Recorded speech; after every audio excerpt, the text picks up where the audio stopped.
They're eating the dog. They're eating the dog. They're eating the cats. They're eating the pets of the people that live there. And this is what's happening in our country, and it's a shame. As far as rallies are concerned, as far as the reason they go is they like what I say. They want to bring our country back. Thank you, President Xi. Thank you, President Xi. Thank you, President Xi. Thank you, exclamation point, for what he did during COVID. Look at his tweet. Thank you, President Xi, exclamation point. When we know that she was responsible for lacking and not giving us transparency about the origins of COVID. President. Donald Trump was fired by 81 million people. And you know what? I'll give you a little secret. He hates her. He can't stand her.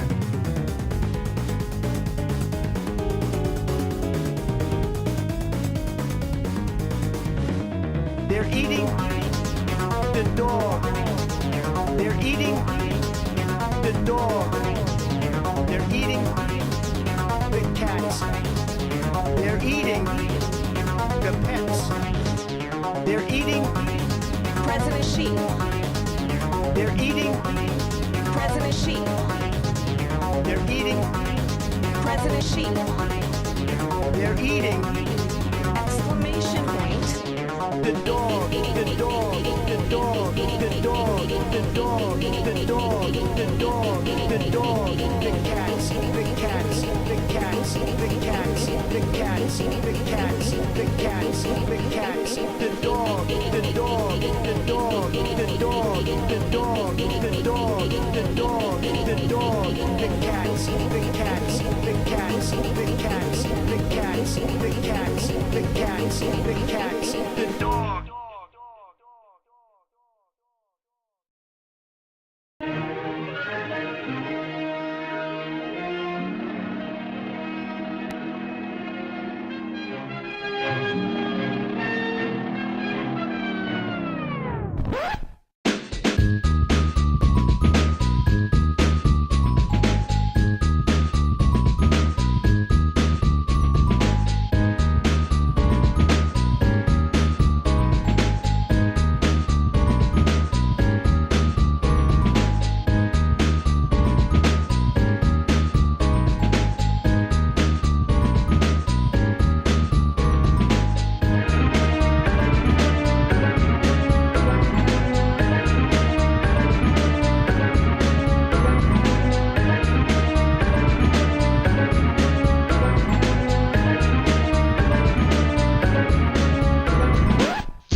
That's what I'm talking about. First time singing the songs from Riverboat Jack. Shout out. I don't know what I'm doing really, but I got passion. That's what it's about. It's all about passion. Riverboat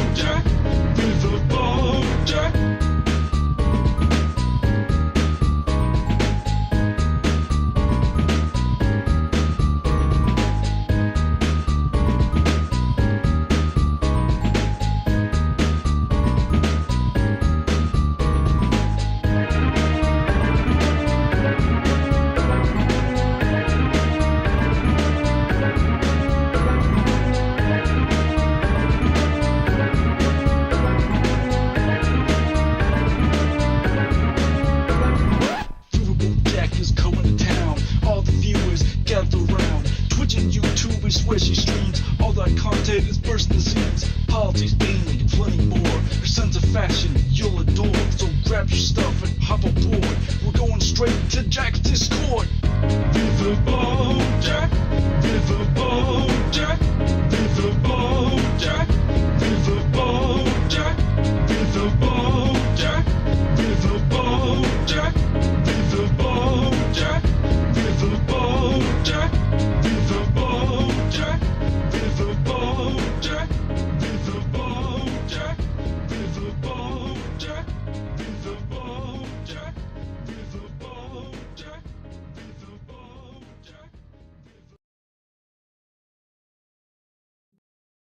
In 1948, the natives were expelled from the land of their ancestors, their homes and cities shelled.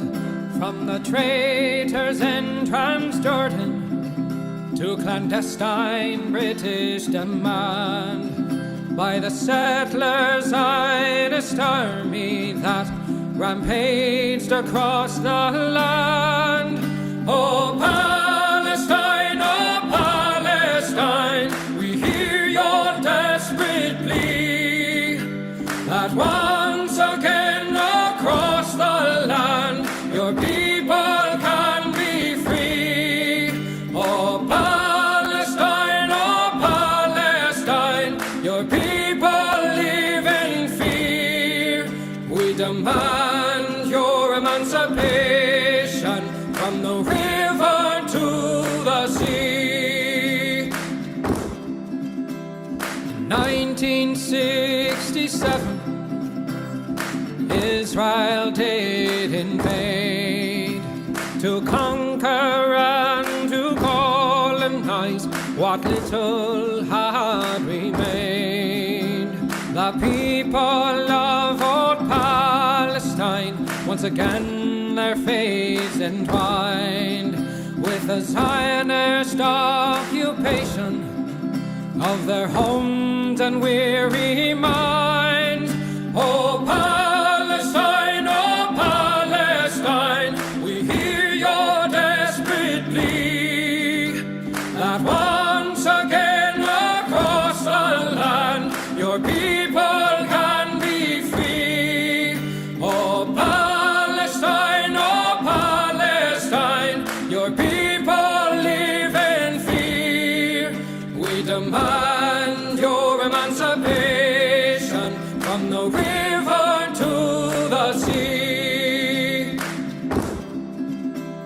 In 2023, they've come a final time to destroy your homes and families with a murderous, lethal design. The bombs our head are falling as our leaders continue their lies. The sky does glow and the blood it flows as we hear the children's cries. Oh Palestine, we hear your desperate plea that once again across the land your people can be free. Oh Palestine, your people live in fear. We demand your emancipation from the river to the sea. We stand with your emancipation. Your people will be free.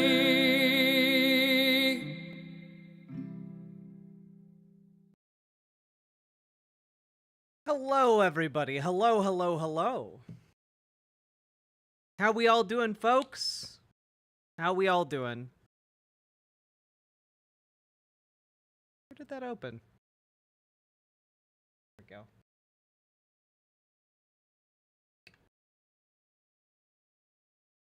Okay. You're sleepy? Hell yeah. I ran too much today and my body is very tired.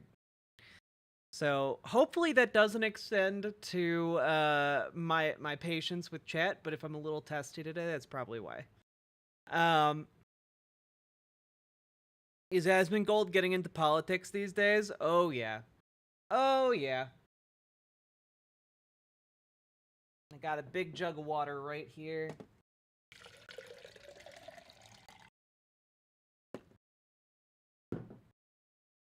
Whew. Also, I've been editing like crazy. We have content going up every single day for like the next week and a half. So I am very excited about that. First the subscription. Dragonfly, thank you for the tier 4 sub. Getting us kicked off on the right foot for sure. Thank you so goddamn much. We're at 266. I don't think we are going to make 400 by today. But if we do, my partner and I will play that Alien Isolation stream tomorrow. But if we don't, chat is weak. I agree. But if we do make it, Alien Isolation stream tomorrow. If we make it, oh, holy shit. Now here is the rest. $5 for every year I have been alive. I'm old now. I'm old now. Dragonfly, thank you for the $110 dono. My God. That, you are not old. You are not old, by the way. Thank you so goddamn much. I think that brings us to 288. Let's go! Are donos like that counted as the number of subs they would pay for? Yes. $5 increments. Thank you so much, Dragonfly. Guys, we need to get some hype in chat for Dragonfly. My God. Thank you very, very much. Also, hello, Ocean Forest. Hello, Sweetness. Hello, Shamaniacal the Shamanite. Hello, Banana Brains. Hello, Quigley. Hello, Draconics. Hello, Quiet Kitsune. Hello, Shabriris. Whoa! Hello, Dragonfly. Thanks for the content. I do try and keep that content coming. Tomorrow I'm going to be spending my day editing this week's streams. Getting them up. I lied. I didn't get the Maga fashion stream segment up today, but it will be going up in the next few days, I promise.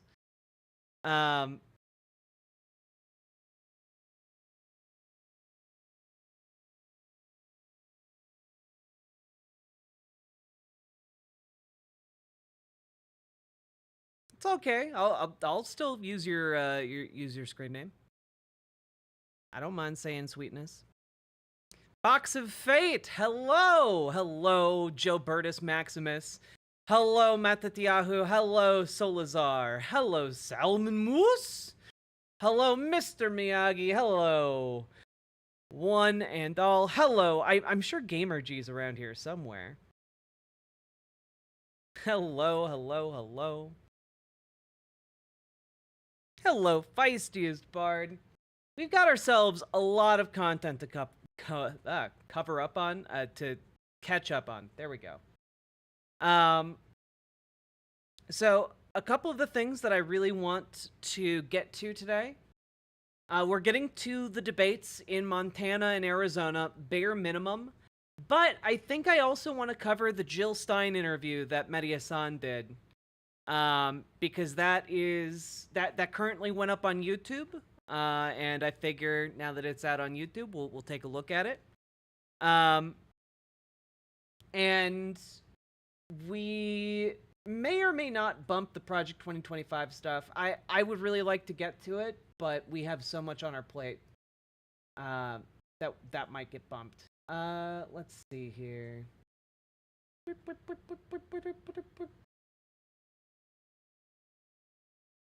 Okay. Let's see here.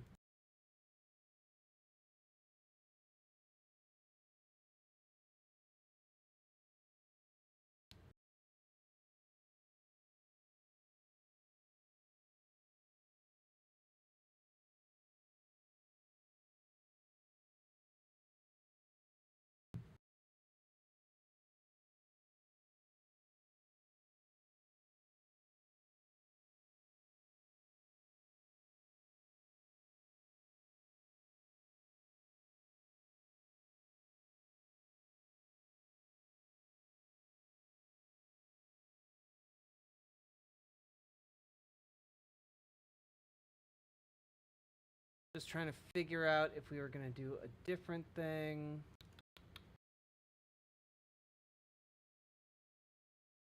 Here. There we go.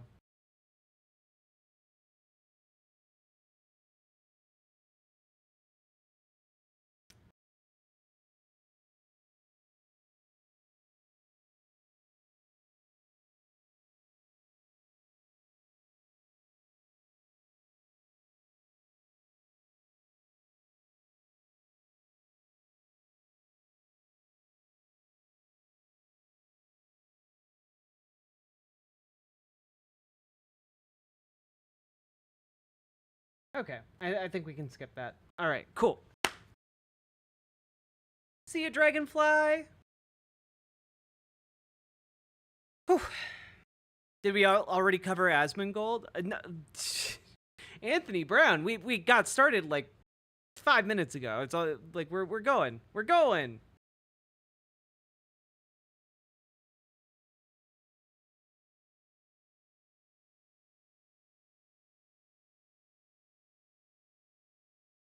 Non-binary, I don't understand your words. Why would this be an anti-Semitic plushie? Also, it's been on my microphone for like a year and a half.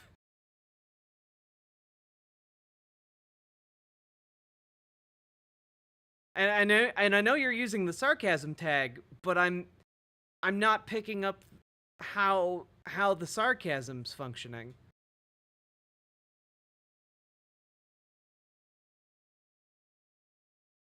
That outfit's not very sexy at all. Well, if you guys get 50 more subs on the board, I'll put on something real sexy. I don't understand the sarcasm, I guess. Or your invocation of it? Or the reference? It's not, I'm mocking those who claimed the octopus plushie Greta had was said to be... Oh, the octopus plushie. Okay. I mean, it would have worked a bit better if it had, in fact, been an octopus puss plushie. Okay, that makes more sense. I was not making the mental leap with you. I forgot about that. That was really silly. Octoplush plushie. You got your badge! You did, Mr. Anderson. I reached out to Doodleburb to maybe make us some more emote and badges. So that would be pretty cool.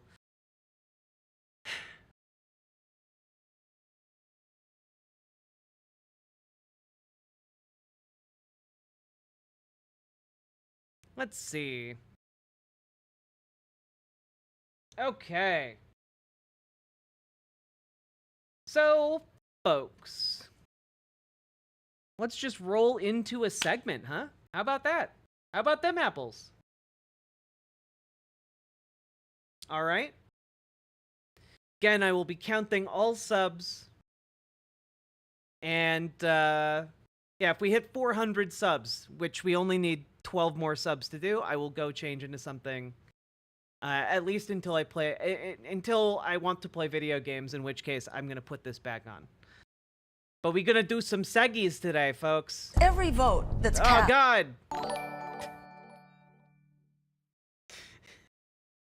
That's legitimately scared me. Media breakdown. Thank you for the $4.99. Please send help. My father is having a nervous breakdown trying to repair a trash can. Still better display than the Republican convention. Why is he having a breakdown trying to repair a trash can? That seems disproportionate to the task. But thank you for the $4.99. I appreciate it, Media Breakdown. Chalking another one up on the board. Hell, I'll even put on makeup if you guys make it another 20 subs. Are we going to get some video game stream? I really hope so. I want to play Metaphor so badly. I've been waiting for like over a year and a half. Ugh.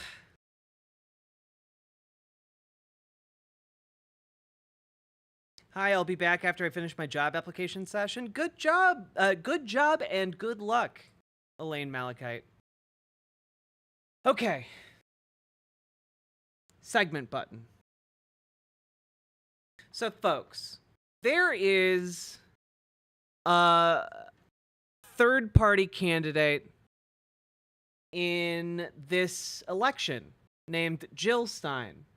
And Jill Stein recently was interviewed by Mehdi Hassan over on Zateo. I highly recommend, by the way, you go subscribe to their actual website because they have an amazing slew of exclusive interviews and stuff over there. It's really, really good.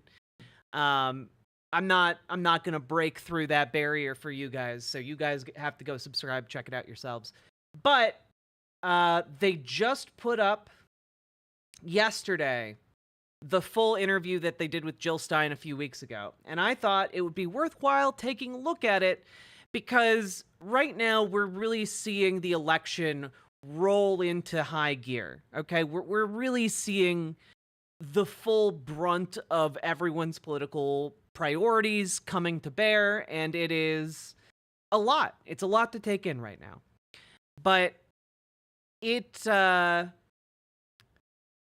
one of the persistent things I am seeing among disillusioned leftists is a tendency to glom onto Jill Stein as an act of vengeance, essentially, in an attempt to do some kind of retribution to the wider Democratic Party. And really, the issue here is that isn't how our political system works. And that's really kind of the unfortunate reality undergirding a lot of this. If Jill Stein's candidacy does wind up costing Kamala Harris a state or a swing state, we are in big, big trouble. Not just domestically, but internationally. Like, it is really difficult to put this into words here, but I'm going to give it a shot. I recently saw a very impassioned plea that's been making the rounds on social media amongst leftists about why you should try to essentially torpedo the Kamala Harris campaign, listing a lot of the same reasons you hear elsewhere. Largely, we can't reward the Democratic Party for poor behavior.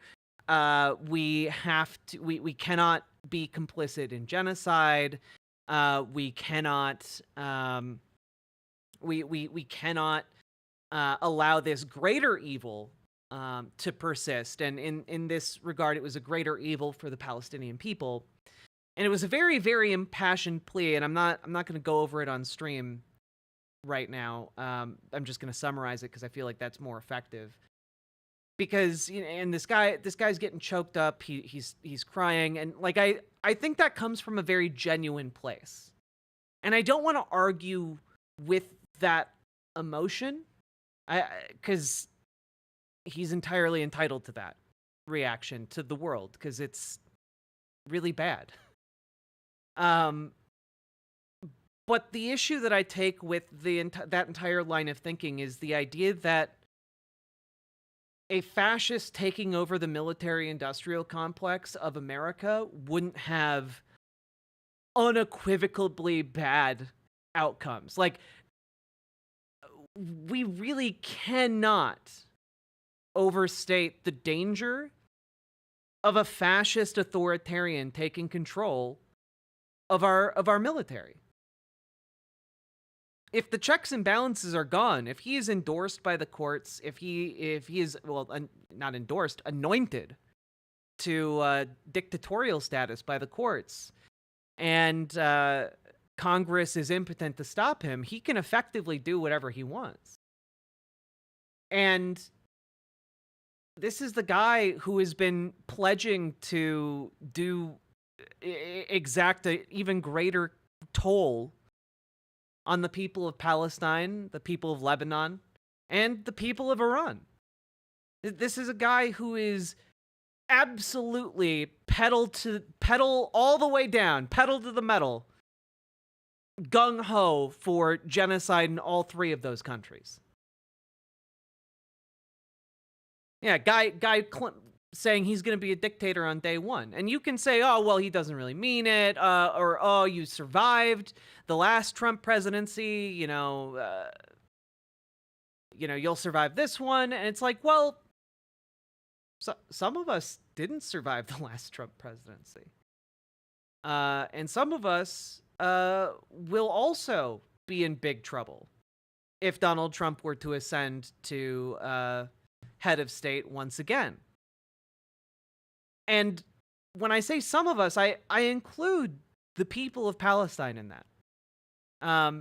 This is a guy who gave the Golan Heights to Israel, a part of Syria. He gave it to Israel, saying, yes, you can have that. We acknowledge that as yours.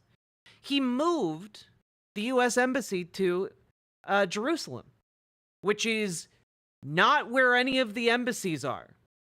They're all in Tel Aviv. And this is a long-term goal of the Israeli government because they want to lay a greater claim to all of Jerusalem. Trump literally calls people he doesn't like a Palestinian as a slur. And not only that, he has made deals with his donors, and we know this because he brags about it, to give them the West Bank, to give the state of Israel the entirety of the West Bank, to recognize a future annexation as official. And this is really, really just the tip of the iceberg. This is just the stuff we know about, okay? One of the things I wanted to bring up here, and I don't know if I have the clip ready to go at the moment. I think I have it right here, though. Is it... Oh, Benjamin Netanyahu. God, the joys and heartaches of having too many tabs. Here it is. Here is Bezalel Smotrich from a recent documentary talking about his long-term goals. And if you recognize the name Bezalel Smotrich, that's because he is currently one of the most powerful politicians in all of Israel. Okay, he's part of the war cabinet that consists of like 3 people now. Okay, here he is. אני רוצה מדינה יהודית. שזה אומר מה? מדינה A יהודית. Jewish state. זה נורא נורא A מורכב. Jewish state. It is very מדינה complicated. שמתנהגת It is לפי a עולם state הערכים that של העם operates היהודי. on behalf of the הריבונות של Jewish ישראל people. מתחילה The sovereignty of the state of Israel בים ונגמרת בנהר. starts at the sea בשלב and ends הזה, at the עכשיו בעצם river. אנחנו גם מוצאים את Sorry. של ישראל מתחילה בים ונגמרת Starts at the sea and ends at the בנהר. river. בשלב הזה, Is that all at this עכשיו stage? בעצם אנחנו גם מוצאים את Or do we want more beyond the river in the next stage? עבר הירדן, בשלב הבא. בסדר, לאט לאט. Okay. Bit by bit. כתוב בחז"ל It is written that the שעתידה future of ישראל, Jerusalem עתידה ירושלים להתרחב is to expand to Damascus. עד דמשק. זאת אומרת, אנחנו... רק ירושלים, Only Jerusalem until Damascus. עד דמשק. בצלאל סמוטריץ' a une vision That is him talking about the Greater Israel Project. And if you haven't heard of it, it is essentially the settler colonial project that goes beyond Israel and the occupied territories and into all of the surrounding countries. Into Saudi Arabia, into Egypt, into Syria, into, effectively the entire region. It is an insane goal, but he explains here in this clip exactly how he intends to do it, and that is bit by bit. Getting one piece at a time. And this is what Donald Trump would help facilitate. This is like an ongoing nightmare, not just for the people of Palestine, but for every country in the region. And it's not good. It's bad, actually. I think facilitating that and encouraging that and speeding up the genocidal destruction of multiple peoples is actually bad. And Donald Trump would facilitate that. Whereas I think we have a shot of actually convincing Kamala Harris to stand down on these issues, to pressure Israel on these issues, and to move the United States away from its insane foreign policy right now. And those are our only two options. Those are our only two options. It is either Kamala Harris or Donald Trump. There is a 0% chance that Jill Stein wins. There is a 0% chance that Cornel West wins. There is no other option on the table right now. We are stuck between a rock and a hard place. I pledge my allegiance to the Riverboat Jack channel. Please deliver me from the crime of being a white name. Well, here's the issue, Alan Smith. Even if Jill Stein doesn't get 1% of the vote, if she gets 0.5% of the vote, that is still enough people to potentially make the difference between Kamala Harris winning or losing a state. And I just really, really need to put out there that punishing the Democratic Party, I'm actually in favor of that. I'm in favor of that if it doesn't lead us to worse outcomes. But that's exactly what it does here. It leads not just us domestically in the United States to worse outcomes, it leads to worse outcomes for people in the Middle East. You punish them by beating them in primaries? True. So, like, and again, I've said it so many times during this election cycle, but if you are really interested in breaking the two-party duopoly and making third parties possible, then you have to organize on a local and a state level to get electoral, to get ranked choice voting, okay? You have to get ranked choice voting. That is how you get and make possible third parties. We can do that on a state-by-state basis. That is what our system requires us to do. But if you aren't turning out to do that, and you're just showing up every 4 years to complain, oh, we still don't have third parties, time to vote third party to do what? The reason, or the reasoning, rather, that third parties currently give is that they want to get to a certain threshold so they can get federal funding for their political movement. That federal funding is a drop in the bucket. It is maybe large relative to the size of those political parties, but the issue is that they are nowhere close to hitting those thresholds. And when you look by every single metric on all of the available third parties, with the comedic exception of the Libertarian Party, they are so unserious that they have only been declining in power for the past decade. So this is all a preamble to talk about, to really hammer home here that Jill Stein is not your ally if you are trying to, be an activist for the Palestinian people. She is not your ally. She is a grifter who turns up every so often to shill for a book, and act as a spoiler candidate. That is effectively what she is. If you want the best for the Palestinian people, she is your enemy. Her political campaign has come out and said that their goal is to have Kamala Harris lose the election. If you value the queer people in your life, Jill Stein is your enemy.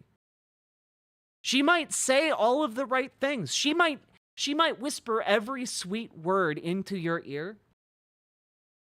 But she is functionally your enemy because her function within the systems as they currently exist is to fuck you over and to fuck over the people in Palestine and to fuck over basically any kind of progress we might be able to make here. Any kind of forward momentum that activists in the United States might make. Because do you think activists are going to be more successful under Donald Trump? No, they're not. They're not at all.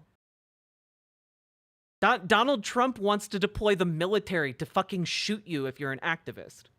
He wanted to do it last time, and the only reason that didn't happen was because there were adults in the room when he wanted to give those orders that told him no. But he has an entire plan this time around to ensure that the only people around him are yes men who will do exactly what they are told because they know that they will not be held legally responsible for any of their actions. He'll just pardon them. So that is my 2 cents here before we jump into this interview, because I see a lot of really well-meaning people gravitate towards Jill Stein and movements like hers, and it breaks my heart because she is not there to help you. So let's take a look here. That's cast for Kamala Harris or for Donald Trump is an endorsement of genocide. It is an affirmation of genocide. Lay out for me the steps whereby I go into a voting booth, vote green, and the genocide stops. Let me put I don't see that happening. Clearly. We are creating a very organized coalition that is here for the long... The question Mehdi asks in this interview is, I think, fundamental, right? Because if there is no functional way that a vote for the Green Party would actually end or mitigate any kind of suffering, then it is not, then functionally that vote is not for that purpose. That vote is for something else. And I think it is Jill Stein and her political movement co-opting that vote for some other purpose that is nebulous and ill-defined and, in my eyes, somewhat duplicitous. Long haul. That's right. They were Democrats that were sending cops to campuses to beat up kids on my campus, okay? Coming in riot gear to remove people from encampments. Yeah. When people were dying en masse from COVID, when he was praising Nazis, doing domestic terrorism, as Butch says, did you ever at any point say, maybe I got that one wrong? Oh, no. You said in November 2015, as Assad and Putin were massacring Syrians in their tens of thousands, quote, the US should be working with Syria, Russia, and Iran to restore all of Syria to control by the government. That's the Assad government. That was an unapproved statement, which was taken down the moment it was... You seem to have a lot of things online that you don't approve. Would you tell your supporters at home, vote green everywhere, but in those 3 swing states, vote against a domestic terrorist? I would say... Oh, boy. Okay. This is going to go places. Let's go back to 2016 for a moment, when Donald Trump narrowly beat Hillary Clinton in the US presidential election.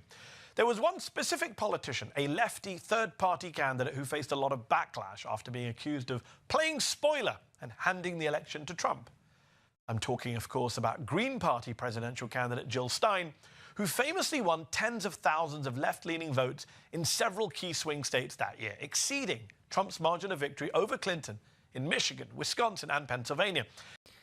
See, does my preamble make a bit more sense with that specific bit of information provided by Mehdi here? Does my preamble about how she acts as a spoiler, she functions as a spoiler despite, you know, her rhetoric?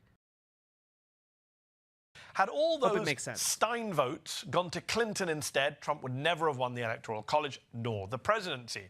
Now, Jill Stein has always insisted that she did not cost Clinton that election, that most of her voters wouldn't have even turned out that year if she weren't on the ballot. Democrats, unsurprisingly, don't agree. And they're super mad that she is running for president again for the Greens this year in another super close race between Donald Trump and a female Democrat, this time Kamala Harris.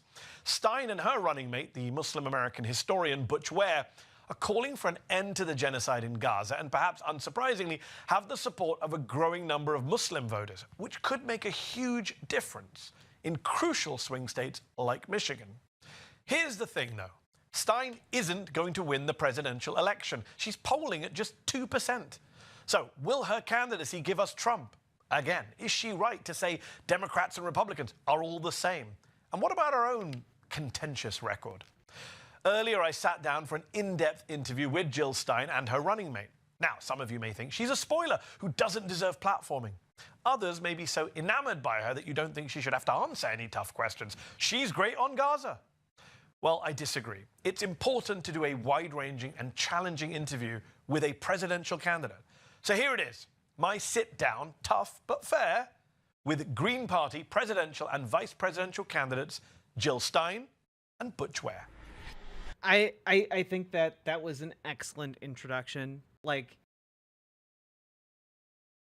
I am not mad at Mehdi Hassan asking her hard questions, because I think more people need to be asking Jill Stein tough questions instead of, I don't know, treating her like she's a buddy. She is not your friend. She's a politician. Dr. Jill Stein, Professor Butch Ware, Green Party presidential and vice presidential candidates, thank you so much for joining me on Mehdi Unfiltered. Great to be here. Appreciate you being here. Jill Stein, what is the Green Party offering the American public in 2024 that the Democratic and Republican parties are not offering? Well, for one thing, the American public is clamoring for more choices, so we are a choice. Yep. And we are a choice that's not bought and paid for by oligarchs and billionaires and the usual suspects and AIPAC and the war contractors. And all of these are very hot issues. And what we have with Democrats and Republicans, with Democrats we have lip service on the key issues that people are in crisis about, but not solving the problems, not at all. In fact, taking further steps away from what the public needs. We are not getting the health care we need. Over 60% of Americans are living paycheck. True, Paladin, that is a fair point. If Kamala wants to win Muslim voters back in Michigan, there's a path to do it. Stein is a spoiler and a Russian proxy, but she can spoil because of the vulnerabilities that Harris created for herself. Yeah, exactly. Like, this is why I think that as we narrow down the days to the election, we're probably going to get some Hail Mary moves from the Harris campaign, but it might be too little too late. We'll see. Check to paycheck. Half of all Americans are paying up to 50% of their income just to keep a roof over their heads. Yep. We have incredible crisis going on. And despite that, we have a Congress, Democratic and Republican, and leadership in the White House that is spending half of our congressional dollars, which actually amounts to $12,000 per household, according to Jeffrey Sachs, if you calculate it out, on this endless war machine, which is not serving us, and of which the genocide in Gaza is really kind of a microcosm of what's wrong with this imperial foreign policy. So, Butch Ware, you're a historian of Africa at the University of California, Santa Barbara. You're a prominent Muslim American scholar. You're not known as a Green Party stalwart or politician. Sure. What made you want to join this presidential ticket? I'll be honest, if you had given me probably 100 years, I wouldn't have volunteered to run for office. But when I was called upon to enter into really the fight for all of the things that I've been writing about and researching and organizing in both academic and activist and artistic environments, right? I've always been about connecting people to the resources to strive for social justice. So when tagged in by Dr. Jill Stein to run on this ticket, I vetted the party platform, and one of the things that I discovered actually is that my oldest friend from childhood, Sean Young, which I had known for a long time, Annie Young was actually the first elected Green Party official in the state of Minnesota. She served for 20+ years. She was my backup mother. I knew all about the Green Party from childhood. And what I learned from Annie Young, who is a legend in the state of Minnesota, in fact, we went to Annie Young Meadow and had a moment of silence in her honor. I found out that Annie Young was one of Dr. Jill Stein's mentors in the Green Party when she came aboard. So all of that is just to say that I learned early on in my life that the Green Party doesn't really have politicians, it has public servants. And when I was tagged in to public service as opposed to... Yeah, but the issue that I have with this is that if you looked into this issue, then you would know that the Green Party has been losing those public servants for decades. Like we peaked like 25 years ago when it comes to Green Party officials, and now it's been on the decline. There are like 100 fewer, and there were only like 250 to begin with. It's just an academic and activist role. Yeah, I'm not going back down from a fight. Jill, you mentioned Gaza. A lot of supporters of Israel say Israel is being unfairly targeted by the left. It has a right to defend itself as a Jewish state. You are a Jewish critic of Israel. What do you say to those who condemn the left for being not anti-Zionist, but anti-Semitic, they say, in their criticisms of Israel? And just out of interest, also, you're a Jewish critic of Israel. Do you consider yourself to be a Zionist? Absolutely not. I grew up a Zionist. It was just part of growing up Jewish after the Holocaust, where the genocide of the Jews was a very big deal, and where opposing genocide and understanding that genocide must never happen again, not to anyone, was really critical to my upbringing. Oh, Jill Stein was a doctor for like a quarter of a century. And my understanding of the world, and she worked as I guess she also worked as an instructor at Harvard. I didn't remember that, but you know, like all good Jews, I was taught that Israel was a land without people and a people without a land. Doctor of Internal Medicine. I had accepted that, but as I became active politically, especially with the Green Party, where a lot of people were paying attention to this issue, in 2006 we took a stand against apartheid, against occupation, and on behalf of boycott, divestment, and sanctions in order to end the occupation and the ethnic cleansing. So it's, you know, I have very much become aware that Zionism is not Judaism, and the most anti-Semitic thing one can say now is that it is anti-Semitic to oppose genocide. In my view, saying that it is, you know, anti-Semitic is an absolute slap in the face to Jews, and Jews of my generation who grew up in the wake of the genocide. You know, that sounds very scammy. I mean, I don't think it sounds very scammy. She like graduated top of her class from Harvard. Like, I guess she got degrees in psychology, sociology, and anthropology, and then practiced medicine for 25 years and became an instructor of internal medicine at Harvard. So I don't think that's the scammy part here. That's really inseparable from our Jewish family. There are plenty of things to criticize Jill Stein about. I don't think that's really one of them. Values, but from human values, from Muslim values. It's interesting you mentioned Jews of your generation. There's a big generational gap amongst the American Jewish community where young Jewish Americans are on campus protesting right now and supporting the Greens in many ways. But are you hoping, I assume, that a lot of not just young voters, progressives, but a lot of Muslim and Arab American voters will vote Green this year because of their outrage over Gaza? And I wonder, have you got any evidence to support that contention that people aren't just upset, they're going to ditch the Dems and vote Green over Gaza? Yeah, I mean, I don't have to hope. We ran the numbers, right? So Institute for Social Policy and Understanding, Dalia Mugahed, has actually shown us, given us the statistical breakdown. These are all publicly available figures. So if you take the three swing states of Pennsylvania, Michigan, and Georgia, in the 2020 elections, these are all similar demographic states, large African-American populations, large Muslim population. Oh, but Tori, I think that basically what she's referring to is that a lot of Democratic lawmakers will call students protesting against the genocide anti-Semitic because they're criticizing Israel or Zionism. In fact, like, some institutions have reclassified anti-Semitism as being synonymous with criticizing Zionism.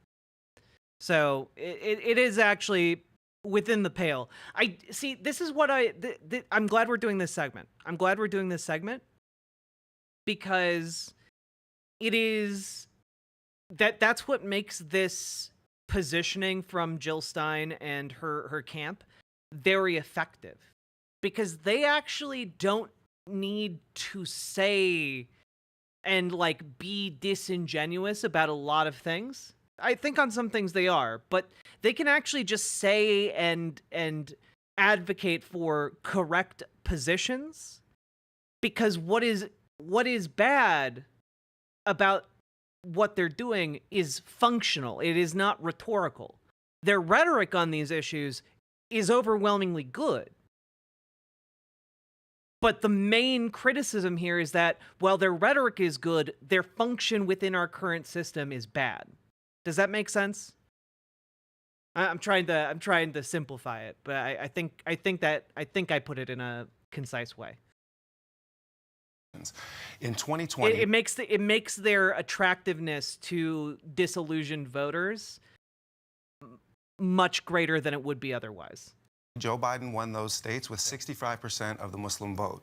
In January 2024, he was receiving 12% of the Muslim vote, which means, in point of fact, the Democrats have already lost this election. Although that was Biden, he's no longer the candidate. And so that number did not even get up to 20% with Kamala Harris. Only about 5% are going towards Trump, 80% are going third party. And the overwhelming majority of those that are going third party are coming to the Green Party.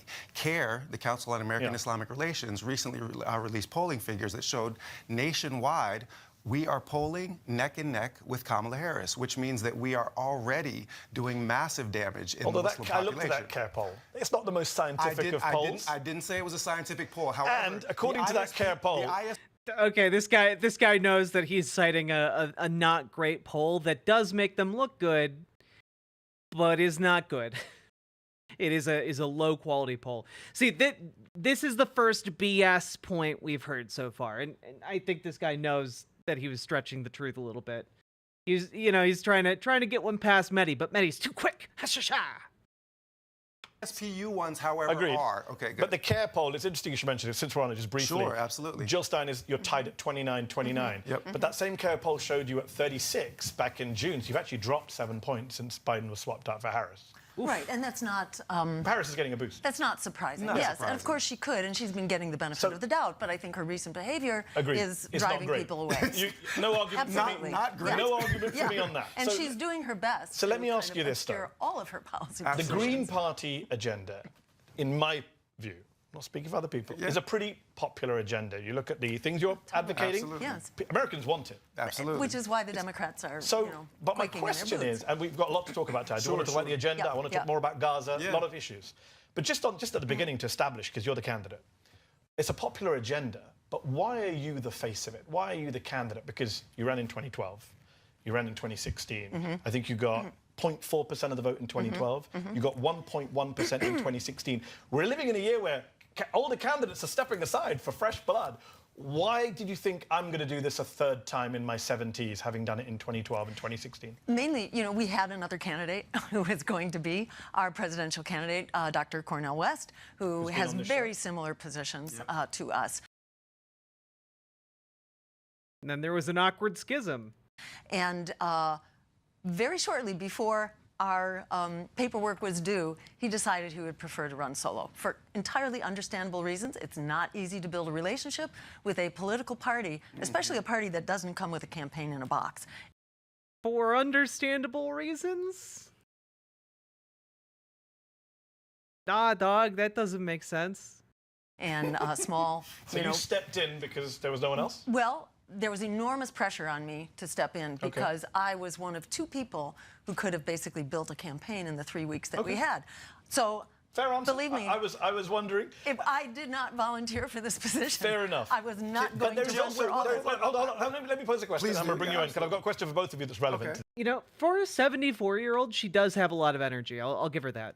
Which is, there is also an experience issue to address here. Obvious experience issue. Isn't the guy she mentioned a controversial political figure? I mean, kinda now. Like, Cornel West was pretty well respected before this entire election cycle, where he announced he was running for president with one political party, and then realized it was deeply the people running that party were deeply problematic, so he jumped ship from that one and he ran with the Green Party, and then jumped ship from that one, and now he's running his own campaign. Like, it's been a wild ride for Cornel West, and frankly, he serves the exact same function as Jill Stein in this race. When Trump ran for president, a lot Yeah. of people, myself included, said he did not And Cornel West is now like peddling anti-vax conspiracism. So, you know, how the mighty have fallen. have the experience. Yes. A reality TV star, a dodgy New York property developer, had no business being anywhere near the Oval Office. And he proved it in office. He was completely incompetent, reckless, put aside the ideology. Oh, yes. He wasn't just not qualified, he had no history of public service. You, Jill Stein, have only served in one elected role, I believe, on Lexington Town Council, which you won with 539 votes. Butch Ware, I think you mentioned already, Hey, Real you've Red, not huh? run for office before, you've not held any office before. So what makes... Why did Cornel West step down? Because he's basically been wearing clown shoes for the last year. It's been really sad to see. I had a lot of respect for him. The two of you qualified to run the world's most powerful country, the world's biggest economy, most advanced military? Yeah, so let me just jump yeah. in. So I served for 5 years on Lexington Town Meeting. But beyond that, I served in leadership positions, enacting campaign finance No, I said clown shoes. Jesus, get the wax out of your ears. reform and public financing in the state of Massachusetts, where we passed that as a referendum, had to build a strong coalition, had to, do all the public policy things in order to do that. I helped lead the effort to clean up our coal plants and to push for renewable energy in Massachusetts. What, guys? Clan shoes isn't even a thing. I said clown! Clown shoes! Jesus! Which are great efforts, but not qualifications to be commander-in-chief of the world's most powerful country. Well, I don't know about that. I mean, because what's really important to have is not to have experience being bought off, and that alone, I think... It's just not a phrase. One is a phrase, the other's not. Puts our campaign head and shoulders above our competitors here. We are not bought off. Okay, go. Might I be tagged in? Please. I'm looking forward to the day that they allow Dr. Jill Stein on stage with the other two candidates, and let's just flip the question with respect to qualifications. And Dr. Jill Stein. It's fine, Alan Smith. It's fine. I'm glad you asked for clarification so that, like, I don't know, I don't get clipped and people are like, look at Jack calling Cornel West part of the Klan, because that's absolutely not what I said.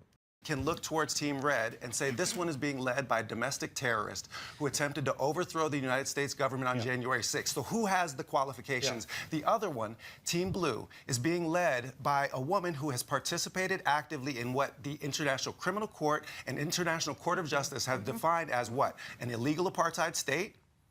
Committing an illegal genocide. Hold on. I'm not disputing. No, 1 second. I'm going to come back to qualifications. Please. Okay? It's not about policy. It's actually about qualifications. It's about building. Exactly. It's about building coalitions that can work together and accomplish things. An apartheid state, an illegal genocide, and an illegal occupation. So all of these things are to say is that there are moral and ethical qualifications for holding office as well. And as for me, as a 30-year-old assistant professor, I was managing $1.5 million in grants, operating international programs. There's no question that with an actual medical doctor and a PhD, that we have been at the top of our respective fields, that we are going to be the most qualified White House actually to serve in any recent memory. You don't think you need to be a senator, a governor, served in the military, a government of 3 million people, deal with world leaders? You make it sound very simple. On that basis, couldn't anyone walking down the street in D.C. run for president? On the description that Butch just gave. They could not. I mean, it's not a simple matter to run for president. I'm glad we agree on that. Now we're in agreement. We agree on that. Okay. And we are the only... How did Cornel West decide to ruin his reputation? I mean, largely it seems to be that he had a large amount of debt and saw a political campaign as a way of maybe discharging some of that debt. But that's about as much as I can speculate. Only people-powered political party that actually has nationwide ballot access, and we have maintained that actually for decades. So on so many fronts, we are qualified, and we are uniquely qualified. So absolutely, and further, we have supporters who have had that experience. So Jeffrey Sachs, for example, would be our Secretary of State, is a very strong supporter for the campaign. Michael Hudson, who has advised many governments around the world. Although I do remember Trump saying, "I'll surround myself with great people too." Leadership is the capacity to delegate responsibility, right? And to listen and to take counsel. The thing is, these are not great answers from Jill Stein and co. Like, you need to have better answers than this. Like, the fact that this really does seem like the first time they're being asked about this, and it's embarrassing in a, you know, I'm not there to cringe in person, but I'm cringing in my heart. And So Jill is a leader. let's talk about policy. Since you mentioned policy there, you mentioned the International Criminal Court. You say you're running to stop the genocide, right? Oh, yeah. Can you explain to me and to our viewers how voting for you both in November, given Let's you go. won't actually win the presidency, will sorry, stop, say what now? given you won't actually win the presidency, will stop the genocide? How does Yes. a protest vote for the Greens, and I get the protest vote, I get a lot of people, I understand it, but how does it stop the genocide? Lay down the steps for me that stops the genocide. Yeah, so Lay it out. what stops the genocide, Yeah. number one, you know, if we turn the White House green, which would be a great thing, Yep. but Okay, but that's not going to happen. we would pick up the phone. I would pick up the phone on day one, and the genocide. But this is the thing, right? Like, yeah, but like this is like a child being like, well, if someone tried to kidnap me, I would simply call down an orbital laser strike and blow them up, but not me. I'd be safe from the laser with my laser shield. Like it is an act of fanciful imagination. No is doubt about over. that. So this is actually doable. But you're not going to be president. Well, Says you. well, No, says the polls. You're at 2% in the polls. But And because we cannot get on mainstream media, Mahdi, so you are Let's- part. Yeah, but like, it doesn't matter if you're saying, well, look, we're just not polling better because we can't get on mainstream media. Yeah, that's unfair. It is unfair that you can't get on mainstream media. It is like the entire system is not conducive to third parties. It's very unfair in that regard. But you have to contend with that. Okay, so it's unfair. Now what? And the issue is that what Mehdi's trying to ask here is, okay, but you're not going to win though. Like realistically, a 2% polling like stance is not going to become a winning coalition in the time between now and the election day. I'm not saying why. Exactly. I'm Yeah. not saying why you're at 2%. This There's is many an reasons why you're at 2%. I'm just saying you're not going to be president this on is a November the black 5th. swan In your election. view. No, Let's no, not- in your view let's too. not- No. You, but you, Well, hold can on. I suggest- She's Jewish. That Laserbit could be taken weirdly. Oh, come off. Okay, you're a child that's like, what if suddenly a giant elephant falls from the sky and my attacker goes up its ass? There, we nailed it. But I have my anti-elephant ass shield. There, I fixed it. Just we table that discussion Go ahead, because Dr. we're Jill. not going to come to the end of that. Well, let's park that and say, how do we yeah. stop the genocide then? Yes, If you're not gonna let's focus on that because every vote that's Excuse me as an elephant. Fuck you guys.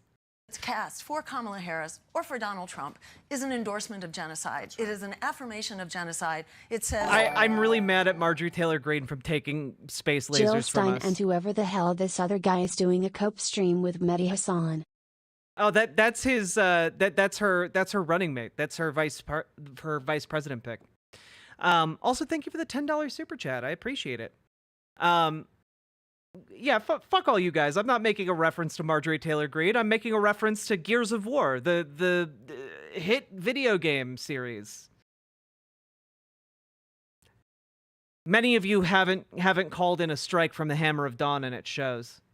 that you, the voter, Yeah. says that this is okay. You Got are it. holding your nose and voting for genocide. Understood. On I the understand other that hand, argument. Every vote for our campaign is a shot across the bow of the empire So to it's say, about feeling good. It's not about actually changing It's about things. well, no, it consolidation. is. See, this is the no, but that's the thing, right? Like she's talking about, wouldn't it feel nice to give a finger to the empire, to shoot a shot across their bow?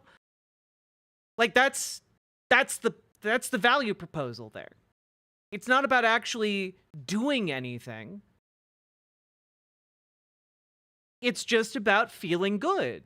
It's about finding catharsis for your rage.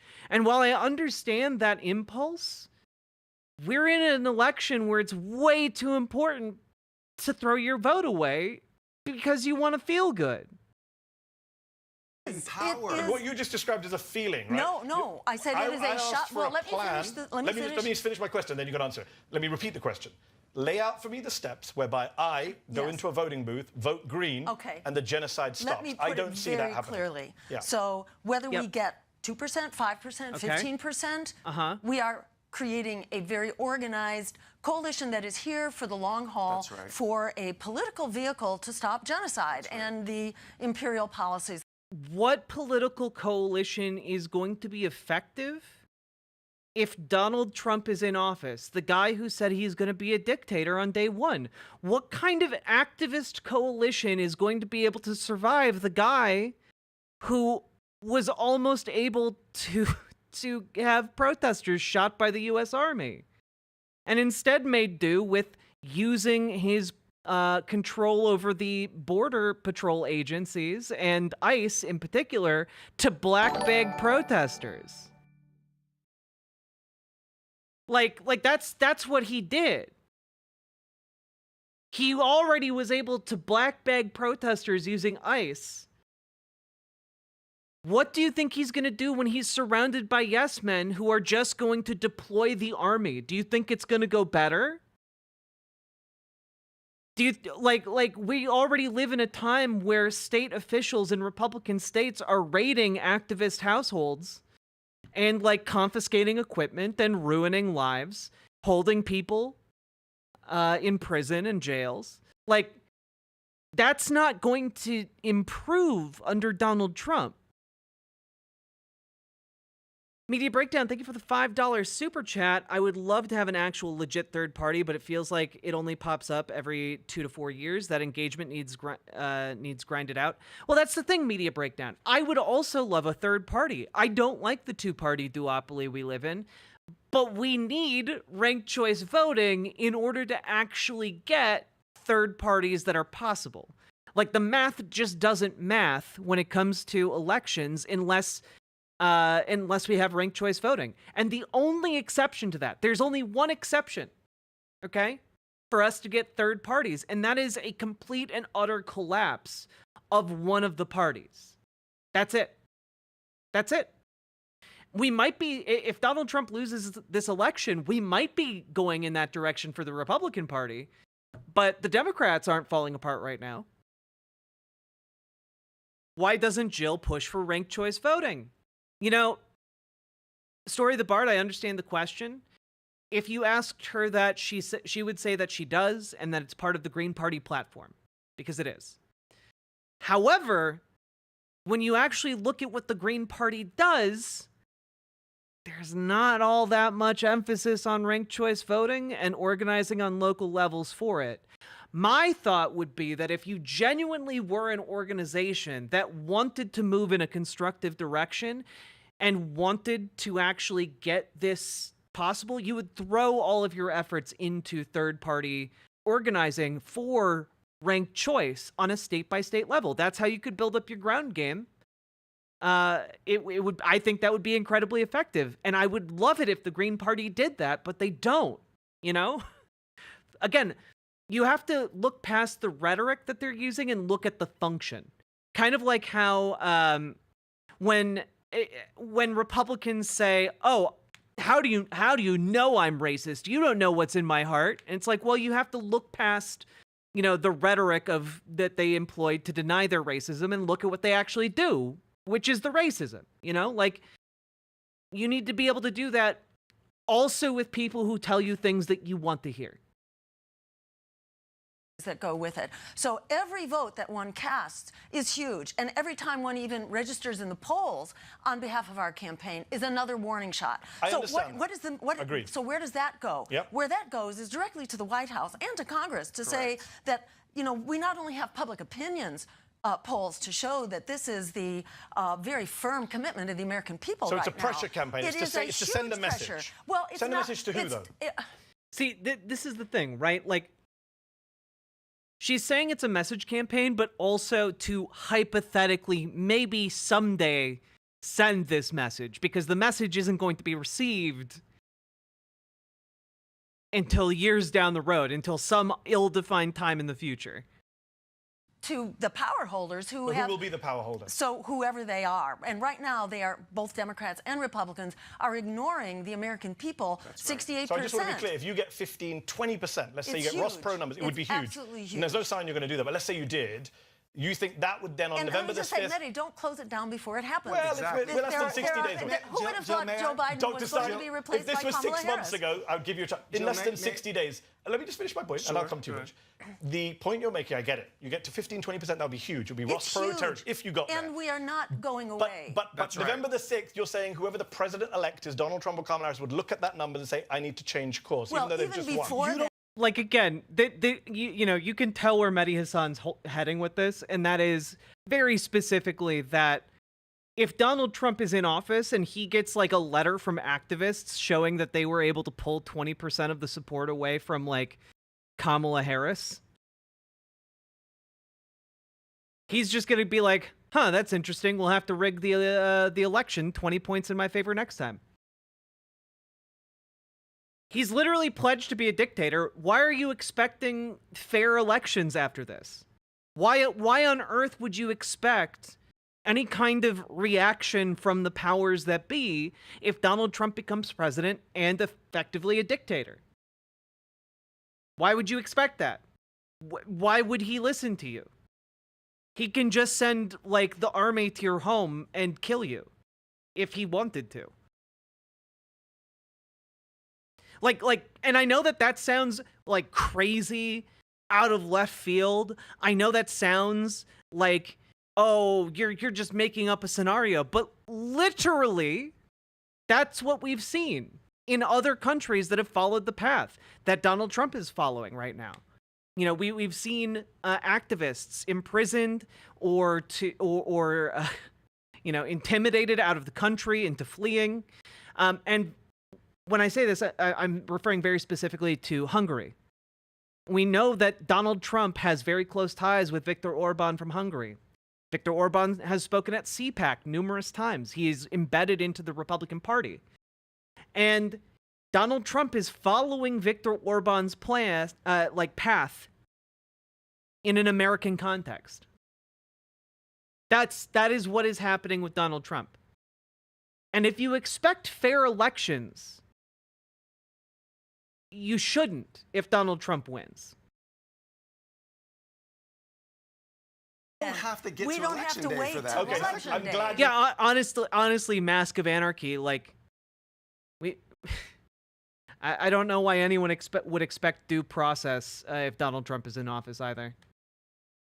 Made that point. Yes. So let me bring you in, Butch. Noura Erakat. Yes. You know Yes, Noura of Erakat. course, yeah. Palestinian-American activist, academic. I believe she was considered to be your running mate before you offered the slot to Butch. She says she turned you down because she wants to pressure the Democrats, specifically the Democrats, into the current people in power, into changing course on Gaza. But you refuse to agree to step aside if Harris did the right thing on a ceasefire or an arms embargo. Doesn't that suggest that your party's priority is not stopping the genocide, it is being in the race as a spoiler no matter what happens in Gaza? No, absolutely not. No. And the reason That's for what that... Noura's tweet suggests. I was completely unaware of that.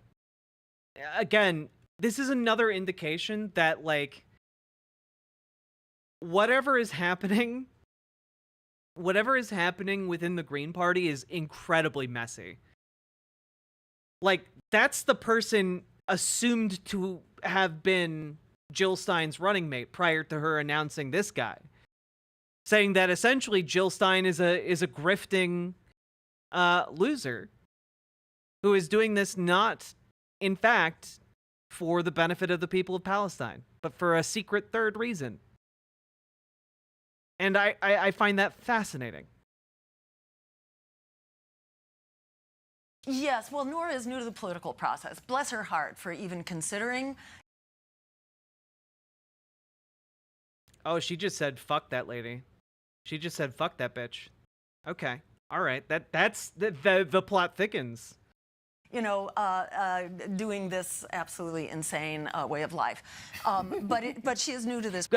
For those of you who don't have context, if you say bless your heart to someone, that's actually like fighting words in America. process. And one thing you learn is that if you lose your ballot status, you're not getting it back, especially nowadays when it's way more costly. It's absolutely prohibitive. So if as a grassroots, people-powered campaign, you give up your ballot status, you're done. So what we know is that simply getting a ceasefire is not it's not over and done. We still have an occupation. We still have an apartheid state. Okay, but you're not we going still to have end ethnic the cleansing. occupation between now and November the 5th. Yes, but that's exactly the point, is that we have to be here for the long haul. We are not just till November 6th. So talk me through, you're saying Noura doesn't understand politics. Noura's logic seems to be pretty simple. If you go to the Democrats and say, hey, we've got all this support, and if you don't give an arms embargo, and the Democrats say, all right, we give you, they won't, but let's say we give you an arms embargo, and then you carry on running. Well, and then they change their mind. But they could say the same to you. Well, you're still what we running can say to them right now is that if you agree to that arms embargo, you are winning back a lot of votes. You're winning. So Whose you don't votes? need Your votes? the votes that are coming to us. You're going to win them back. The votes of the American people. So you'll say that publicly. Hold on, let me just finish. You'll say that publicly. Oh, we already have. I just want to be clear, because it's not clear to me. Yeah. If tomorrow Kamala Harris comes out and says, as president, I will bring in an arms embargo on Israel. Not saying she will. How does she do it? She's not the president. Well, Hold on, she she's is not the the vice president. But we know that she doesn't control Joe Biden. Well, but she has a lot of say in this. So now the goalposts... I'm sorry, but if you think Kamala Harris could walk up to Joe Biden and say, we need a ceasefire and an arms embargo now, Joe Biden would literally look at her and be like, what? Yes, $100 trillion more for Israel, and then fall back asleep. Seem to be moving now. If the presidential candidate says, as Uncommitted Movement want her to say, I support an arms embargo on Israel. And by the way, there would be nothing that Kamala Harris could do about it because she's the vice president and has no actual power in the White House outside of being a figurehead. You will say, I'm just trying to get to the end of this process. You will say, I, Jill Stein, say you will get some of my supporters on November the 5th. Well, I mean, clearly she will. But you won't say it. She would. Well, no, I have already acknowledged that a lot of support is coming to us because of Kamala Harris's refusal to consider an arms embargo. So it's actually relatively simple and straightforward, okay? Imagine being in a position where all you have to do in order to win election is to stop committing the most heinous... Hold on, let me finish, Mehdi. Stop committing the most heinous genocide in recent memory. A decimation, literally 1/10 of the population murdered in 11 months. And all you have to do in order to meet the American people is to stop that genocide. This question, in point of fact, is not for us. This question is for Kamala Harris. How deeply does your soul have to be folded in the pockets of AIPAC and the war machine that you are willing to lose this election because they have already lost this election if they continue with this With respect, I do a lot of these interviews. Yeah, absolutely. And I tell people this. I'm going to tell you what I tell everyone else. Say it. I've had Democrats on my show sitting right where you sat. I've asked them these questions. Yes. This is not about the Democrats. I'm asking the Green Party strategy. Fair point. So I'm saying if the Green Party say we're going to stop the genocide when you vote for us, we're entitled to say, how does voting for you stop the genocide? Okay. It's it is incredible that he has had to ask this 5 times now, and they haven't been able to articulate it. This should be a question that they all saw coming from a mile away and prepped ahead of time. They should have memorized an entire 5-page research paper on how to answer this specific question, knowing that they were going on Mehdi's show, knowing that they're going into an election season where it's actually really important to have this answer, and instead what they have is what they have is virtue signaling. That's what they have. What they have is saying the right words without any actual intent to follow through, or any ability to follow through, or really any expectation of following through, because ultimately, at the end of the day, their value proposition to voters is, we'll help you feel good about this for a little bit. That's it. They'll be like a soothing salve on your heart for a little while to make you feel better about how, hey, you're in America and you are also part of this system that is enabling the genocide. And unfortunately, throwing away your vote on Jill Stein is not actually going to end that genocide. It's not actually going to hold any of the people accountable. And in fact, it will worsen our position. So in that respect, in either bringing an end to the genocide or, an end to the apartheid state, or getting aid in to the people who are currently suffering right now. Foxbat, thank you. Yes, that is honestly a really good analogy. They are selling the leftists of America an indulgence. They are out there trying to tell you this will soothe your soul so that you can feel better about yourself as you look at the news stories and the horrors unfolding elsewhere in the world. Like, if you're going to engage in electoral politics, you have to engage in electoral politics. And electoral politics is always, always, always triage. It is choosing your adversaries. It is choosing who you would rather fight against. And frankly, I think we have a lot less far to push a Kamala Harris administration than we do compared to a Trump administration. We have more ability, more leverage on Kamala Harris than we do on Donald Trump. That's just, at the end of the day, that's just facts. And might I just expand on this particular point? Briefly. The Green Party does not exist simply to stop the genocide in Gaza. Okay, fair enough. The Green Party exists in order... See, but the question was, how does voting for the Green Party stop the genocide in Gaza? And your response is, the Green Party doesn't exist just to stop the genocide in Gaza, which doesn't sound like an answer to the question unless you're just saying that voting for the Green Party isn't going to stop the genocide, which... yeah, we know that already. Well, we here know that, but unfortunately other leftists don't know that. To restore democracy to the American people, in order to provide a voice for all of the people who are not interested in the culture wars between red and blue. It is there to do long-term things like establish ranked choice voting, to abolish the electoral college, to run on reparations, land back, social housing. But that's my point, is that you do not just throw away 40 years of building a party because Nora Arakat wants you to. I just wanted to be clear as to what the goal was. You're making it very clear that even you are about more than the genocide. Absolutely. I just wanted to make that clear. And to her benefit. But maybe you should answer the question, though, because I'm still very curious, because you haven't answered, how does voting for the Green Party end the genocide? Because you're not going to win, so what does it functionally do? That is the question he's asking.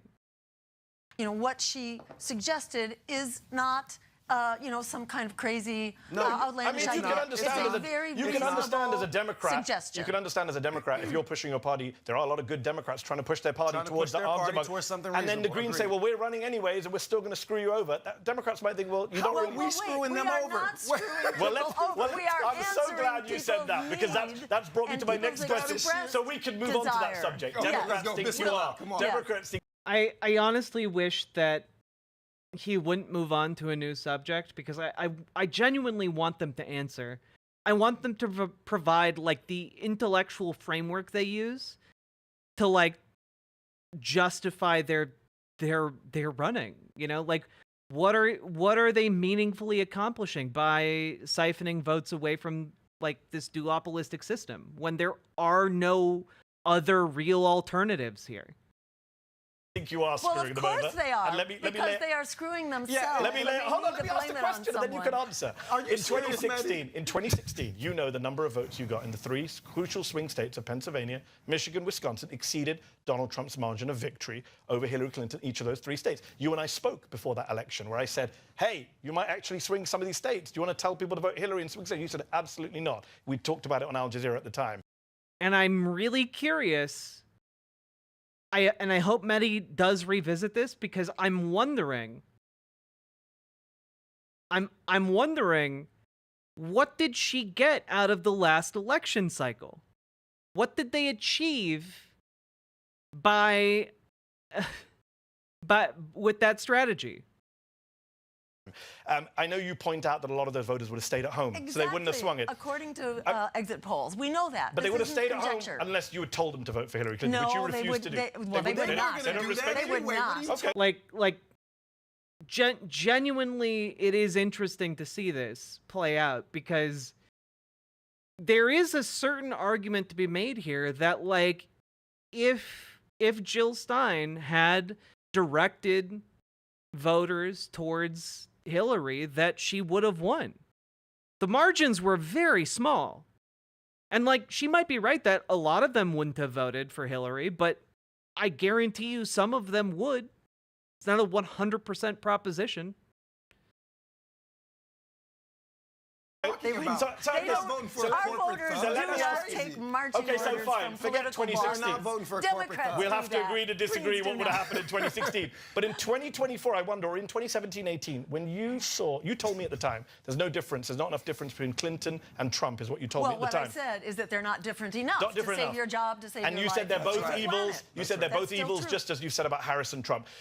I'm just wondering, was during that disastrous Trump presidency, when kids were being kidnapped from their parents at the border, is he when people were giggling? dying en masse from COVID, when he was praising Nazis, doing domestic terrorism, as Butch says, did you ever at any point say, maybe I got that one wrong?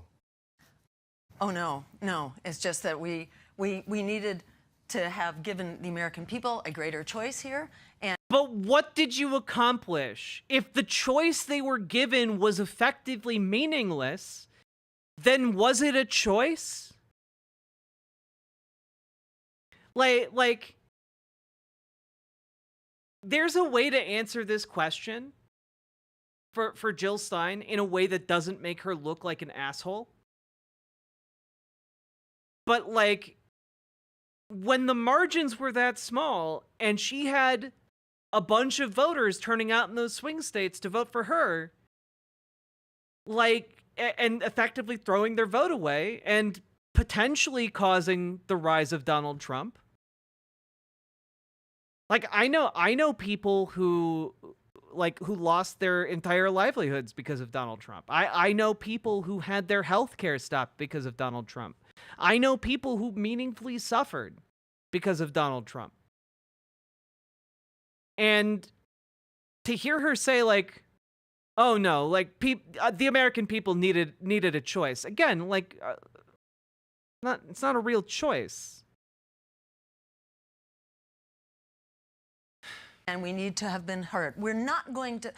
Remember, Trump voters are basically people who are voting against Democrats, against Hillary Clinton, against Joe Biden. That's where that came from. It also came from the Pied Piper strategy, whereby the Democrats lifted up the most extreme Republican, and they do that over and over.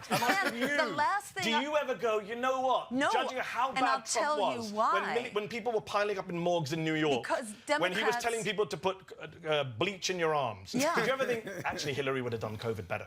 We all knew she would have. Hillary could have started World War III. But we're talking about what happened. Yeah, totally. Hillary could have started World War III. Over 1 million Americans died from COVID. There are tens of thousands now living with long COVID. Like,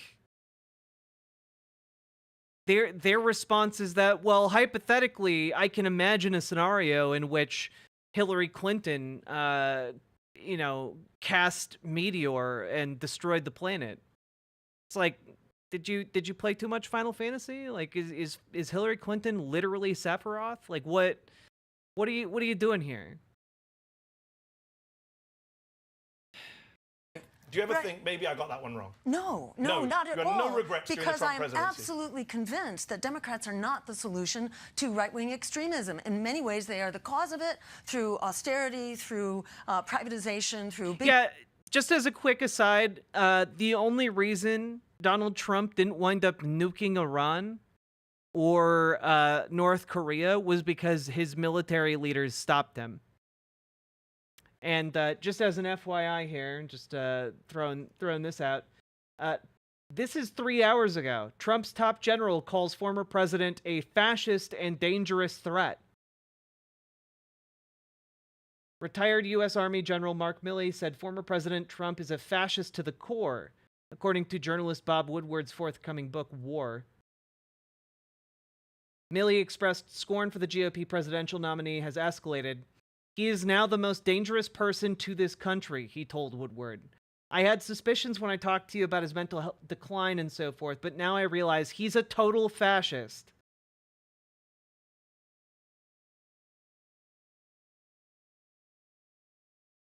A never sent draft resignation letter by Milley and said Trump was doing great and irreparable harm to the U.S. So, I just want you all to know that this is not like a liberal guy. He's a general in the U.S. military, or was a general in the U.S. military. He was the highest echelon of the military, and he was the guy who stopped Trump's craziest plans. He's not there anymore. And now the Supreme Court has given the president total and supreme power.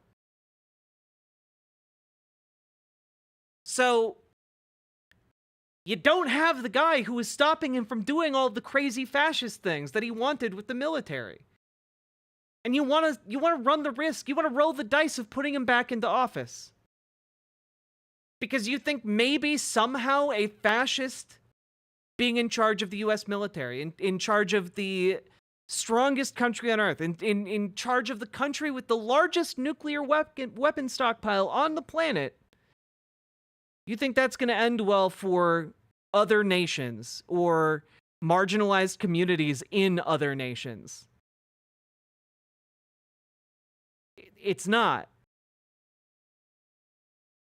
It's not. This is like thinking Hitler was going to be, appeased.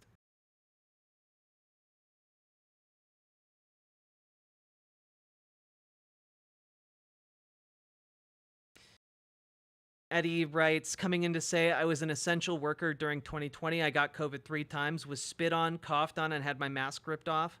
I caught COVID 3 times. I can't remember half the stuff. I get winded just... Can't remember half the stuff. I get winded just going up a flight of stairs. F. Jill Stein here. Yeah. I'm sorry to hear that, Eddie. But they're playing cute about potentially getting someone that the highest leaders of our military call the gravest threat to our country. And frankly, if it's the gravest threat to our country, that is a threat to the entire planet, because I can think of nothing less nothing more terrifying, rather, than a madman being in control of our nuclear arsenal and our military capabilities. But in the moment, 2017 to 2021, as the people are dying, as the Nazis are marching, you're not thinking, it was wrong of me to say they're the same. None of these things exist in isolation. We have several converging crises right now. So here's the problem. Back in June, this is what we're doing this all again. The same arguments are being made, as you know. Hey, Morbius It's not just Dragon. Democrats saying you're helping Donald Trump. Donald Trump is saying, he said at a rally, Jill Stein, I like her very much. You know why? She takes 100% from them. Donald Trump seems to like your candidacy. Steve Bannon has said the same thing. Why are Republicans saying this if you're not helping? I think they have the same, what should we say, extremely enlightened and visionary understanding of politics. No, I don't look to them for political analysis. No. You're not looking to them for political analysis, but they're also not lying. They love you. Like, they love your political movement because you are a spoiler candidate, and they recognize that because it helps them, and they like that. It's very simple. Like, it's not cute that Steve Bannon, the strategist that got Donald Trump into the White House, who's currently serving prison time for trying to protect him, it's not cute that he loves you. It's not cute that a fascist who wants to kill as many Palestinians as he possibly can loves you.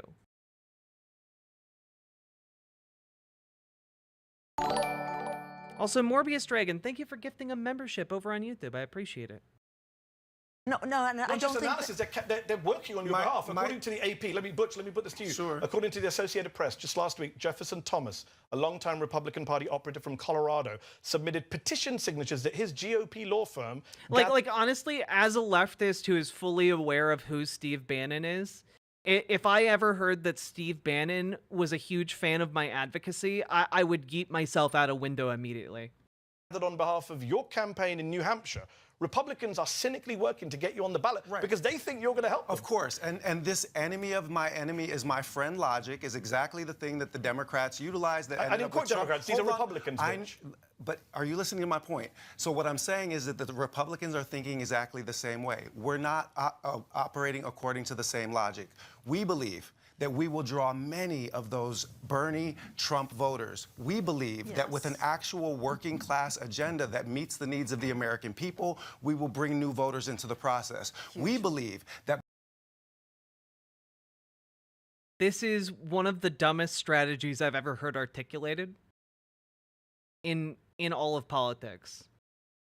Banking on the Bernie to Trump voter demographic? Are you kidding me? The vast majority of people in the country don't vote. They're the people you should work on. This is like unironically. I know some people have like talked about a red-brown alliance. It literally feels like that. This feels like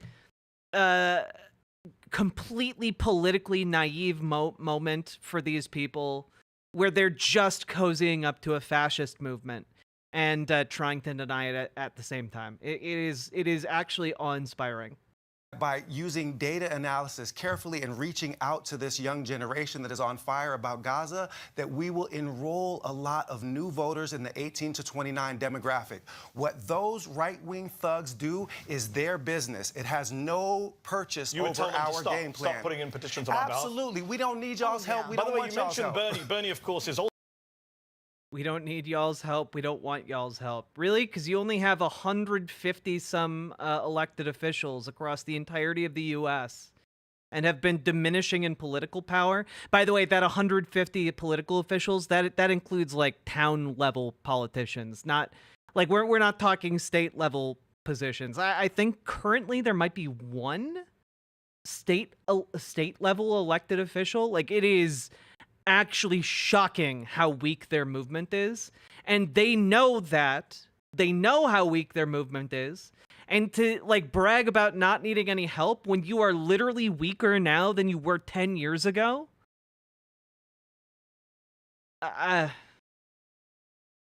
They are gone, man. Also worried that you are going to cost the Democrats or help Trump win. If Bernie Forget the had Democrats. run as a Green, he'd probably be president. So let me ask you this: it's not just Democrats. How?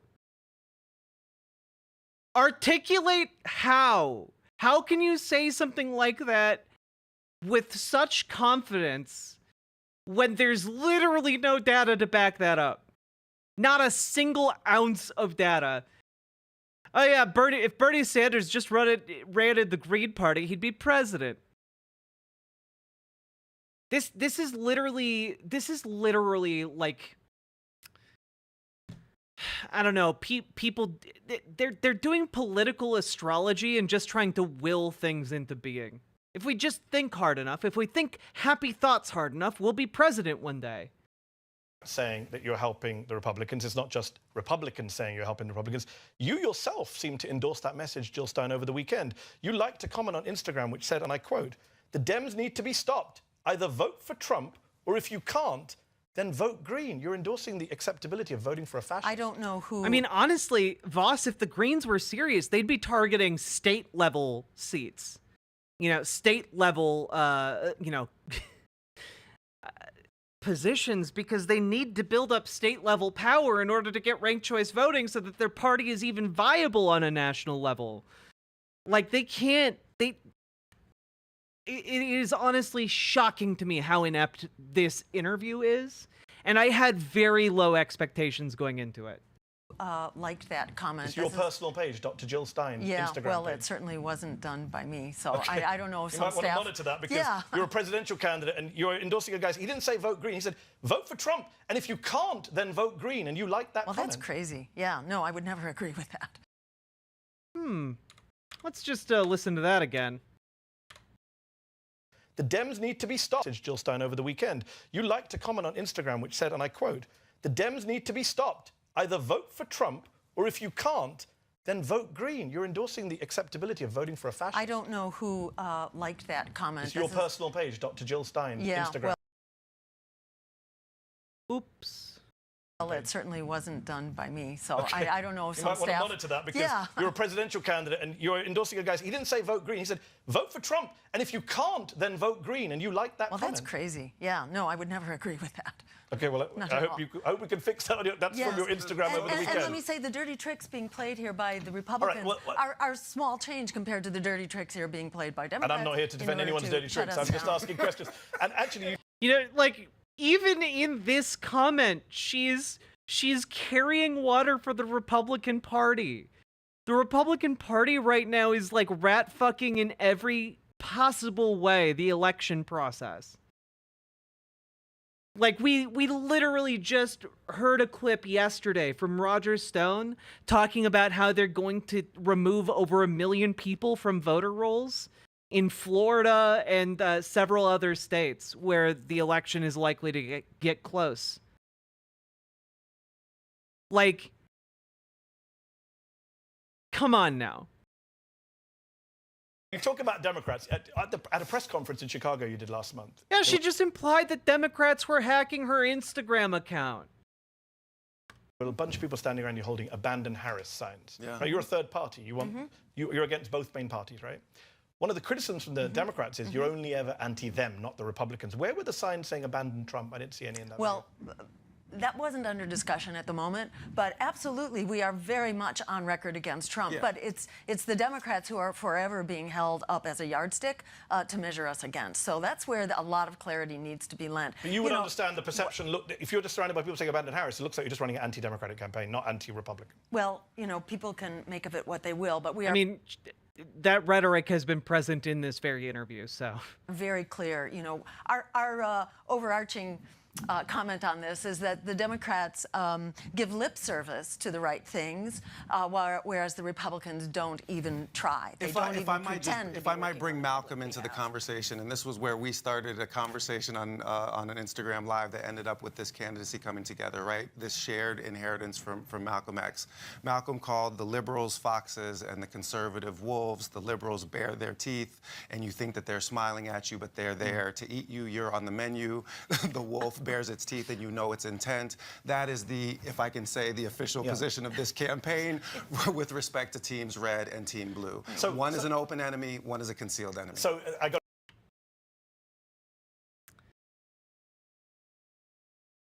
Yeah, and you want to deliver the country to the wolf? That doesn't seem like a good plan? Like, even if we accept your analogy here, you want to deliver us into the jaws of the wolf. That seems bad. Let's drill down. I'm glad you brought that up. Do you believe... Give it to the furries. Before I get to that question, if Trump wins in November, are you fine with that? Am I fine with that? Yeah. No thinking person would be fine with the idea. Then you need to analyze your function in this election, buddy. Of a completely incompetent, amoral, foolish, right? This is a man who could not pass any of my university classes under any circumstances, right? So nobody's fine with that. So are you as fine with that as you are as fine with Harris winning? 6 of one, half dozen of the other. They're equally bad. Oh, yeah.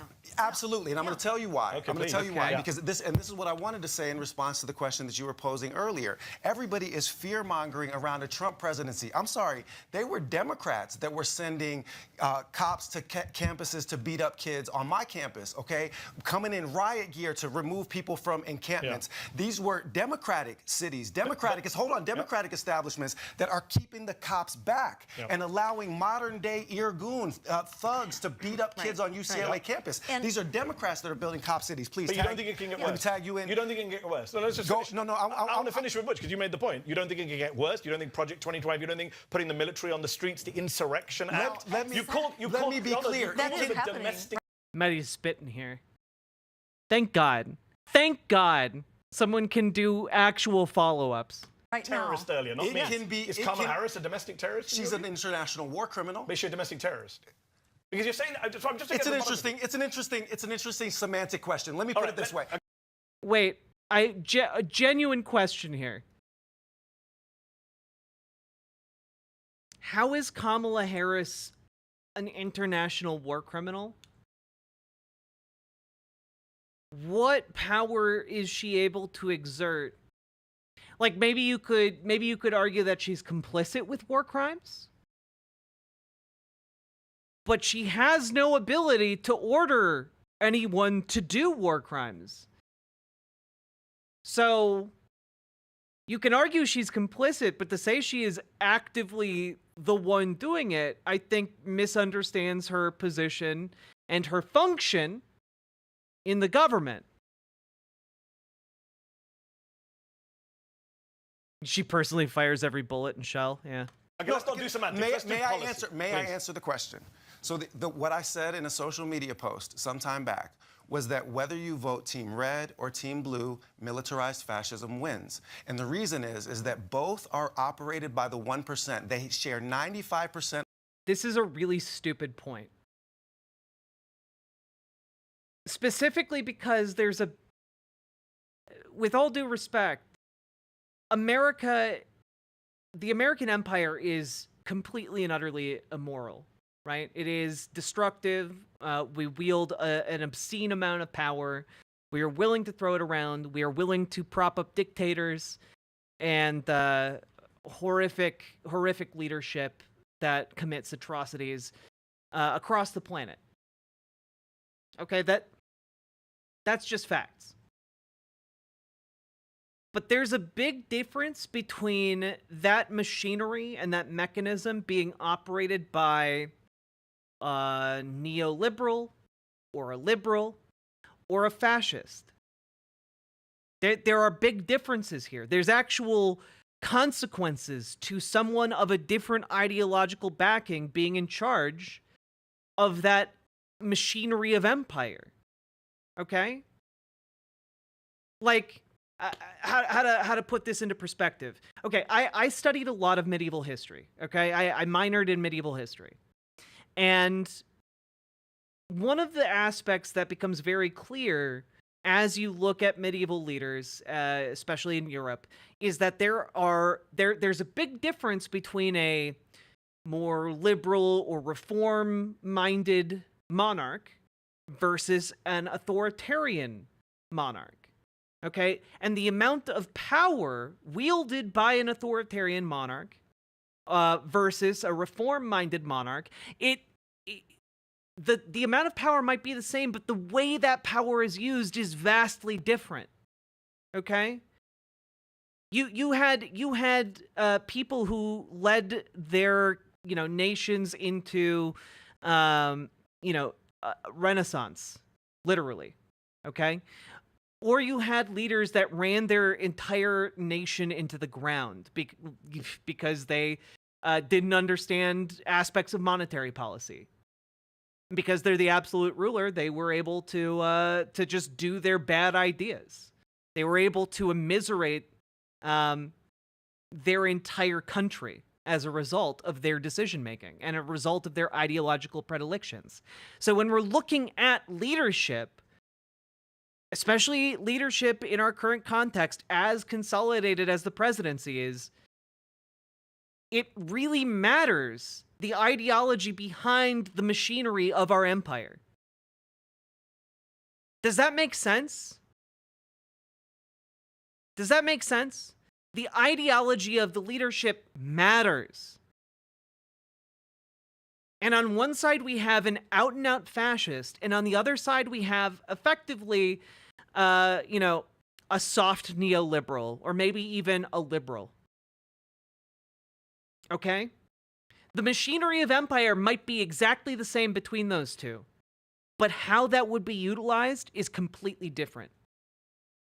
And I think that one of those people has an ideology that is much closer to ours, that we can actually influence and potentially begin the process of, reducing our empire or, putting pressure on parts of the imperial, outskirts to put an end to this genocide, to put an end to the insane, rabid state of Israel.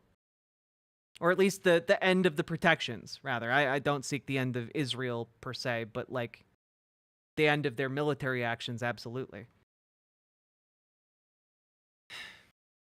Some of my friends say we have two fascists. I mean, like, I don't think those people know what fascism means. Like, with all due respect, you know, I think more people who are saying both sides are fascist need to read Umberto Eco's 14 Points or the longer fascism essay. It's like 10 pages. It's like you can read it in like an hour, okay? Umberto Eco's Fascism is a very succinct explainer for what fascism actually is. Fascism is not a stand-in for empire. Fascism is not a stand-in for, you know, for bad things. It's not a stand-in for military conflict. It has a very specific ideological meaning. And it is frustrating that people just don't seem to get it. Yeah, exactly, Quiet Kitsune. The machinery probably won't be dismantled overnight.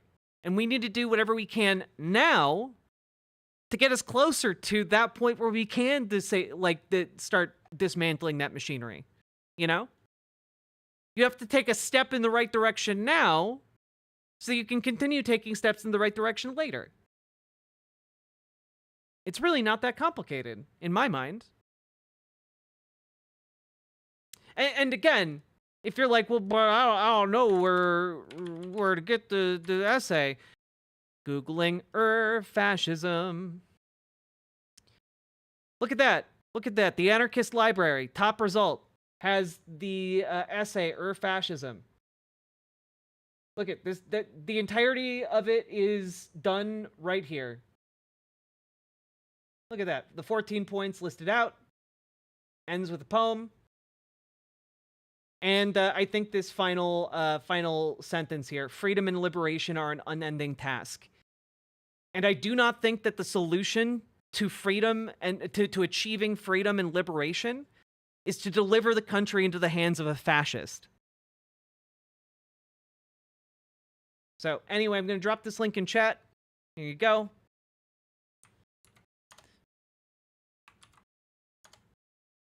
It is quite literally one of the easiest reads of your life. It'll help clarify it at least a little bit.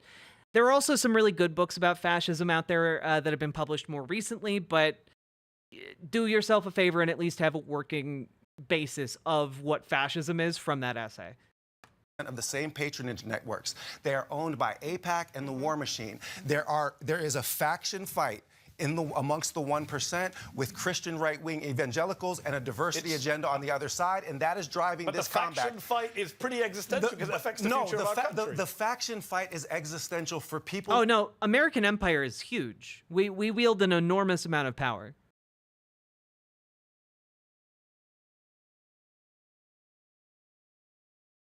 Like you, who cannot imagine a green future and can only imagine... Yeah, like making DC a state or Puerto Rico a state, that's not what empire is.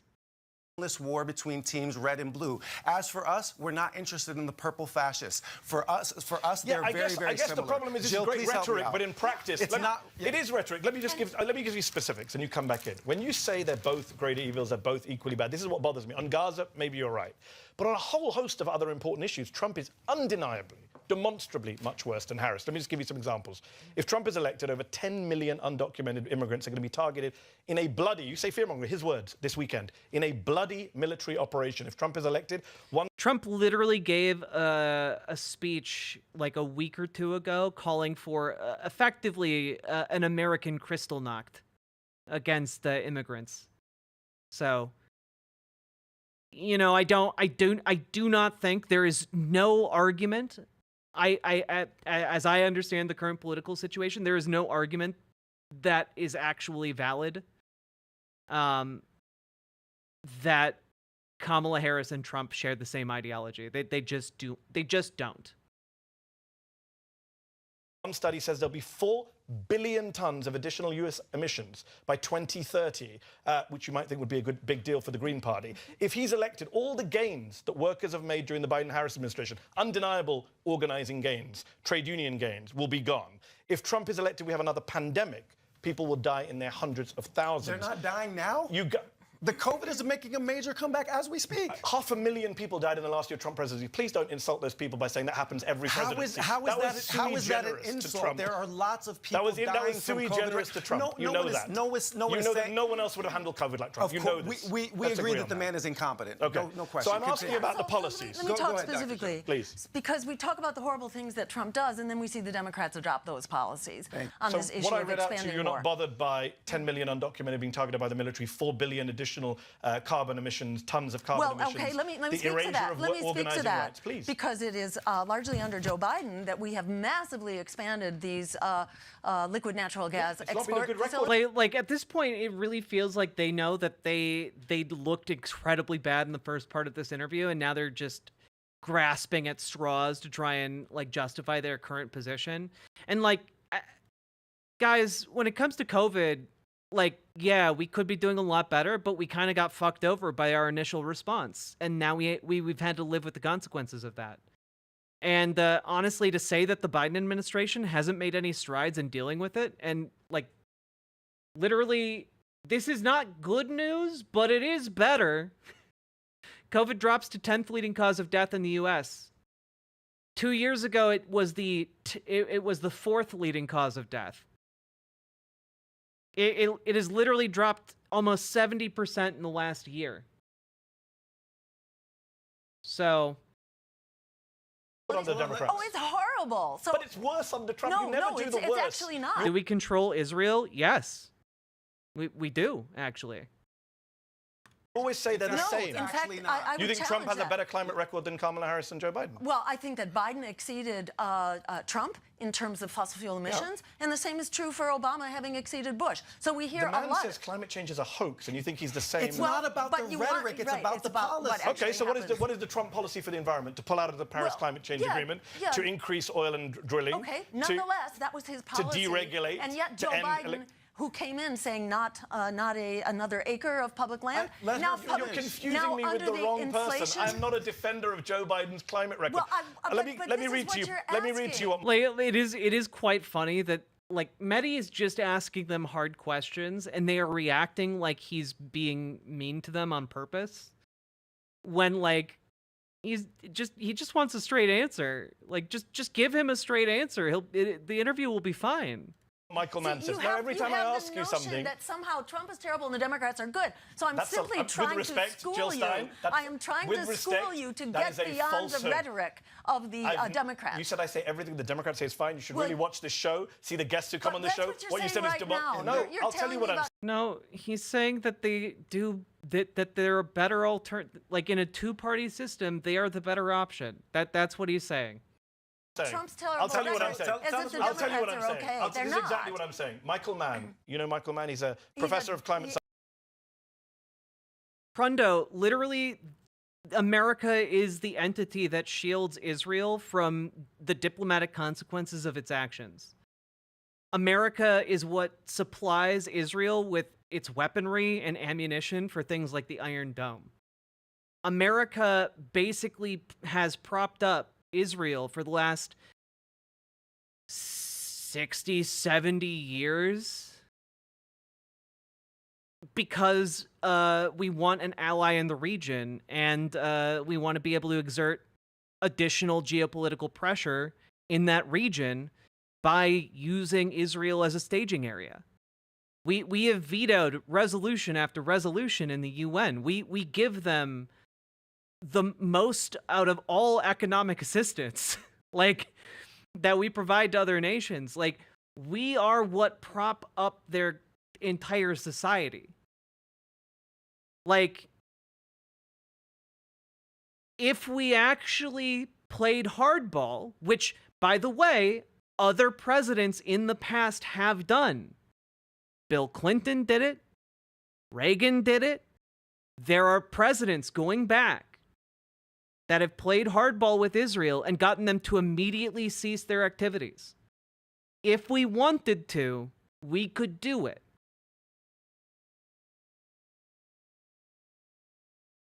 Yet they keep defying Biden and his red lines. Prundo, that's because Biden's red lines are a lie. I for a long time, I was under the impression that this was just, a lot of diplomatic maneuvering can take time. This is just the gears of geopolitics turning. But the reality is that Joe Biden is a Zionist. He has been a Zionist. He has declared himself to be a Zionist publicly, recently. And that goes back. He signed merch for for Benjamin Netanyahu, like the last time they met. Like they are friends. The only conclusion you can arrive at this point is that Joe Biden believes that this is a good thing. He believes that what Israel is doing is inconvenient, of course, but he thinks ultimately and supports ultimately the Zionist project. He supports the settler colonial movement in Israel. That is what has allowed Israel, by the way, to ignore UN resolution after UN resolution after UN resolution, in order to effectively, like, build up their settlements that are illegal under international law. And he is what has allowed that to continue and to accelerate.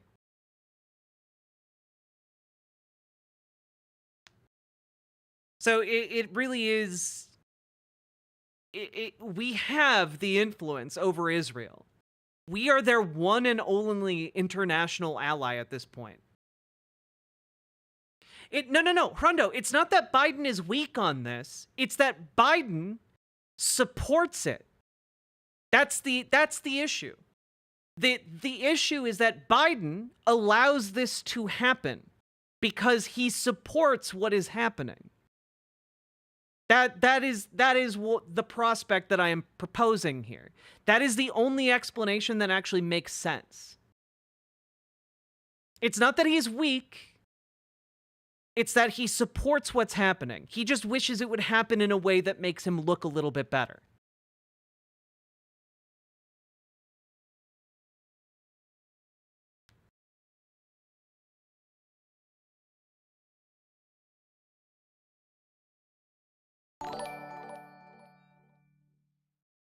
Just saying, as someone who got a candidate to change their stump speech. We can push people, if we are willing to do the work. Exactly. Thank you very much, Lady Ringcloud, for the $5 dono. But the issue is, I'm not saying that the US controls Israel, but I am saying that we exert enormous international influence over Israel because we are effectively their only ally in the world because they've alienated every other nation on Earth. We are their lifeline to normalized relations with the rest of the world. We are their supplier of arms and ammunition. We are their, effectively, the people who station military carriers off their coast to make sure that there are no international repercussions for their actions. So, like, again, to say that we control Israel, we don't. They're not like a member of the United States. They're not one of the states, but on a geopolitical level, within the context of American empire, we exert overwhelming amounts of influence over their country. So all I'm saying here is that if Joe Biden wanted to, he could get on the phone with Benjamin Netanyahu, he could freeze all weapon shipments, and he could say, hey, Benjamin Netanyahu, you're done. We're not cutting you a blank check anymore. And this is not controversial. This is not just me saying it. A lot of geopolitical analysts say the same thing. My brain wanted to say analyzers, but that's not right. Like, that is simply the case. If we wanted to, we could make it happen. The issue is the person that needs to want it to happen is Joe Biden, and he is a lifelong committed Zionist. And that is kind of it. It is one of the only ideological positions that Joe Biden appears to hold deeply and truly in his heart.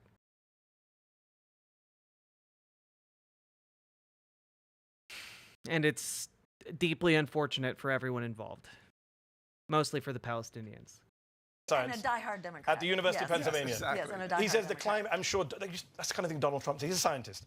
The climate is a great example of the perfect being the enemy of the good. With Harris, he says the record's not good. We have a fighting chance. With Trump, it's... Fimby, Israel wouldn't get overrun without U.S. support. Like, they have a very large military that is well equipped and has enough arms and ammunition to go for a while, but they could not operate indefinitely without U.S. support. It's pretty close to game over. We have That's a fighting true, isn't it? chance when we get out and make a fighting chance. Under Richard Nixon and his very conservative Supreme Court, we were active on So you think you could abortion organize rights. under Trump to get climate action? You can. Well, not only climate action, on peace action, on anti-genocide. Well, Rondo, in this case, it's very nearly true when it comes to Israel. Action. While he invokes the Insurrection Act, shoots at protesters. Movements go to die under Democratic You think there's rule, going to be free and we protests under a shut second down. Trump term? Well, we haven't seen them under Democrats. Under Democrats, these movements go silent. We saw a massive record protest for Gaza in this city. We saw. You think Donald Trump's going to allow that? He's going to deport we people. saw university presidents being But did we not deposed see for saying record simple protests, things. though, in this city? Listen, we absolutely saw This protests. is a very and we strange saw argument. Your we saw argument is protests under Democrats are Trump. bad, which I agree with. Therefore, Trump can't be worse. Yes, he can. No one is He can saying- invoke the Insurrection Act. No, you literally earlier in this interview talked about how they were both fascists, that they were both bad. Now you're trying to backtrack and say, well, no, of course Trump would be worse. One But second. The which Democrats Harris are is not. catching up with this him. is a If they plain exceed caricature. him. You're both talking at the same time. One of you picks. Okay, may I? Yeah. No one is saying that Trump cannot be worse. But Sounds like you both are saying that. No one is actually, in point of fact, saying that. What we're saying is that we are not responsible for the Democrats' failures to create a meaningful alternative to Team Red. And the more that we do the work of actually... But Rondo, that's the thing, right? They are able to influence our elections because for a very long time, Israeli policy and U.S. foreign policy were completely and utterly aligned. But powers that be in Israel realized that that would not always be the case. And so while those ideologies and geopolitical goals were aligned, they invested heavily into our political infrastructure. And because they did that, they built up a lot of people who were dependent on that campaign money. A lot of people who took it, seeing it as free funding for their campaign with no strings attached, because, frankly, they didn't think it was a check that would ever need to be cashed. They didn't think that there would ever come a day when they had to pay the piper, as it were. And unfortunately, they are now, our political establishment is now realizing that actually, oh, wait, the client state of the United States, Israel, actually does have a lot of sway over our politicians and actually will differ from our foreign policy goals. But now they've got a bunch of people who rely on their campaign money. And they have a political apparatus in the United States that is capable of exacting a price on politicians that do not align with them. And so the Israeli lobby is all... I hate to tell you this, Rondo, but the Israeli lobby in the U.S. is both U.S. evangelicals who want to see the state of Israel destroyed. That is certainly a part of it, but it is not the entirety of it. It is absolutely not the entirety of it. These are very specifically goals that are being put in place by foreign governments that want to influence U.S. policy. We have other groups like that. We have Turkish nationals who exert political influence in the United States. It's just that these Israeli lobbyists were able to do it in a smart way that was largely accepted by the political establishment. Unlike, for example, Turkey, who tried to get the New York City mayor on effectively their payroll. And they did it in a very not smart way that is now seeing Mayor Adams have his feet put to the fire. Okay? But what we're looking at is effectively like a divergence between the foreign policy of Israel and the foreign policy of the United States, something that has not happened for a very, very long time. And so what I'm trying to say here is that there is a lot of influence from groups like AIPAC, from other groups similar to it, that influence our politics and keep politicians in line. It's the same type of stuff. And again, I was on the ground, okay? I was on the ground this year, and I saw AIPAC money firsthand. It poured into that election. And it sank one of the most progressive members of Congress. Okay? It took millions and millions of dollars, but it did its job. And so what I'm trying to explain here is that there is an apparatus that tries to keep this all aligned. And Joe Biden, if he wanted to, could exert diplomatic and political pressure. Was that the Assad simp who got sunk? Prundo, no, but also you're now beginning to make me upset. God. My brain is cooked right now.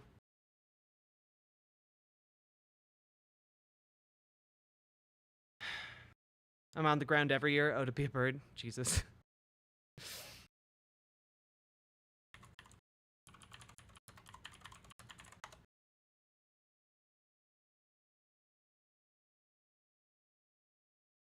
I don't know how to explain it better.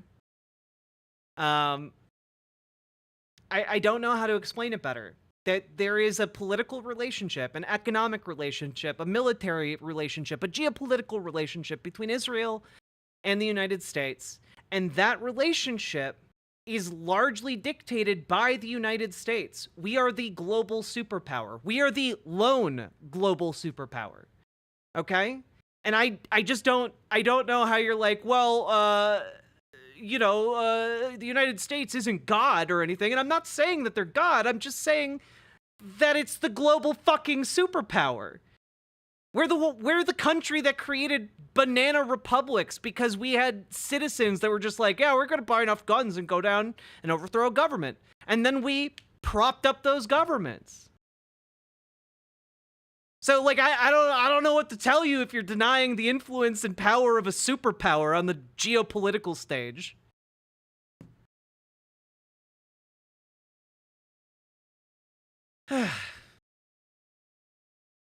Actually providing a meaningful alternative for the American people. One, we will consolidate power in a third party, which will give Americans choice in future elections. And two, we will provide maximal leverage on the few adults that are left in the room on Team Blue that will hopefully push them to behave like responsible adults. ACAB includes Tone Police. Thank you for being a member for the past 2 months. Appreciate that. That's fine. That's on them. That is not on us. That's a washing of your hands. That's on them. That is not on us. So let's talk about record. Mehdi, we are not going to build an alternative overnight. We're going to have to build it. Right. And that may mean getting to 5%, then 10%, and I'm going to come back to that point later in the interview, which we're running out of time on. And what is really clear is that we are headed over the cliff right now, very clearly. God, Jamal Bowman. I was trying to remember who I was on the ground for canvassing for just this year, and my brain is just so cooked I couldn't remember it. I've been focused on this too hard. Yeah, we were canvassing for Jamal Bowman. Under Democrat policies as well as Republican. And I think we're guaranteed over the cliff if a fascist comes in, a domestic terrorist, to quote Butch. So Jill, let me talk about some record stuff, because let's put Donald Trump to one side for a moment. Let's talk about your record. We talked about how good your record has been on Gaza and how many Palestinians like you. But a lot of Syrians would say your record was as bad on Syria as it has been good on Gaza. Now you oppose a genocide, then you were indifferent to a genocide. May I clarify? Let me finish the question, and you can. You said in November 2015, as Assad and Putin were massacring Syrians in their tens of thousands, quote, the US should be working with Syria, Russia, and Iran to restore all of Syria to control by the government. That's the Assad government. That was an unapproved statement, which was taken down the moment it was... You seem to have a lot of things online that you don't approve that go out. We just Storma, Russia and China, like, okay, maybe if you want to argue that Russia and China are superpowers, I would not. But if you want to make that argument, then I would say that the US is in a different class above them, the hyperpower. We're in a unipolar world, guys. Russia and China are definitely like up there in terms of power, but they are nowhere close to us. This two, Maddie, two pretty big not ones. a lot. So an endorsement of Trump and a support of genocide? One from 2015 and an Instagram like? Come on, man, be serious. Yeah, really. Be serious. And this was all of one sentence in a press release that got posted on a website. I never, ever said anything in support of Assad. You picked a running mate who was a supporter of Assad. The predecessor to Butch was a guy called Ajamu Baraka, who suggested Assad's election. Sofita Loon, China isn't doing direct colonization, but I would argue that it's doing like a form of neocolonialism with its Belt and Road Initiative, which is certainly preferable to military colonialism. But it is also expanding and entering a period of economic crisis where it's turning more towards nationalism, doing saber rattling, building artificial islands to like expand its influence in the South China Sea. It's doing a lot to expand its influence because it has risen as I guess we'll adopt the hyperpower superpower distinction because it's risen to the status of a superpower or regional power. Would you call China fascist? I think it has a lot of fascistic qualities, yes. Maybe I would call it authoritarian in the process of turning towards fascism.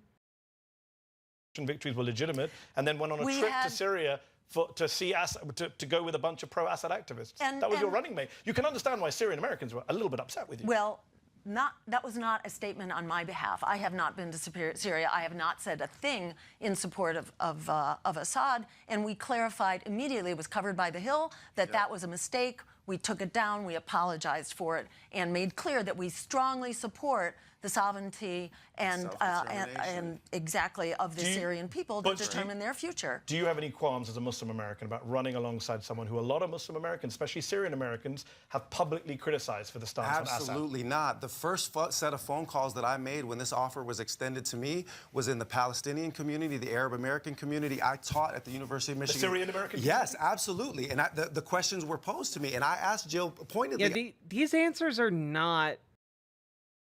I think that usually when not confronted directly, Green Party candidates like Stein are able to project like kind of this authenticity. But I'm not picking that up right now. About this and was given exactly this answer. When I actually showed them the documentation, all of the people that had questions, their fears were assuaged. So I went in with an absolutely clear conscience on this question. I 100% believe in Jill's position with respect to not just Palestinian Americans, but with respect to Muslims' right to self-determination. And I believe in those things because when I asked her in an Instagram Live about what the overall foreign policy vision of Jill Stein was, it was actually about dismantling. I'm sorry, what? I 100% believe in Jill's position with respect to not just Palestinian Americans, but with respect to Muslims' right to self-determination. And I believe in those things because when I asked her in an Instagram Live... You asked her this in an Instagram Live? That's where you figured... That's where you hashed this out? Not in a conversation that wasn't being broadcast? Like you weren't able to ask her that behind closed doors? It was in an... You only got this answer in an Instagram Live conversation? That is bizarre. You're running for the presidency together.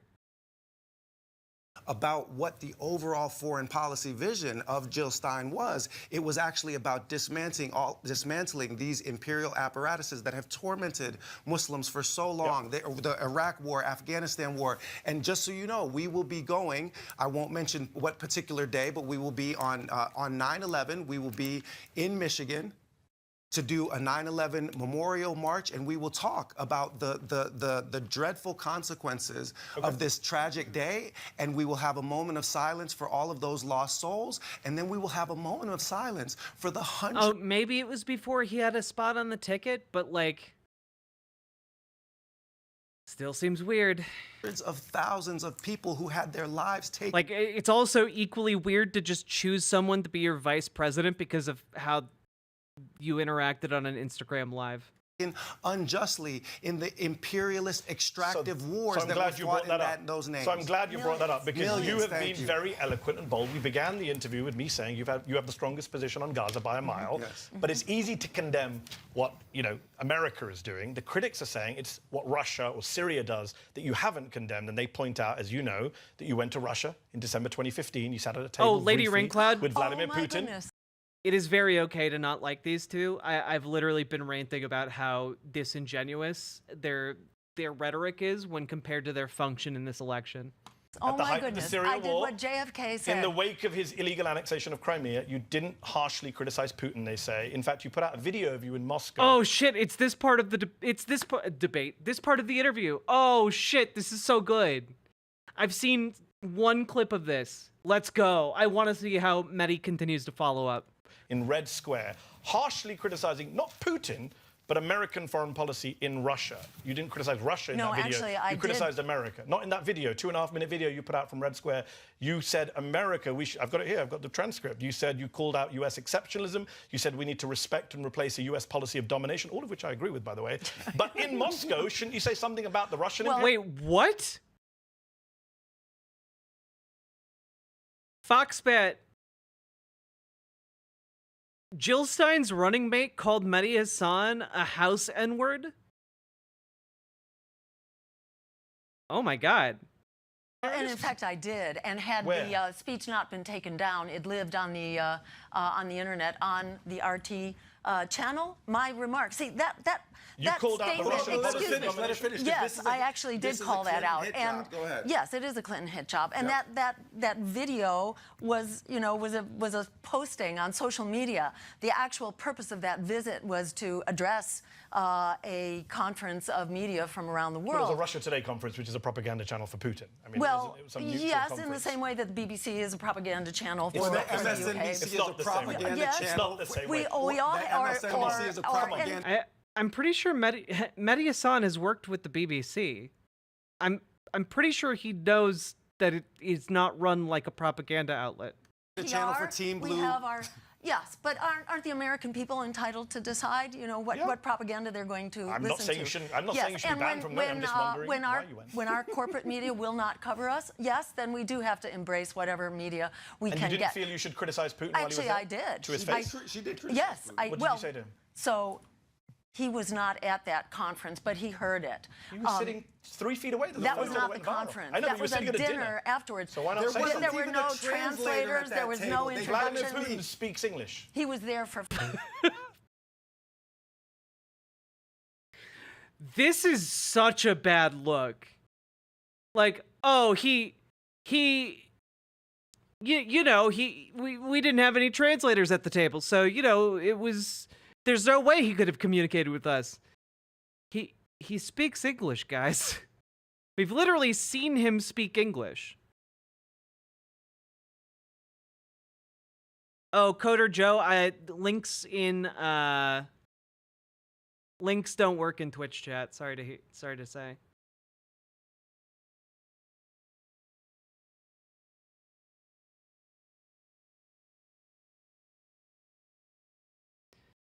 "5 minutes before he gave a speech in Russian." Yeah. If Joe Biden was sitting at a table with you 5 minutes, you wouldn't call him out on Gaza? If No, Benjamin Netanyahu was sitting at a table with you, you wouldn't call him out? But if so why not Putin? if he is unavailable, if he's across the table and there's just screaming noise, what, you're going to go shout over You're the telling me, if you sat Oh my God. This just 2 days ago, fresh from attacking Noura Erakat, Jill Stein and Butch Ware are now attacking me as a rat, House N-word, and FBI agent, no less. What a great way to help the Palestinians and stop the genocide. The Greens truly leading the way for the left and Muslims. And for Muslims. Damn, dude. These people suck. At a table with Joe Biden and Benjamin Netanyahu for 5 minutes, you wouldn't say anything to them. Well, this is why I Sitting made next the to his main point to spokesman. focus my speech on these remarks right. and to criticize Russia for basically following in the U.S. So here's what bothers a lot. Syria. Here's what, let me finish this conversation. if I can Hold on, understand, I need to talk about Russia, and I'll bring you in, because you weren't there with respect. Jill was. That's fair. On the day you posted that video, on the 17th of December 2015, Russian warplanes bombed a residential area in Aleppo, killed 8 people, including 4 kids. 10 days after you went to that dinner in Russia, on 20th of December, Russian warplanes bombed a marketplace in Idlib, killed over 40 Syrian people in the area. Did you ever condemn any of that? Yes, Did you feel bad about being in Russia, talking about peace while they're dropping bombs? Well, that was the point of, that was one of the didn't points work, did it? in my actual remarks. Well, whose has worked? Yes, but you know, I was also on that, in that same trip, I was in Paris talking with Jeremy Corbyn. I was talking with the Chinese deputy negotiator on climate. So am I going to change the world by having a 1-minute conversation with world leaders? No, and more often than not, you can't even get their attention.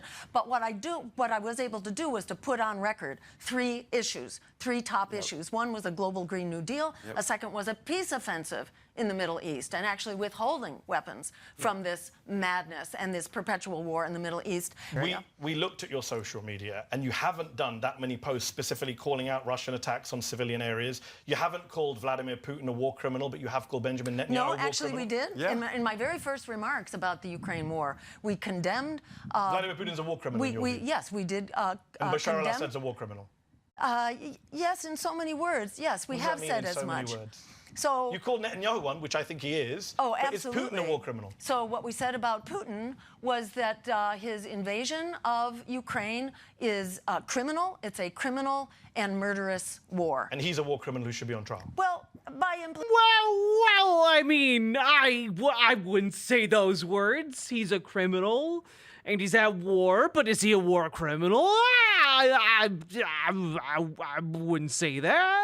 Okay, by implication. You're struggling here to say something very simple. This is why people have their doubts about you in Russia. Well, why is Benjamin Netanyahu a war criminal but not Vladimir Putin? Well, as John F. Kennedy said, we must not be afraid to, we must not negotiate out of fear, and we must not fear to negotiate. So if you want to be an effective world leader, you don't start by name-calling and hurling epithets. So how will President Stein negotiate with Israel then if you've called Netanyahu a war criminal? Well, because he very clearly is a war criminal. So Putin clearly isn't a war criminal? Well, we don't have a decision, put it this way, by the International Criminal Court. Yes, we do.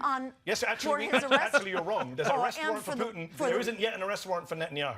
So why is Putin not a war criminal but Netanyahu is? Yeah. I think they both are. You don't.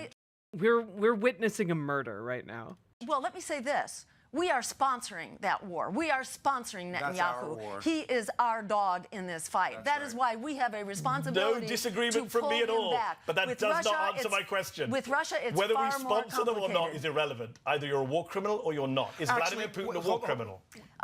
In so many words, yes, he is. I don't know what so many words are. Butch, is Vladimir Putin a war criminal? Let me say that whatever you think he is, if you want to pull him back... It's not what I think. I'm asking what you think. You're running for president. If you are a world leader, you don't begin your conversation by calling someone a war criminal unless So why have you called Biden and Netanyahu war criminals? Because we have a clear strategy and we have a very strong Is Bashar al-Assad and Vladimir community. Putin war criminals in your view? In my humble opinion, as an individual, I would class their actions as criminal, without any question.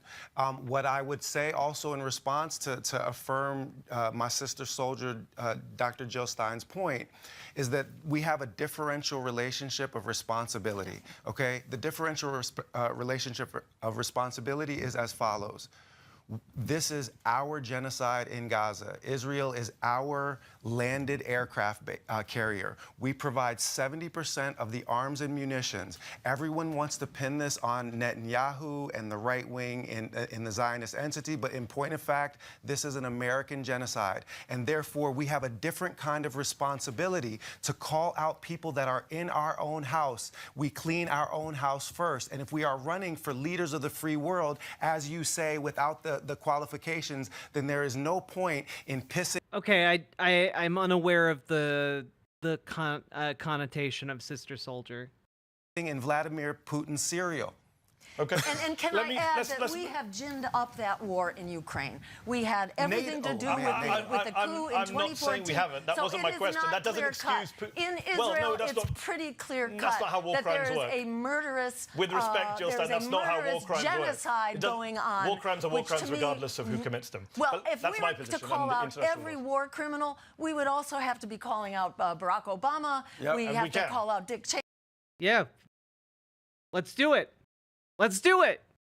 I'm in favor of that. Yes, actually. I mean, there's just a whole... I have. And George. I have. All three of us have, but it seems to me I'm the only one who's willing to call out Putin at this table. Wait, hold on. You didn't hear me? I answered the question. Crimes. You didn't say him. No, I said that they were both criminal. I said okay, good. And I have called him a criminal as well. Okay, good. Yes, okay. So but is he a war criminal? Because you seem to still be dancing around that particular label. Move on from there. Like almost like someone told you under no circumstances could you say that he was a war criminal. Hard work getting to this. I understand the point you're making, although I don't so moves many us forward words. in solving the war in Ukraine. We need to sit down and we need to negotiate without name calling. I agree on and, that. and I take that very seriously. And before I think we it's run out of time, important let's talk not domestic. to disrupt our chance at peace here by name calling. Thank you. Let's talk domestic policy. Butch Ware, Gaza aside, what would you say is the policy issue you believe your platform is best on compared to the Democrats or the Republicans? Yeah. Oh, no, Somniostatic. Their position is that Russia does want to negotiate, in fact, and that it is the West and Ukraine that are refusing or pressuring Ukraine away from the negotiating table. When in reality, the only peace deals that Russia has offered Ukraine are effectively, demilitarizing the entire country and ceding ground currently held by Russian forces, and a promise to remain demilitarized for the foreseeable future, which just sets them up to be taken over very easily in, a year or two. It is not an actual peace deal. So the way that I would answer this question actually emerges from the first conversation that Jill and I had. And Jill was giving a layout of two things. So first, I'll just provide a little bit of background, and then I'll answer the question directly. So I had just made a post about Kamala Harris and how Kamala Harris had been asked a question about reparations. Cannot be achieved if we and call she Putin a danced poopy around head. the topic for a full 2 minutes, and then she said specifically, I will never do anything that only helps black people. That's the way that she said it. So I asked Jill about reparations, and Jill said they act as though it's an incalculable amount, but it's been calculated many times by specialists. It's between $10 and $13 trillion US, and I'm in favor of cash payments to the descendants of the enslaved. Powerful, right? So from the beginning, a conversation about transformative intervention to alleviate the wealth gap in African-American communities. But the real answer to your question actually came when we were talking about drug policy, okay? And when Dr. Jill started to talk about how we treat the drug crisis in America now as a Green Party, as a public health problem rather than a problem to be solved by the carceral state, I mentioned the fact that my wife is Mexican-American because Jill said that if you actually legalize these substances, you disempower the cartels in Central America that are responsible for all of these political assassinations. You take away a lot of the push factor that is involved in the so-called migration crisis. And immediately my head starts to turn and I'm like, oh my God, we have a magic bullet that solves the problem. Oh, but my point, my larger point, Rundo, is that Russia's other claims are largely irrelevant because they want the demilitarization of Ukraine so they can just take all of it later. Like the other points are really irrelevant when that's the actual aim of their negotiation. of my cousin being locked up for 3 years on petty drug charges, right? And that solved my wife's problem of her mom not being able to see her brother for 23 years because she came here undocumented. That if we just take a simple common sense solution that is good for white folks in Appalachia, right? We treat drugs as a public health problem, then we can take the carceral state, migration policy, and social housing all in one, and we treat this with domestic policies that actually serve the American people rather than serve the 1%. So let me repeat, before we run out of time, let me repeat what I said at the start of this interview, which feels like a long time ago. Your policies, a lot of your policies are great. Yes. You said earlier about Noura Erakat, maybe she doesn't understand how politics works. Do you understand how politics works, Jill Stein? Because these are great policies. Medicare for all, higher taxes on the wealthy, student debt forgiveness, a higher minimum wage, all on the Green Party website. I looked at it, I said, great, love this. But how do you get them passed into law? Let's say you win the presidency, which I don't think you can. But let's say you do by some miracle. Biden, to be fair, tried to do a lot of that stuff. Yes, he did. Well, yes, he tried to. He literally put a bill in the Senate for the minimum wage. Within the current Kirsten system? Sinema put a thumbs down. Oh, sure. And 8 Democrats joined with a bunch of Republicans to basically screw over in the the bill current that system, which so, is so hold on, if Biden couldn't get it past his own party, the Republicans, they hate, both parties hate you. How are you going to get through Congress those policies? Remember when Barack Obama got elected, you know, with his army of grassroots advocates, he basically sent them home when he appointed Larry Summers as his Treasury Secretary, and it was clear whose interests he is serving and did serve, and that goes true down the line of Democrats. This is a bought and paid for political system, so it's very hard. To be fair, they did try and do a lot of this stuff. Biden tried to do student debt. The Supreme Court stopped him. You know that. He tried, but through a very fallible mechanism that was a setup for being stopped by the Supreme Court. But suffice it to say, it's very hard to move anything through that system, and we know from academic studies and just the real world that it is not the interests of everyday people for health care, for housing, for education. That doesn't matter one bit. You know, it's serving big donors that does. But what we will do is we will enact some really critical measures that the president has authority over just by virtue of the bully pulpit. So let me tell you what we will do. On day one, we will undertake an antitrust lawsuit against the consolidated corporate media so that we can break up media and encourage independent reporting like what we're seeing here and relieve that bar of censorship because... Again, I'm not terribly interested in the ideas that they're pushing, mostly because I've heard most of them before. I'm open to new ones, of course, but they don't actually have to implement any of these. You know, like it's really easy to say, yeah, well, we'll just do X, Y, and Z, and then but not have like a plan to actually get from point A to point B on any of those issues, you know? The First Amendment is first for very good reasons. If so we don't do that via executive order because you're not going to get a bill. Well, no, but you can get your Department of Justice to basically undertake but the case. But the things I mentioned, health, Medicare for all. So let me get to that. We will also once again begin town hall meetings, which have been ended. They really don't take place now because politicians are too busy talking to their donors, not to their constituents. So we will shame politicians. I mean, the bully pulpit is fine to use. It's great to use the bully pulpit effectively. You can do that, but that is not enough when it comes to actually wielding political power. Like if you only have the bully pulpit in your pocket, you are in a really dog shit political position.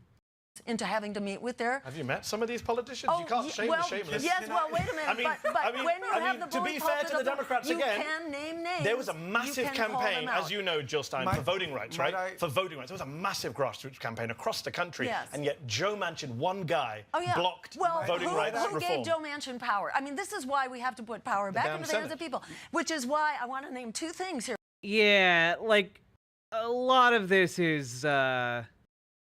I'm not seeing the connection between town hall meetings and healthcare getting passed. I think there's a lot of other things you could do. One is town hall meetings, and the other one is congressional hearings. That's right. And likewise, decorporatizing the media. Congressional hearings, you don't have any parties in Congress. You haven't. See, that's one of the criticisms of the Green Party, is that you run for president every 4 years, but you've not built up a presence in state legislatures. Hold on, let me finish the question. Gubernatorial offices. Yes. Please speak to it. Yes. Or in I'm not against the idea of like mandating certain amounts of town halls for constituents. I'm not against that idea. I just don't really know how that would get us Medicare for all. Federal legislature in Congress. But what we have Jill done- Stein see, runs every 4 So years. let me say, but where is the building? So we have tripled our vote, for one thing, from 2012 Exactly, to First 2016. True But let me Virgin. say beyond Got it. that, what are you comparing us to? You've got to compare us to other grassroots parties that are not corrupted, that But do the Green not take Party the money. in Germany is in government, in England is in no. parliament. Well, Green but parties we're around the talking world the do. US. As Oh, you have to compare us to other third parties in the U.S. You know, all of those vibrant and successful third party movements that are building up local power. You know, all of those. serious parties. You're not we seen do. as a Well, serious we do party. not have proportional representation here in this country. Nor does the UK. So small parties, grassroots, people-powered parties in this country are dead within 10 years. They're done. So they don't even have an opportunity to But build. by that logic, why run for president then? Because we have to. Because we're going. But that's kind of the issue I have here, is that I understand that it can take time to build a movement, but the movement she is presiding over is actively weakening and is significantly weaker than it was 10 years ago. So you're also not doing your job. Over the cliff because we need to stop the genocide. But wouldn't you be in a stronger because we can't keep spending our money on Actually, the Butch, before you add, I'm just going to add one more data point and then you deal with both. Yeah, okay. The argument is that you haven't built up a presence. No, that's entirely wrong. We have built up a presence. We How are many the state legislators alternative. do you have? Also, just as an FYI, I believe that there are currently more elected libertarians in office right now than there are elected Green Party members, and that's just embarrassing. So we have over 1,500 local elected. That's not what I asked. So wait a minute, this is about building. That's not we what I have asked. been How on many the ballot state for legislators 20 do you years. have? The next best compared to us is the Peace and Freedom Jill Party, Stein, with which had respect, 14 ballot lines, which they I don't lost like 20 interrupting you, years but you're answering the ago. question. How Yeah, it's not a good look when she's not answering the question. many state legislators do you have? So we have Let her had a answer the couple. question. We have had a handful. But right now. But let's say we need to stop the Democratic Party from throwing us off the ballot. Okay. We need to stop the Democratic Party. So let me add from a data hanging on point, to and then our bring in public Butch, who's funding. waiting patiently. We can fix this, but we need to get the word out, because when we do get the well, word out, we the put public you here for an hour to get the word out. And we need to multiply this 1,000 times. Understood. That's Butch, right. And this is how Butch, we get the argument there. is you don't have any members of state legislatures, you don't have any members of Congress, you don't have any governors. So even if you were Maybe somehow this to is get how we into get the there. presidency, you don't have that organized elected movement that you need. You can't just have people on the streets. You need lawmakers. course. And you've joined a party which has shrunk over 20 years. Yeah. You had the Green Party had 319. Finally, I'm so glad that Mehdi is bringing this up. I'm so glad. This is why Mehdi's the GOAT. 1,000 members in 2004. Today it has 245,000 members. Instead of growing, you've shrunk. Yeah, so you're talking about the kind of, first golden era of the Green Party with Ralph Nader at its head. What I would say, just to be clear, is that I joined this struggle for the long term. I came to this office from Scout. Again, I don't understand how they expect this. I don't understand how they expect the Green Party to survive a Trump administration. Out our national headquarters here in Washington, D.C. You are going to get sick of seeing me around here, Mehdi. You're going to get sick of seeing Dr. Jill We'll around have here. the discussion That anytime this is a moment where all of the years that the Green Party... I mean, Jill Stein's 74 years old. I don't know if we'll have to be sick of seeing her around for that much longer. has been doing work. People like Annie Young, Park and Recreation Board in the city of Minneapolis for 20 plus years, a public servant. We've got public servants like that all over this country that have never had the kind of shine on their work that they are now seeing. So we are already having the conversations about the congressional runs, the gubernatorial runs. And if, as you say, we only have that 1 in 1,000 shot at the chin of Trump, right? And let's say... It is not a 1 in 1,000 shot. There is no universe in which the numbers that are currently up there, like, result in the Green Party winning. Let me correct myself. Let me correct myself. If the United States gets struck by a meteor, or like all of our nukes blow up simultaneously, maybe that would also take out all of the major political parties, and then the remnants of humanity that wander the wastes might elect the Green Party. So 0.00000000000001%. There we go. We miss. Let's say we don't land that punch. Let's say we don't get the Muhammad Ali versus Sonny Liston outcome that I, as a black Muslim, believe we have a shot at getting. What's to stop Dr. Jill Stein or Professor Butch Ware from running for a gubernatorial position or a congressional position in an off-year election? I am in this fight. We are in this fight to build power. I think a lot of your critics would say they wish you'd been doing that all these years instead of these pointless presidential races. That takes resources, brother. Okay. And you know that these people are outspending us a million to one. Last question to you, Jill Stein. I don't think, and most people don't think, and I suspect neither of you think you're going to win the presidency in November, but you are making a lot of noise. You are getting a lot of new supporters, especially over Gaza.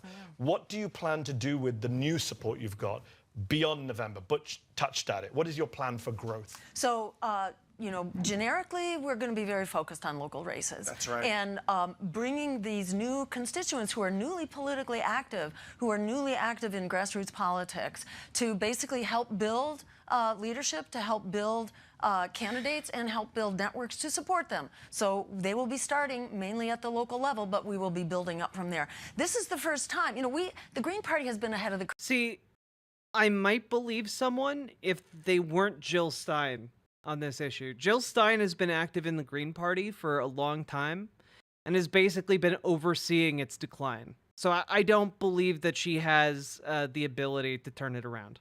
Curve on climate change, right. on militarism, on genocide, on reparations, Medicare, land back, social housing. And Medicare for All, which was launched by Ralph Nader. Actually, the whole progressive democratic agenda was launched by the Green Party. So we're going to build on that. We absolutely will. So, and the progress that we have made so far is not trivial, and it's not to be discounted. And it's been made against an extremely steep playing field that's controlled by the playing field is bad. But the playing field is where we are, and it's a playing field that could deliver us Trump or Harris. I'm going to try one last time. One last time. Give you the last word. I asked you to 2016, and it went horribly badly afterwards. Let me ask you this again. Would you tell your supporters at home, vote Green everywhere, but in those 3 swing states, vote against a domestic terrorist? I would say it's very important for us to stand up and demand the democracy that we deserve. We should not be in the business of endorsing genocide. And I would say forget the lesser evil. Good luck figuring out which one is the greater evil when one of them is doing a genocide right now. I think the other one may do it in the future. And domestic terrorism. That's the problem. Well, we'll have to leave it there. I'm sorry if someone watching has any affinity for these two, but like, that was such a Weasley thing to say. It was such a Weasley thing to say. She couldn't even bring herself. Like, on one side, you have a domestic terrorist that tried to overthrow democracy, who is also a fascist. And on the other, you have a liberal. It's not a hard calculation. I think we have I was giving Jill Stein the last word. I think we have domestic terrorism right now when we have 80 cop cities that are being built around the country. You can't say they're all the same all the time. Jill Stein, I'm not saying they are the same, but you are. You literally are, though. You're like, oh, we're already in fascism. They're building 80 cop cities right now, and it's like, well, do you think again? We have 2 options. We have 2 options. We have the cards we're dealt. You can't be like, yes, Trump may be a domestic terrorist and a fascist, but you know, we're right now we're overseeing a genocide, and there are 80 cop cities, and like listing off facts that are undeniably awful and bad. But then when like confronted about that, you're like, oh, well, I'm not saying that, you know, the current administration is worse than a Trump one, but that is what you're saying, though. Like, you're just being weaselly with your rhetoric. You're not being honest about your position. but they're not Sounds like different it. enough. And if we This is want what to you said to me in change our 2016. and we've been These are the proven exact words, absolutely and we got right. Trump. We've been proven absolutely I right. think I was proven right. We got Donald Democrats Trump. continue We can to both give be us right, Trump. believe it or Okay, we'll both be right, but give us people will Trump. suffer. We can both be right. Let's end on that note. Jill Stein. They're laughing like it's a game. They're laughing like it's a game, dog. Lives are literally in the balance here. The lives of people in Palestine, the lives of people in the United States, the lives of people in countries where crises are going to be brewing in the near future. And I am furious at these two. Butch Ware, thank you so much for your time. We do Thanks a lot, appreciate buddy. it. It was fun. Great talking Thank to you. you. Fun, yeah. Did you like this video? Yeah, it was fun. It was fun, says guy who immediately went on to call Mehdi Hassan a rat and a house N-word and an FBI agent. I don't think he had fun. I'm picking up on some subtle context clues. That was incredible. And I do hope that we get this content out there. And I hope my yapping added to it. Added important context here. Because these people functionally are here to not rig the election, but they're functionally here to tilt the election towards Trump. That is their function in this election. That is functionally how they, as an organization, comport themselves. They are not functionally working to build state and local power, despite the rhetoric here towards the end of that interview. The rhetoric is easy for them. They just say what they think lefties will like. They adjust their message accordingly. And then they never actually have to deliver on it, because they never get into positions of power where they have to actually legislate. Again, you can't just look at the words. You actually have to look at how they function in our context, and their function is abhorrently bad. So I hope that this gets out there to more people who are considering voting for Jill Stein, because I think she's taking you for a ride. And I don't know why. I'm not going to speculate as to why. But I think that we need to wake up to the actual function of her candidacy in this election cycle.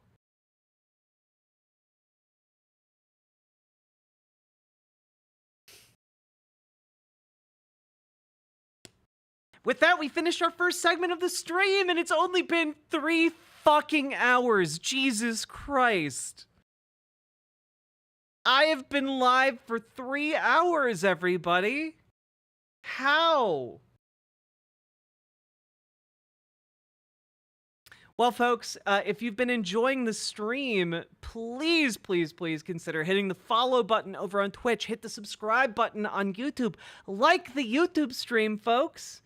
And please consider dropping those subs and donos, because I'm a pretty small channel, and it's really the only way I'm able to keep making content.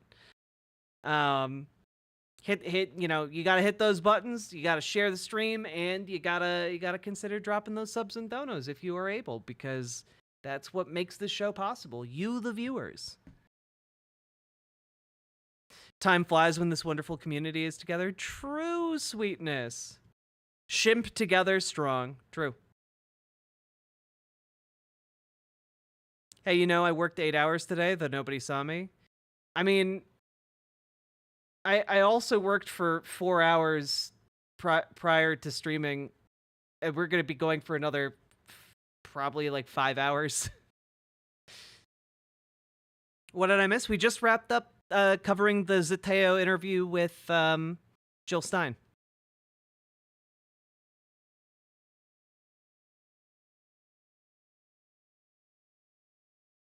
Whew.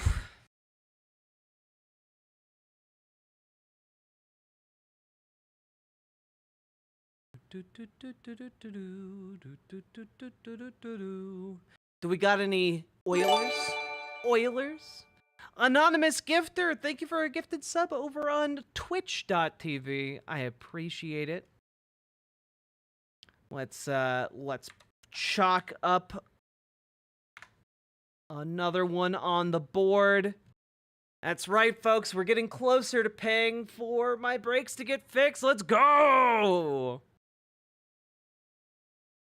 We are almost... We are only 105 subs away from hitting the point at which I'm able to fix my brakes on my car. We're in this fight together. Hell yeah. Yeah, true. If you guys do hit 400 subs today, tomorrow my partner and I will be cute and play Alien Isolation together. It'll be really adorable. Hey, Late Bloomer! Thank you for gifting a sub over on Twitch. I appreciate that.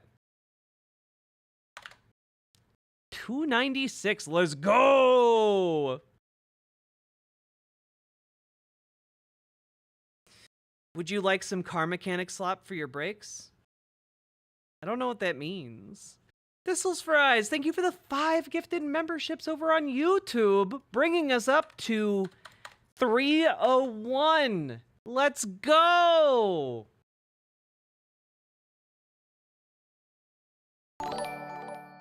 Stone Corbell, thank you for subscribing over on Twitch. I appreciate it too because I just found out about the Plus Partner program over on Twitch. I guess if you get more subscribers on Twitch, they count in a very specific point system, and if you get to like the first threshold, they up your payout by 10%, I guess, because Twitch is a hell site. But hey, have no money and I'm sad. Uncle Tony, I'm sorry. Maybe someone in Riverboat chat will be kind enough to gift you a sub. But the more subs we get over on Twitch, the closer we get to that goal. Apparently, I've only been 2 points shy of actually hitting it the last few months.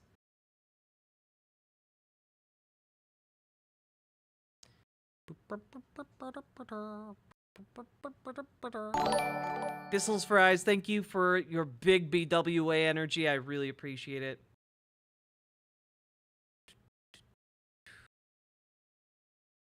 There's something extra evil about grifting third-party runs. Exactly! I finally got enough phone signal and battery to run a hotspot so I can watch streams. Still no power. This hurricane kicked my ass. Damn, Logic. I hope you're staying safe, though. Nice to see you're doing okay. We were worried about you. It's my mom's first wedding anniversary since my dad passed away. Oh, I'm sorry to hear that, Uncle Tony. That sounds really, really hard.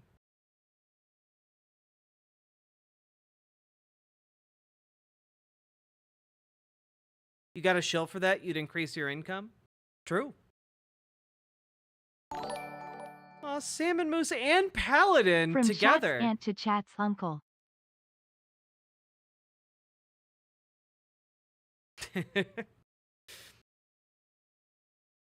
I like that we have 2 chat uncles.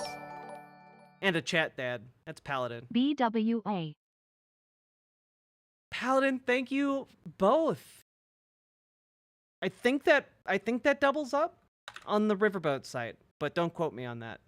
Chunkle? True. We love our chunkles.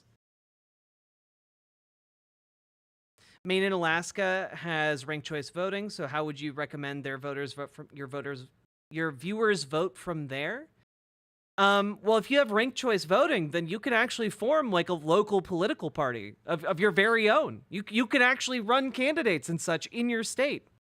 I'd recommend building up power to get politicians in a third party. Spent all day cleaning up trees and parts of roofs all over my neighborhood. It's been a day. Jesus, I hope you get some good rest tonight. Another creator was mentioning that apparently there's something with this platform where raids also have a lot to do with how much you rank and get. Like, if people stay with you longer after you get raided, it raises your metrics and you get a higher percentage of donations. I know I'm not explaining it well, but it was a weird thing and apparently is fairly new. They did not realize, and basically just by not doing a little speech where people came in, they were missing out on funds.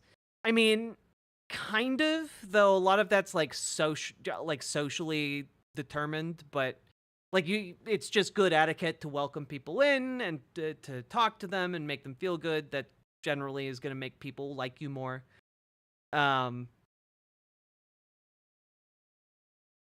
But yeah, I have to be completely honest. I've given up trying to figure out the way to get discovered on Twitch. Because technically, I am a featured LGBTQ content creator for the entire year. They made a really big deal about it during June, and I haven't heard diddly shit about it since then. And it's supposed to be a program that gets you on the front page, and you could suddenly get all these viewers, and I have literally never seen it happen to my viewership numbers.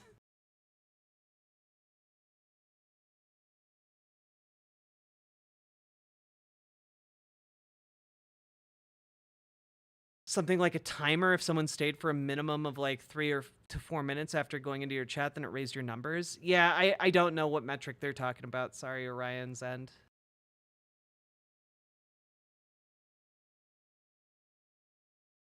Twitch discovery is horrible. Yeah. Yeah, the YouTube channel is we're doing pretty good over there.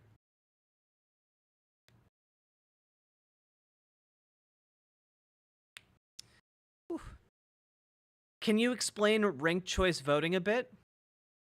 Yeah, basically, when you go to vote, you can rank your candidates.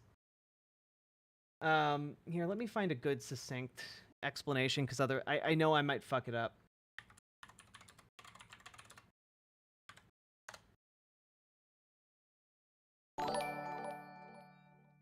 Here. Good job of supporting your community. BWA. Paladin, thank you for gifting a sub to Logic. Appreciate it. 95 subs to go, and if we hit our goal, you guys get an Alien Isolation stream tomorrow. Here's Rolling Stone explaining it in a minute. Ranked choice voting. You've probably been hearing about it, but how does it work? And why are places like New York City using it? It can be confusing, so let's use ice cream to demonstrate. Say 5 candidates are running in the ice cream primary to be mayor of Dessert Town. Now, Dessert Town is staunchly strawberry, so 4 of the candidates are...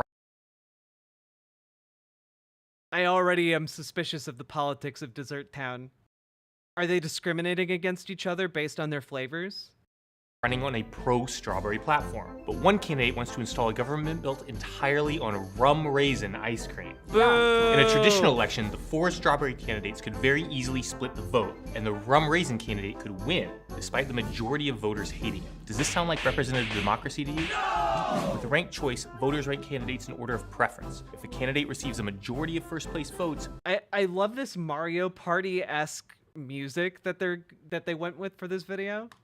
They're the winner, done deal. If not, an automatic recount is triggered, in which the last place candidate is eliminated and all of their votes are reallocated to whichever candidate those voters ranked next. The votes are counted again, and the process continues until one candidate has 50%. This ensures the strawberry-loving public can elect a representative that reflects their taste in ice cream. Yeah, so basically that's it. You just have multiple rounds of like tabulation for the votes until you have like a majority. There you go.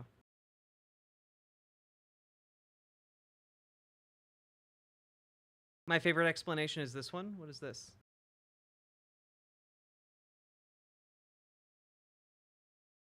You can't waste your vote.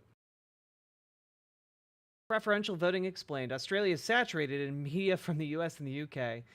Through entertainment, current affairs, and social media, we hear things like, there's no point in voting for an independent candidate because they'll never get in. It's a wasted vote. Sure, good minor party has good policies, but all they do is take votes away from so-so majority party. We must vote for so-so majority party to keep much worse party. I mean, it's true. It's true. Holy shit! Holy shit! Derek IT Pro. Thanks for being a voice. Enjoy being able to break. I will. Oh my god. I don't think it's a record, Gamer G. I think Paladin still holds the record. But holy shit, that is like a close second place. My god. Thank you so much for helping me to get my brakes fixed. You guys, we did it. I'm so excited that I can get my brakes fixed. I was really scared. I've been driving around with a bunch of brake fluid just in case I need to limp my way to an emergency, like, rest area or something while I've been driving around. Thank you so goddamn much. Fuck. Yeah, you guys, we got a video game to stream tomorrow. We're gonna play some Alien Isolation. It'll be a good time. Your car can stop now. I better go catch it. Oh god, thank you so much.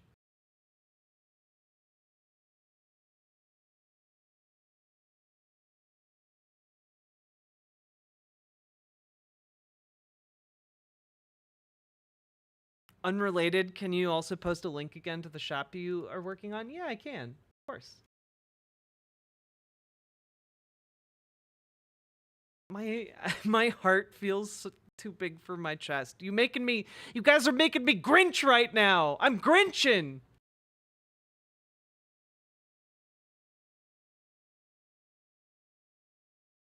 Here is for those of you who might not have seen me rep this. This is my partner and I. We're working on launching this lingerie brand for trans people, and for femmes of all shapes and sizes, creating beautiful feminine lingerie that celebrates the bodies of trans femmes with revolutionary fit and sizing. And we have a bunch of pre-launch merchandise for sale.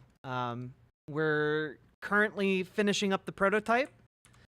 I think my partner might have it finished by today, actually. That we are going to be sending to the factories. Do you have much control over the shipping? No, but Salmon Moose, I can guarantee you that my partner looked into shipping costs and, like, specifically went with someone that had the best shipping costs to Australia. I know it's still not good, but, like, it was the best she could find. She did it with you in mind. Shipping costs, true. But yeah, cute shirts. And my favorite is, of course, the tote bag. And then you can sign up to be part of our email list and stuff, and follow our social media. Good stuff. I love the tote bags. Yeah, you can see some of the in like the social media posts. You can see some preliminary fittings of our garments. What's the lore behind the name again? The lore is that my partner has always really liked the name Imogene Olivia, and also really likes that the name can be shortened down to Io, because it makes you think of like space and celestial bodies and also like mythology. It has like a weight to it, you know, that we really like. It's short and classy, and I think it kind of conveys that sense of femininity, and I like that you kind of connect this feminine name to another feminine name in one, you know? Isn't Io... Well, Io is a moon.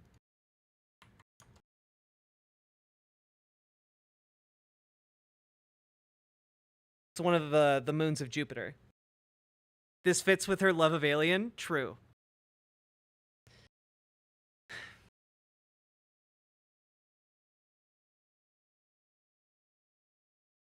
I'm actually really hyped to see you play Alien Isolation. I'm so hyped to play Alien Isolation, guys. Oh, did I not link? No, I did link it. Okay, you guys can see it.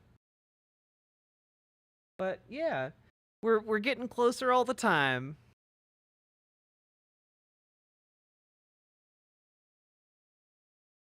There's a new Tom Cardy song. Archangel the Cobb, I had to stop playing Tom Cardy songs on the YouTube on the channel because I get DMCA'd on YouTube for them. It's sad. Have I ever played it? I have not played it, but I think it's a scary game. Here, let's watch the trailer for Alien Isolation. Also, everyone thank Derek IT Pro. Thank you, Derek, and thank you to everyone who donated to get us to this far. Let's go! Alien Isolation trailer. So we'll be playing this tomorrow night. Oh my god, okay, already I was not expecting this. This is a cool trailer. Well done.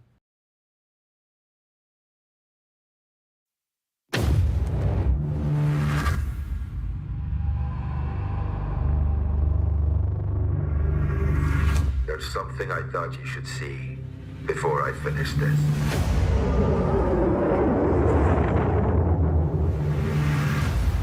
I know why you're working in the region where she went missing.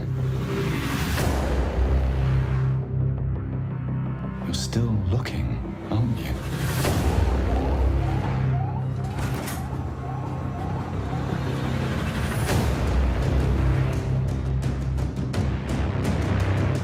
My God, Ripley. You're doing good, Tim.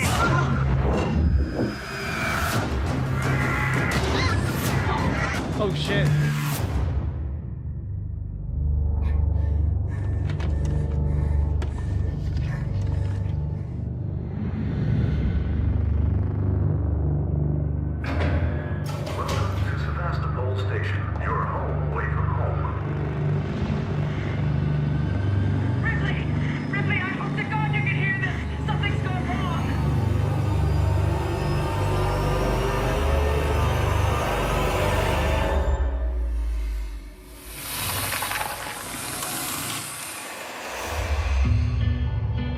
Oh, this is so fucking cool.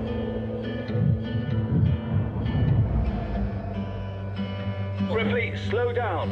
A creature. He said, come out and play. How did I know I could trust you? Fun and games. She's getting worse. She's dying. Let me be. Let the devil take me.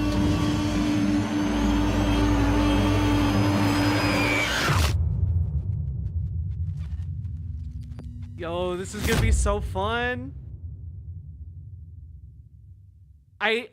Salmon Moose gave me all of the DLC, gifted me all of the DLC for Alien Isolation, so we're gonna be doing it. We'll be doing it. I'm so excited. I love scary games, but I'm also very spooked out. But if my partner's there, maybe I'll be less spooked out and inspired to be brave. And she loves Alien, so I'm really, really excited.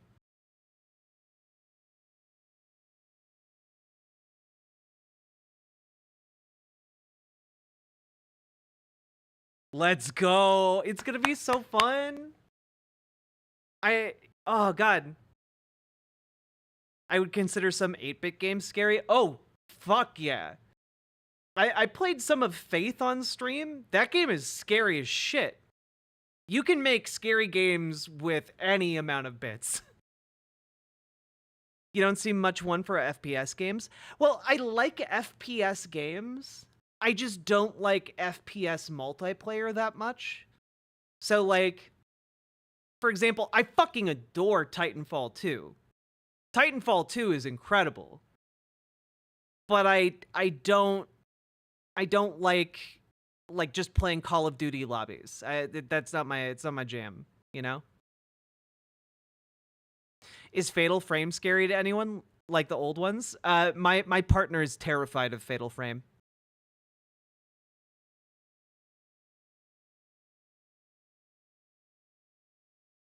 Crying about mechs in the club tonight? Yeah. Fear and Hunger is great. Also, I want to give another shot at what's it called? World of Horror. I want to give that another shot. That we played that last October for Spooky Month. It was really, really fun and really messed up, and I think I could get into that again. So I think this October we're gonna do Alien Isolation. I'm gonna get in at least another attempt at World of Horror, and also, I'm still hanging for Disco Elysium. We won't be doing Disco Elysium. Maybe we'll do that in December. It'll have to be a while.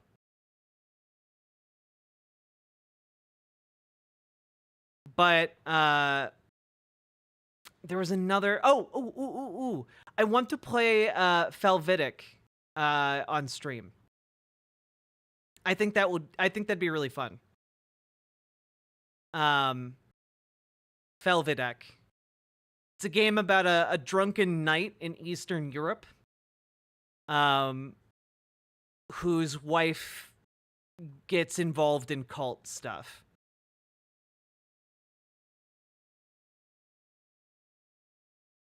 You need to play the Lakeview Cabin series? Ooh.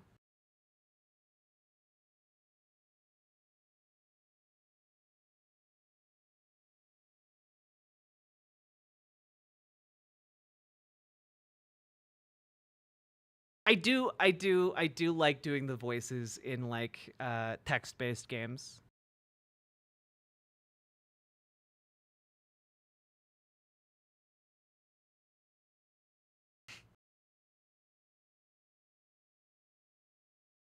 Ooh, I've played I played Iron Lung last October, actually. It was really good. It's very short, but very evocative and pretty freaky. I was friends with a rather prolific artist who is now in Europe that was friends with Geiger. And they were both friends together when coming up in the art scene. That's so cool.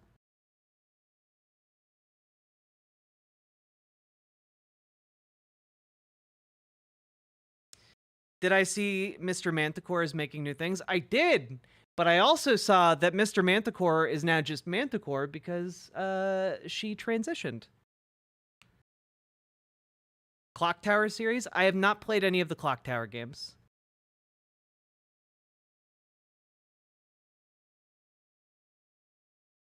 Wait, Two Dads Smoochin', did I see when we were watching the Alien Isolation trailer that you don't know anything about Alien?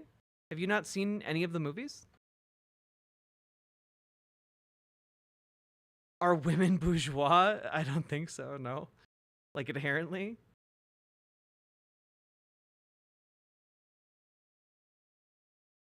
You used to be Facebook friends with H.R. Geiger? Sam and Moose, you can't just casually drop that into conversation. How? How did you know him? Mu Dang is bourgeois. True.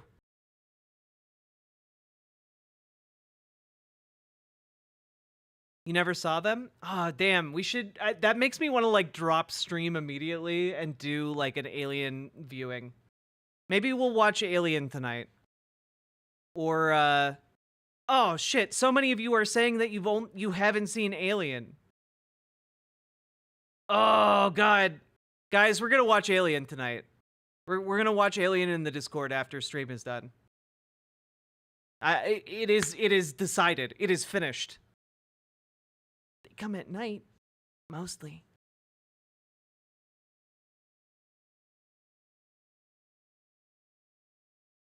You've seen Alien, but not all of the Alien movies. I tried watching Alien Resurrection, but it was one of those cases where like it genuinely was bad. But Alien 3 is great.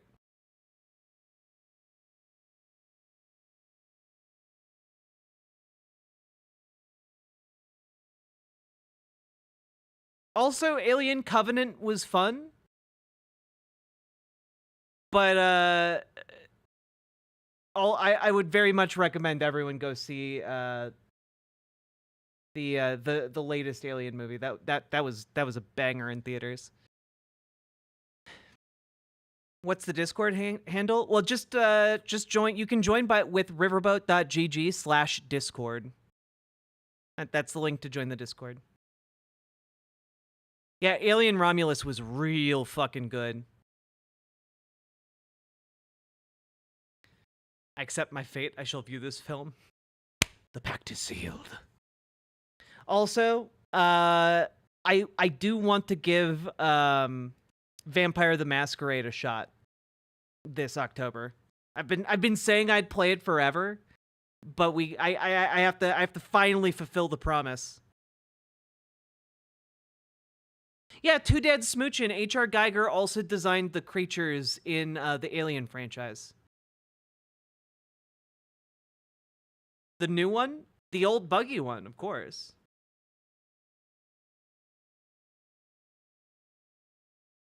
Okay.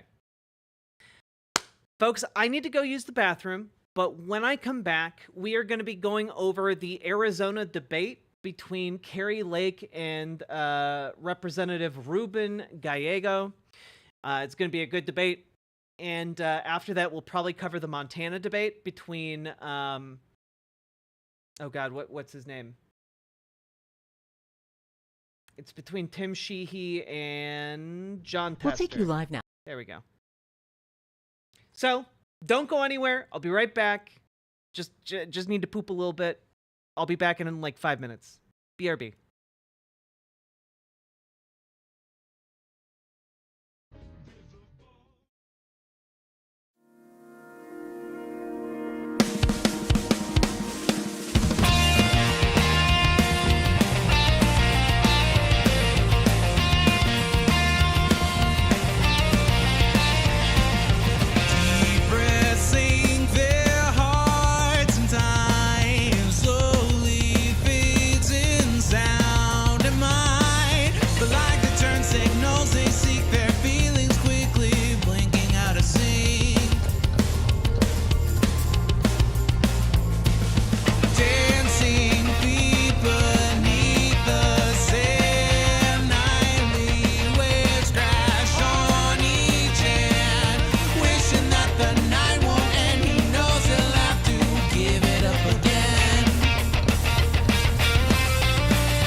It's in his head, it's in his head.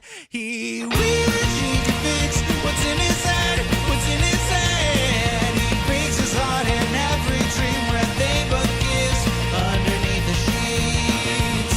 Oh, what a beautiful dream. Oh, when he plays pretend, it's in his head, it's in his head. He wishes he could fix what's in his head, what's in his head. He breaks his heart in every dream where they both kiss.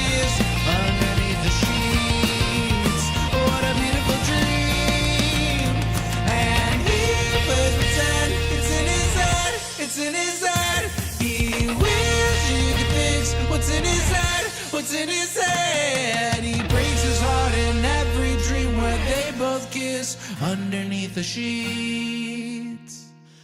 But what a beautiful dream.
He called himself a hillbilly, wrote an elegy of problem and his trouble as he went back and he doubled down on the fascism and the lies, and then he made a fatal crime. Couch fucker, what's your deal? J.D. Vance is cut by Peter Attil. Couch fucker, why must he lie? We must stop Project 2025. But in 2005 he wrote back then only one time. I felt femininely when I saw that movie about New Jersey. I don't know what's wrong with me, but must deny. And that's when J.D. Vance said he wants trans people to go die. Couch fucker, what's your deal? J.D. Vance is cut by Peter Attil. Couch fucker, why must he lie? We must stop Project 2025. At the RNC, he felt maybe I'll be free if I take up on this task, being Maga starting grasp to take over the country. I think J.D. Vance needs a swirly. Couch fucker, what's your deal? J.D. Vance is cut by Peter Attil. Couch fucker, why must he lie? We must stop Project 2025.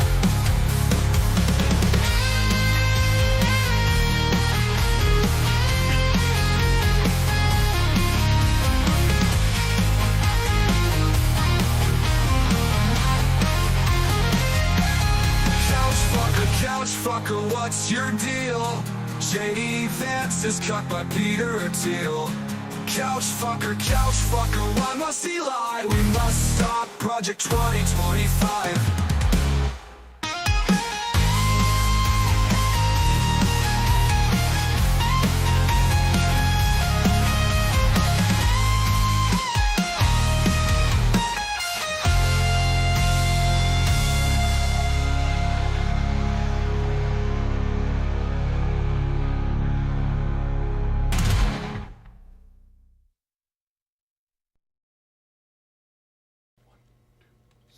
When the union's inspiration through the workers' blood shall run, there can be no power greater anywhere beneath the sun. Yet what force on earth is weaker than the feeble strength of one? But the union makes us strong. Solidarity forever. Solidarity forever. Solidarity forever. For the union makes us strong. Is there aught we hold in common with the greedy parasite who would lash us into serfdom and would crush us with his might? Is there anything left to us but to organize and fight? For the union makes us strong. Solidarity forever.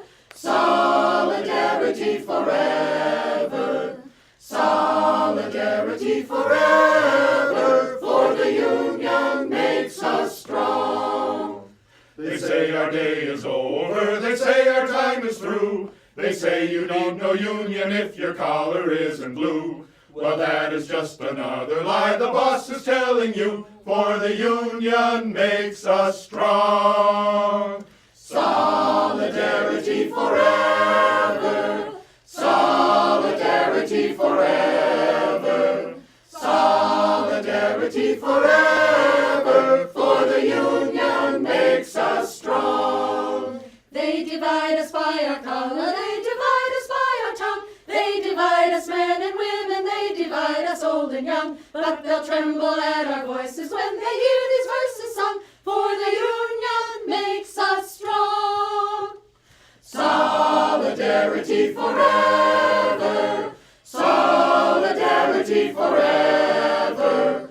Solidarity forever. For the union makes us strong. They have taken untold millions that they never toiled to earn. But without our brain and muscle, not a single wheel can turn. We can break their haughty power, gain our freedom when we learn that the union makes us strong. Solidarity forever. Solidarity forever. Solidarity forever. For the union makes us strong. In our hands is placed a power greater than their hoarded gold, greater than the might of armies magnified 1,000-fold. We can bring to birth a new world from the ashes of the old, for the union makes us strong. Solidarity forever. Solidarity forever. Solidarity forever. For the union makes us strong. Solidarity forever. Solidarity forever. Solidarity forever. For the union makes us strong.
In the heart of the stream where the currents flow, there's a red-haired captain with a radiant glow. Riverboat Jack with her eyes so bright navigates the waters, chasing dreams in the night. She talks of games and battles won, and fights for rights until they're won. With her partner by her side, they sail the waves they won't abide. Get in the riverboat, hear her laughter sway. With every line and booger, it's a playful day. She'll say daddy or oh mommy in her unique way. Riverboat Jack, lead the way.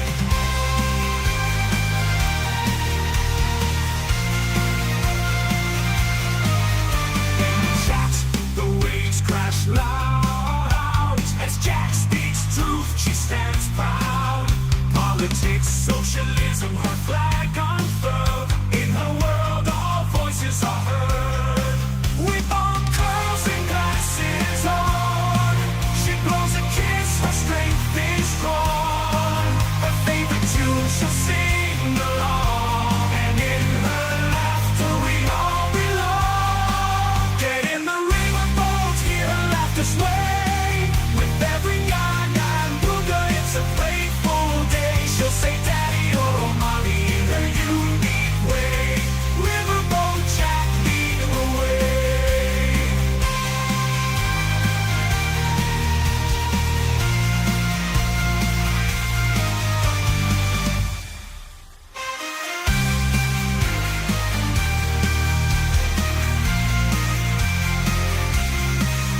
Riverboat Jack leading the way. BWA, the sound of joy as she sails through, no one can destroy. With love and courage she sets sail. Riverboat Jack, never to fail. Get in the riverboat, hear her laughter sway. With every yarn and booger, it's a playful day. She'll say daddy or oh mommy in her unique way. Riverboat Jack leading the way. So come aboard, let's sail the stream. With Riverboat Jack, it's a vibrant dream. In the world we're all free to play. Get in the riverboat, let's sail away.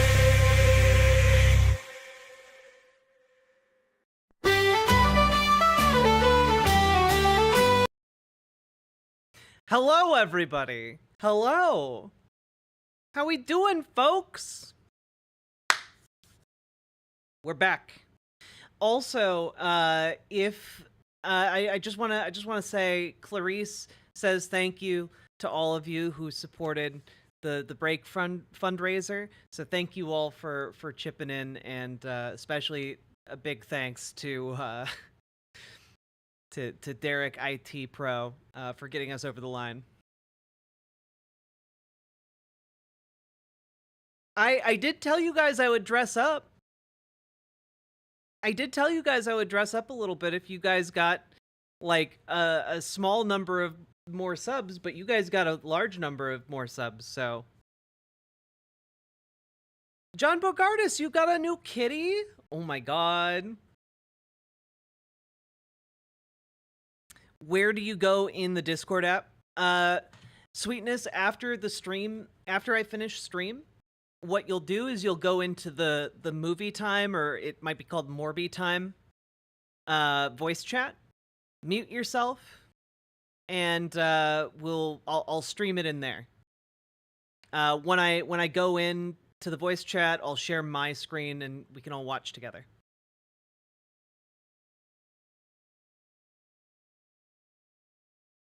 You look nice. Thank you, the Feast of Blood. Good night, Amber Brains.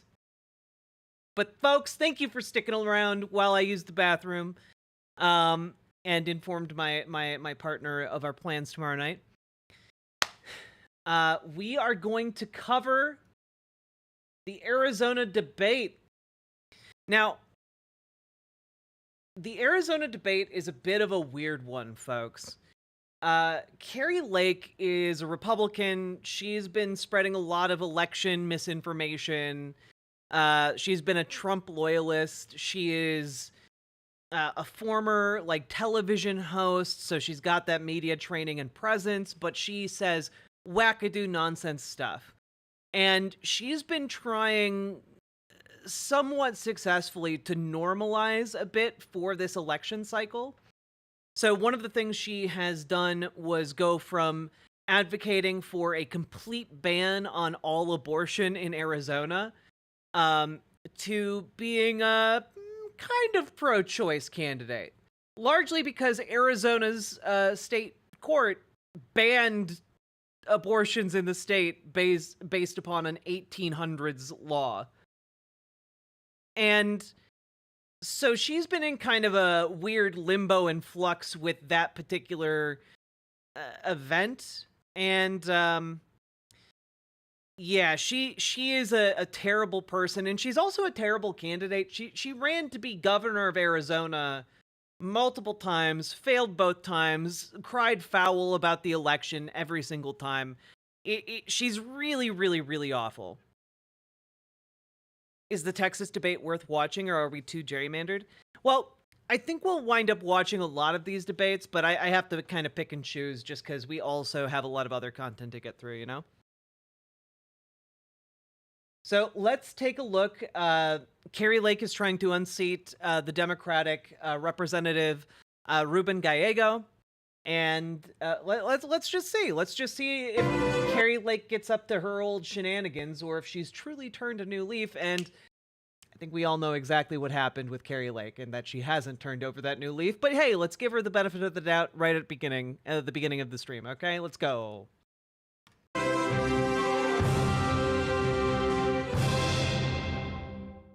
Wondering in general your opinion? I mean, is it the Texas governor debate? Or I don't know which debate in Texas you're talking about.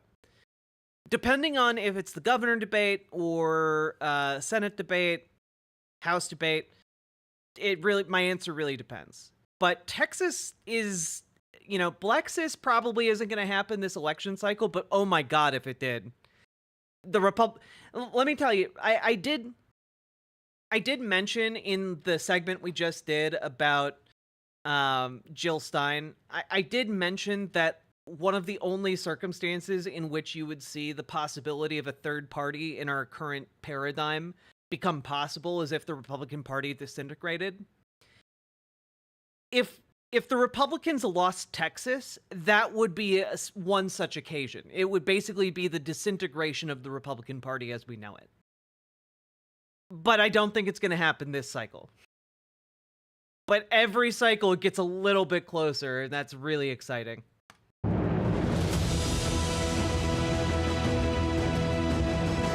Hello, and welcome to this general election debate for U.S. Senate. Why are they lit so dimly? This debate is sponsored by Clean Elections, the state's nonpartisan voter education agency. It's not just me, right? They're being lit very dimly, right? Like it's like they lost their main lighting apparatus. Agency. My name is Nohelani Graf. And I'm Steve Goldstein. We'll be co-moderating today's debate. Thanks to a partnership with the Clean Elections Commission, the Arizona Media Association, and Bitfire Studios, we're working to make sure these 2024 debates are the most accessible in Arizona history across local TV stations, radio stations, and digital platforms, including support from local newspapers. Before we get to the rules for this debate, we want to pause and invite both candidates to the stage. Again, Phosphorus, one of my favorite parts of election season is how suddenly every state, election production has JRPG music playing in the interim segments. It's great. Democratic candidate Ruben Gallego and Republican candidate Carrie Lake.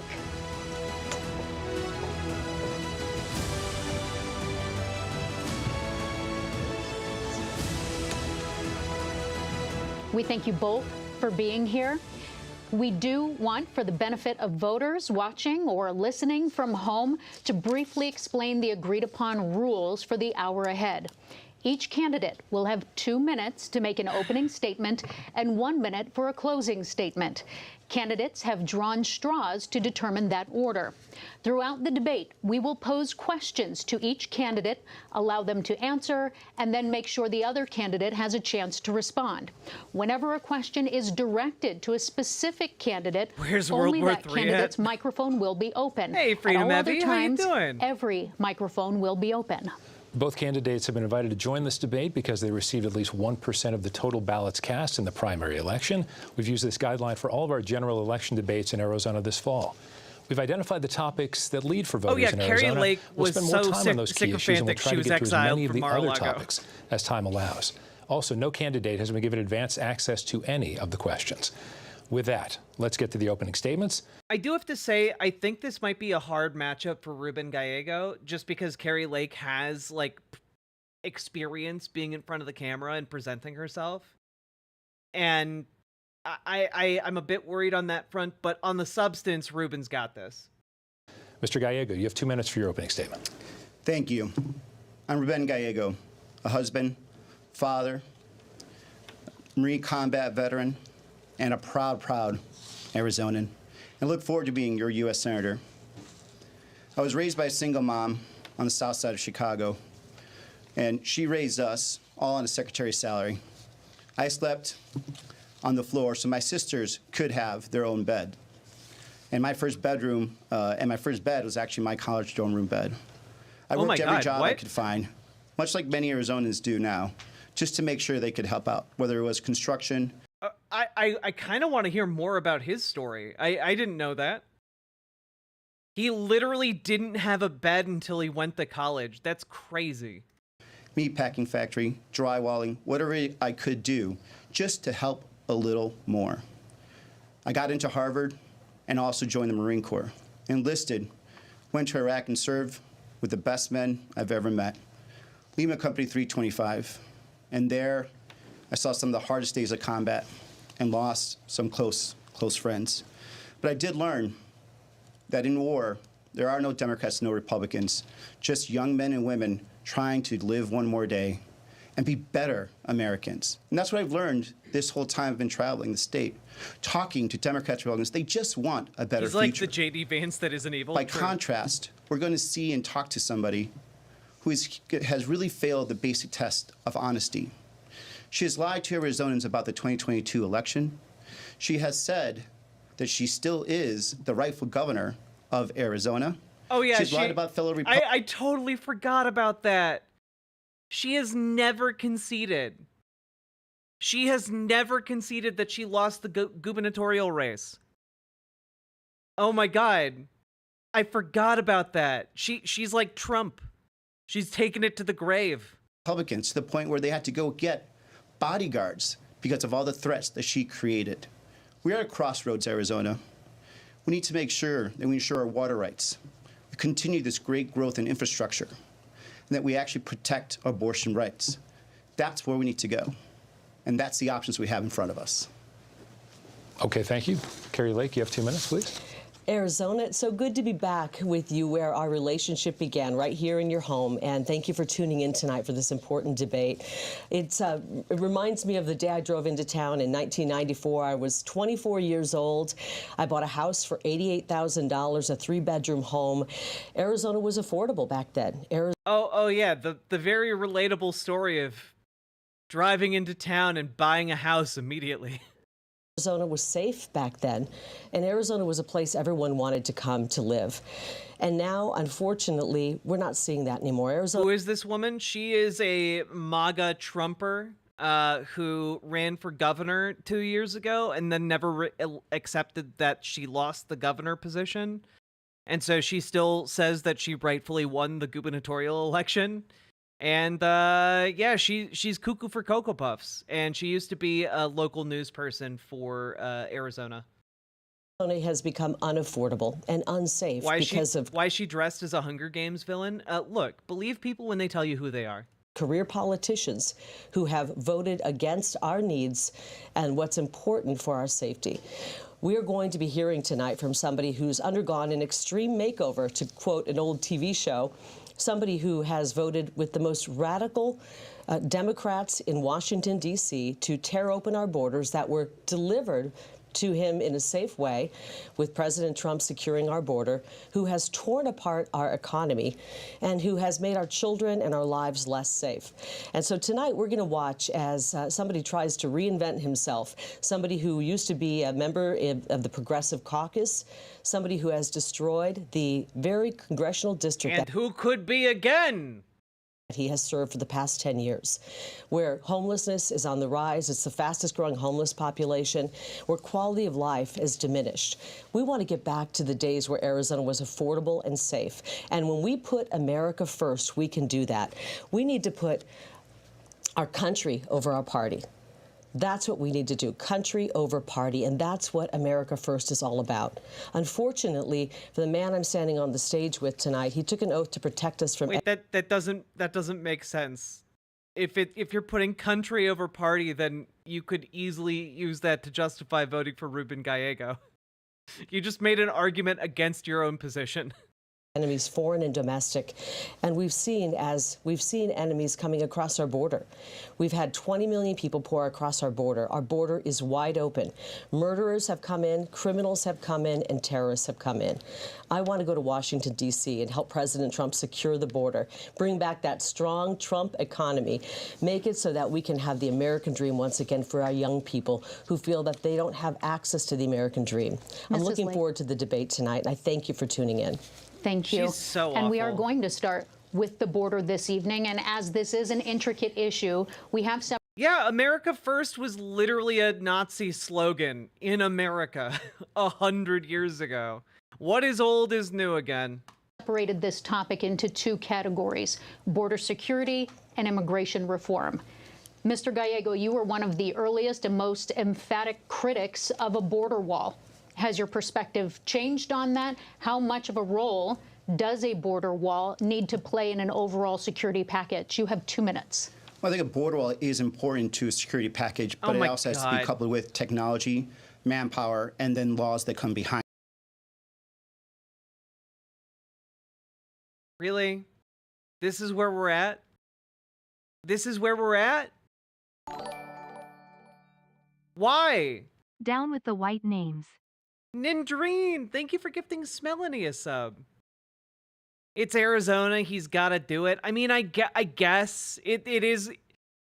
This is part of it, right? Like when we are outsiders looking in, and it's very frustrating as leftists that he does not mirror our positions back to us. But honestly, like this is probably in a border state where a lot of older people live. This is probably something that he kind of needs to say in order to maintain his position, you know, like that. It kind of seems to be like a prerequisite, even though it's really, really, really stupid. It's a really stupid thing. Building a wall is not going to stop anyone. We invented ladders literally thousands of years ago. That. So this is why it was important that that the border security compromise bill passed, because it had a lot of those elements. And I have voted for border walls in the past, and actually hundreds of miles with the border walls, because where appropriate, with the proper manpower and staffing, it does work. What doesn't work is when you put a border wall without the manpower and without the actual laws that you need to implement behind it, because then it doesn't end up being of any use and it's just costing us more money.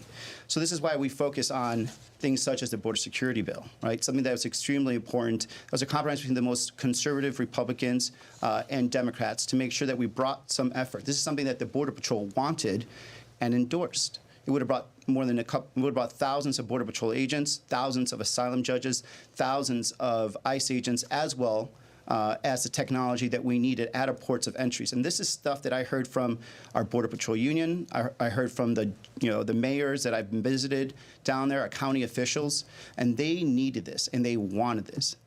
Honestly, if you really wanted to end drug trafficking, you could just legalize drugs and then you can regulate the industry. Like that would be a way easier way of dealing with this than building a fucking wall and then an entire surveillance state's worth of technology in order to man that wall digitally. This is why it was very, very sad that Kari Lake came out and was against that bill. even after they was carved off between the foreign policy aid and just solely standing, she was still against it. Not because there was a better option, but because she needs it. She needs this to be a border problem, because that solution would have brought a lot of the problems we have under control. Yeah. And look, from day one, I've worked in a bipartisan manner when it comes to this. One of the first things that I did when I got to Congress, I worked with Congresswoman Martha McSally, a Republican from Southern Arizona, to get veterans to join Border Patrol. Even recently, I signed on to a bill, the only Democrat signed to a bill, Representative Crenshaw of Texas, to get more federal law enforcement, make it easier for them to actually join Border Patrol, something that has been very difficult, and something that the Border Patrol agents themselves told me they wanted to be able to do. Thank you. Mrs. Lake, Can I 2 respond to minutes. that really quickly? I'm going to give you the 2 minutes, a full 2 minutes here, to talk about the border wall, and can it upstand and withhold without adding extra security and billions on technology? I just jotted down Ruben's exact quote. He called it the dumb, stupid border wall. He wrote an op-ed that said why we should never... I mean, it is very dumb and very stupid. ...build Trump's wall ever. So we're getting the extreme makeover version of Ruben tonight. Ruben has voted against border security every step of the way. Remember, I covered the state for 27 years. I was in your home, and all that time we watched as career politicians said they were going to secure the border and give us border security, and they never did until President Trump came along and actually secured the border, but he had to do it with... Oh, sorry, did I say drug legalization? Drug decriminalization would be probably be much better as an intermediary step. One hand tied behind his back, because people like my opponent were fighting him every step of the way, would not give a penny for that border wall. That border wall keeps us safe. We've seen it here in Arizona, because we've seen those areas where the border wall is there and people aren't coming through. Where there are gaps in it, people are pouring through.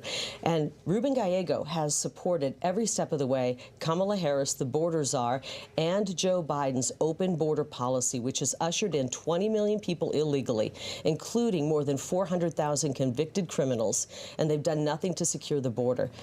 The only piece of legislation that Mr. Gallego has put forth was not about border security. It was about removing the word illegal alien from anything in the federal government paperwork. He's more worried about semantics than our security. And right now, we know that we have terrorists that are coming through. We're worried about a potential terrorist attack on our home soil. We want to be able to go for a jog in the morning, like Lake and Riley did, and not have to worry about being killed, raped, and murdered. And we're not safe. Sure, but getting rid of immigrants doesn't... That doesn't reduce your likelihood of getting raped or murdered. That can still happen to you, and is in fact more likely to happen to you from domestically born people, from folks who were born here. Because of the people that have come in. Ruben Gallego has empowered the cartels. I want to finish the border wall. On day one, my first piece of legislation will be to fully fund and expedite the construction of the border wall. It's unfortunate we already paid for the construction materials to do that, but Ruben Gallego and Kamala Harris they sold that $325 million rather of border material for pennies on the dollar. They gave it away.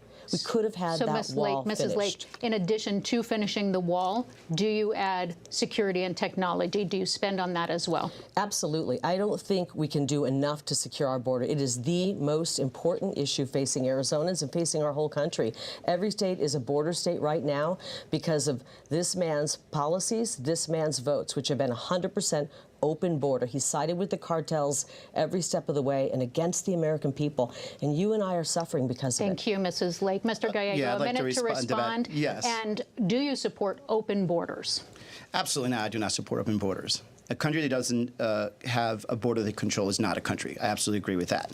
And to say that, I've been very proud of making sure that in my time in Congress, I have voted and brought thousands of Border Patrol agents to Arizona, have voted and funded hundreds of miles of border walls where needed, where our experts wanted it. This is why I'm supportive of the border enforcement bill.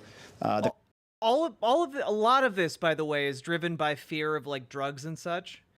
Just as an FYI, guys, Portugal decriminalized drugs, all drugs in their country, and like their overdose deaths fell by 80%, and like their like the mortality rate, not the mortality rate, Jesus, yeah, their drug-induced mortality rate was 5.8 deaths per million in 2015, compared to the European average of 20.3 deaths per million. So, like, I think the results of decriminalization of drugs really speak for themselves. And I think that would allow us to focus more on treatment for drug addicts, and also, like, there are some pretty great common sense things we could do. Portugal does criminalize drug distribution, but with more lenient sentences for like addicts who are dealing to fund their addictions. So it is, I think that's a pretty good model that we could follow, frankly. The compromise bill that was supported by Border Patrol, and Carrie Lake, for still no reason why she can explain it, she can't explain it why she was against that bill. Now, this is why we have more support from border mayors than she does. As a matter of fact, there's one border mayor that started with her on the campaign, met with her in front of the border wall with her campaign sign, and now is supporting us because he knows that we're not just talk, we're not just rhetoric. We're here to bring the resources to actually control the border and not just use it as a talking point, which is... Yeah, exactly, John Bainbridge. Like, this is a really frustrating segment for me because basically the only reason this guy is holding this position is because he's trying to appeal to constituents who don't know better. You know, like he hasn't been in office long enough to like facilitate an electorate that is informed on this issue and has moved away from the issue of border wall, you know? And like, so this is all like virtue signaling from both candidates, and it's completely lacking in substance in a way that absolutely drives me bonkers. And like, we have solutions to like rampant drug use. Like, I mean, it's honestly shocking how well decriminalization of drugs worked in Portugal. And it is... Oh, hey, Banana Brains, you are Portuguese. It's insane just how effective decriminalization was. Yeah, because then we can just treat it as an addiction. We can treat the addiction as a disease. We can get people treatment. We can make more readily available stuff like Narcan that prevents overdose deaths. Like, we could do so much better by just actually embracing evidence-based solutions to our problems. It's what Carrie Lake does. Mrs. Lake, a minute to respond. He voted against President Trump's national emergency on the border. He said the border's not that big of a deal in Arizona when he was talking to people who were donating money to his campaign. Well, yeah, but that Evil Nala, the median voter in their district doesn't know that undocumented immigrants aren't the ones bringing the drugs or arming the gangs. They don't know that. And so because they are so divorced from like what the actual reality is, instead of talking actual policy that might address concerns of like drug use or concerns about like violence, instead of talking about actual solutions, they're talking about virtue signaling, right?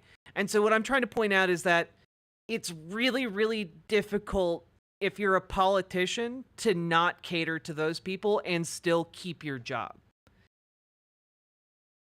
So, like, once he's in office, maybe he can do some more outreach work, or maybe we can try and get the word out with our content. I'm trying my best here, to really hammer home that if we want to deal with like drugs in communities, we got to look at, American citizens. We got to look at we got to look at other solutions.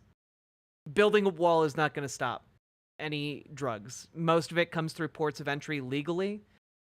And I don't know, it seems absolutely awe-inspiringly insane to focus on building a wall that will span thousands of miles and require thousands of personnel and like literal billions of dollars of technology in order to patrol when you're trying to keep like what 5% of the drugs out as opposed to the 95% that's coming in? Ugh. And said he's not an expert on the border. We need somebody who understands the threat on the border, and I do. And President Trump does, and on day one, we're going to get busy undoing the damage caused by Kamala Harris, Joe Biden, and Ruben Gallego, who's voted with him 100% of the time. Oh, yeah, true, Foxbat. You know what might really help? Addressing the underlying conditions that lead to drug addiction. Yeah, you know, like providing people economic opportunity. You know, maybe introducing some agency into their workplaces via democracy. I don't know. I'm just spitballing here. Can you imagine voting with the Kamala Harris and Joe Biden 100% of the time, especially when it comes to the border? You know, this isn't just about an open border. We've got 20 million people pouring in. They're taking jobs, they're taking housing. This is why nobody can afford housing anymore, because we're having to compete with people who've come in illegally. That is absolutely not the reason people are struggling to afford housing. The reason people are struggling to afford housing is because, well, one, housing construction slowed after the economic crash like 10, 15 years ago, okay? New housing construction slowed, like the industry got gutted. But also because large corporations are buying up entry-level homes. It's also because landlords are colluding to raise their rent. Like, that's like the economic conditions are what are keeping people out of like being able to afford homes. It's not because there are undocumented immigrants stealing the homes. All these wealthy undocumented immigrants waving all of their undocumented money around. What are you talking about? Completely opposed to an open border. I am 100% for legal immigration. My mother-in-law came here legally, and all of the incredible immigrants of this country who came here legally are horrified by the votes that my opponent has taken. They're horrified by what Kamala Harris has done. And by the way, that piece of legislation, thank you for reminding me, I am not for it, and it's because it would codify in... Yeah, I mean, like, Foxbat, you point out, like, dentist landlords who like get wealthy in their practice and then they buy 3 rental properties for passive income. But also like we're also looking at investment firms that are creating more ways to have shitty landlords. Like one of the things that has been on my radar recently is these like investment firms where you can basically buy in to invest in rental properties for like $10, like a minimum of $10. Like we're literally turning investment property into this kind of like almost stock market. We are expanding the stock market into this like small scale individual home real estate, and it's yeah, basically they've created a rental stock market, and it's really bizarre, and I cannot see any way that it ends well for anyone except for the investment firms that put together those companies and are at some point going to run away with the bag, you know? We live in truly dystopian times. Like, this is why people can't afford homes. Welcome back, Dragonfly. To law, 5,000 people every day coming in illegally. That means 5,000 people every day would be pouring across our border illegally. That law did nothing to stop child sex trafficking. 350,000 children have been trafficked across our border since Ruben Gallego and Kamala Harris opened up that border. Which really begs the question, if and this is just taking her numbers at face value, it sounds like maybe you should be arresting whoever is buying all of these children in America. Like, they're if you're gonna run with that number, why are you not talking about the Americans that are buying these children, allegedly? You're in the party that is full of people who are friends with Jeffrey Epstein and flew on the Lolita Express.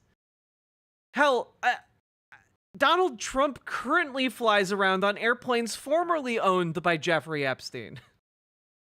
like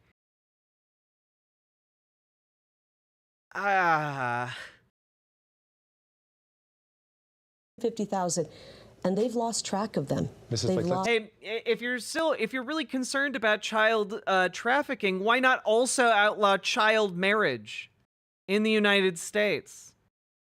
Let's move to a specific question, please, on that topic. Are there any elements of that bipartisan border bill you would have supported? True. Actually, excellent observation, Evil Nala. During the Trump presidency, when children were kept in the concentration camps, ICE guards, like, literally trafficked those children and sexually abused them. There were a non-insignificant number of stories coming out about that. Actually not, because it was not done properly. Listen, here's what happens in Washington, D.C. These guys meet in back rooms. They have an idea. They say, let's put a border deal together. Let's call it the Safe Border Act, whatever they call it, because they always call it something, and it's really usually the opposite. Then they throw a bunch of other stuff in there, and they never get to it. And the problem with this piece of legislation that I had a real problem with, Steve, was that they attached it to $115 billion in foreign money and more money, our money, Arizona's money, going overseas to kill people. And again, the aid that we send to Ukraine is not literal money. When you see $115 billion to Ukraine, oftentimes what that means is just transporting goods that have been sitting in munition stockpiles for the last 40 years over to Ukraine. That's generally what that means. It's not actually, here's a check for $115 billion.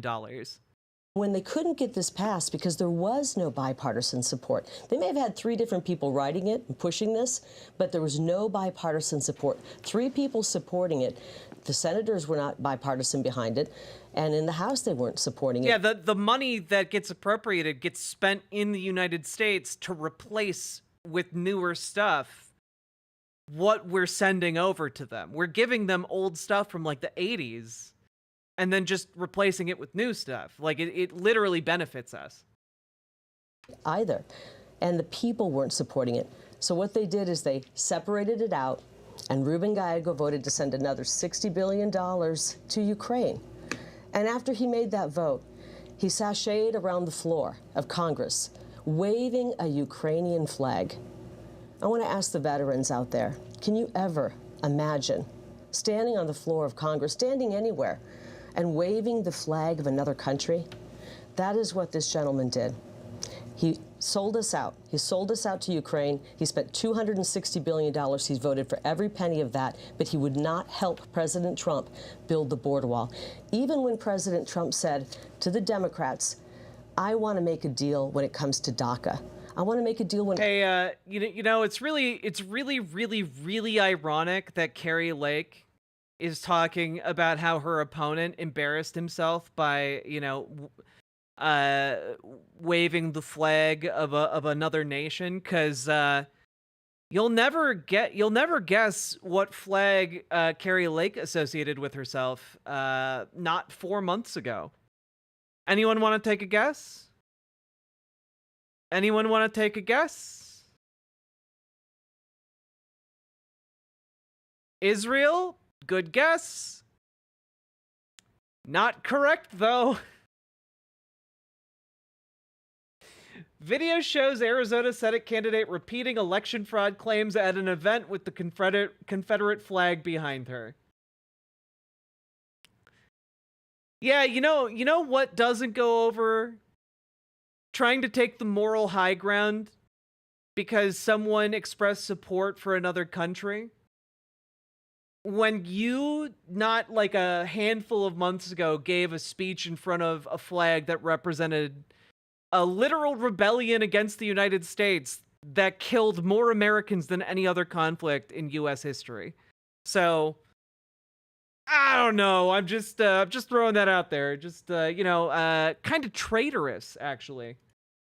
Weird. Comes to DACA, let's make them citizens in exchange for helping me come up with money to build the border wall. And Ruben Gallego and the Democrats said no. They're using these DACA recipients as political pawns. I find that to be disgusting, Ruben. Why are you using them as pawns? Why? In response, he should just start singing, way down south in the land of traitors. Wouldn't you make a deal with President Trump? Let me have you jump in about that, specifically about the Dreamers. What's your level of support? Actually, I was actually in the room when I was negotiating this with General Kelly, Chief of Staff of then President Trump. But we actually did agree to give the border wall for Dreamers. And then he came back and said, well, now we want to actually take and bring down more legal migration, take out green cards and everything else like that. So that's actually not true. I was actually in the room, and I'm sorry. Instead of the 650,000 DACA recipients, President Trump tripled it. So I promise you a rebuttal. I promise you. But back to this is something that actually she has been avoiding.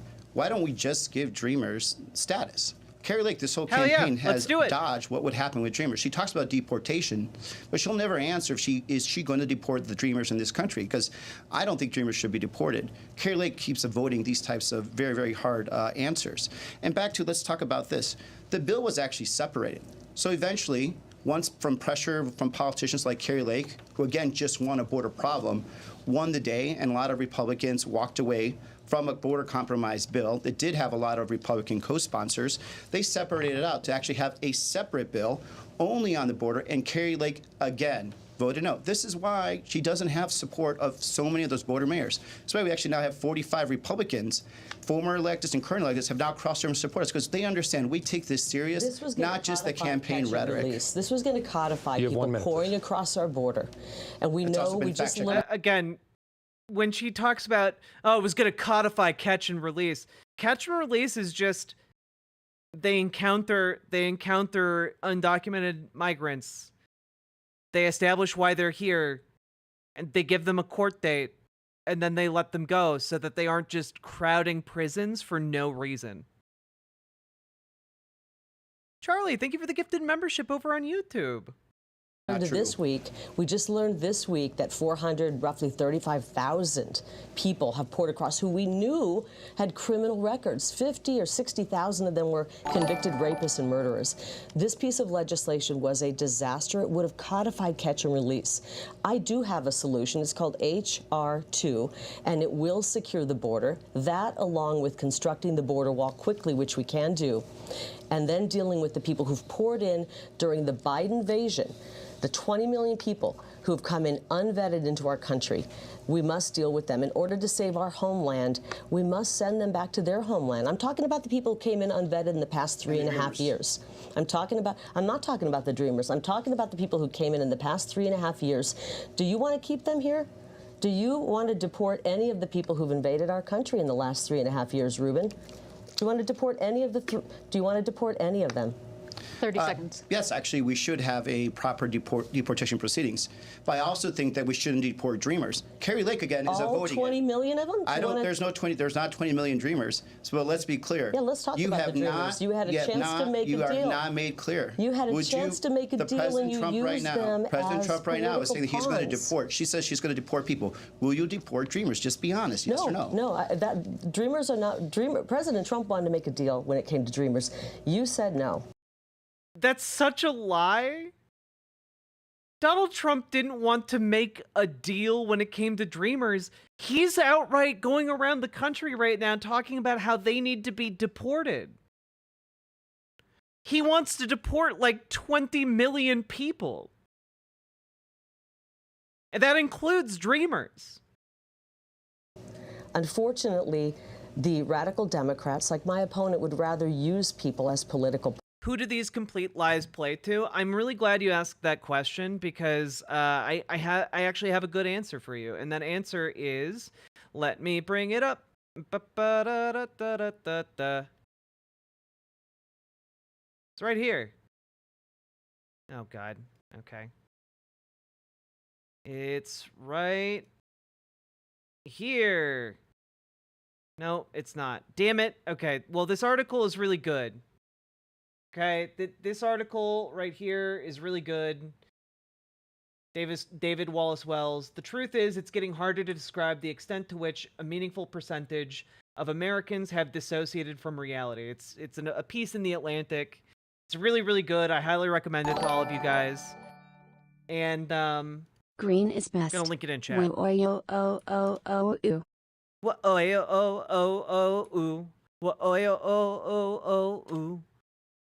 But thank you very much for the $5 super chat, Charlie. But basically, this article is all about how Republicans are just completely disconnected from what is real now. Like we have achieved the fascist ideal of inculcating an entire political party into a state of anti-empiricist unreality. And it's a really scary moment because these people, there is no bridge that can reach them. And I don't know how we fix that, you know? It's really scary. Ponds. I want to secure the border, and we're going to do that. And right now, we've watched Mrs. Lake in as just a people moment. like Laken Riley's life have been snuffed out. We've watched as 100,000 people a year. It's really disgusting to see her invoking the name of a dead woman who can't speak for herself. Are taken from us because of fentanyl poisoning. And he's allowed the cartels, he's empowered them to continue to funnel fentanyl in. And Mrs. Lake, I would like to ask, through August of this fiscal year, Customs and Border Patrol reported more than 2 million people caught crossing illegally or deemed inadmissible. 500,000 pounds of drugs seized at ports of entry. What is the bigger threat to you, the flow of migrants or the flow of drugs? 1 minute. They're both terrible. It's a war against America. We have an invasion. Again, you might be asking, why is she using this rhetoric of a war against America?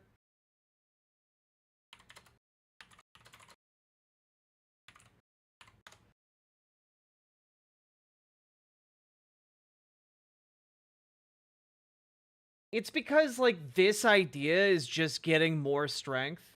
GOP embraces a new foreign policy, bomb Mexico to stop fentanyl. It is actually, this article is from 2023. It's actually gone beyond that now. Like, some Republicans on the fringes are calling for a full-on invasion of Mexico.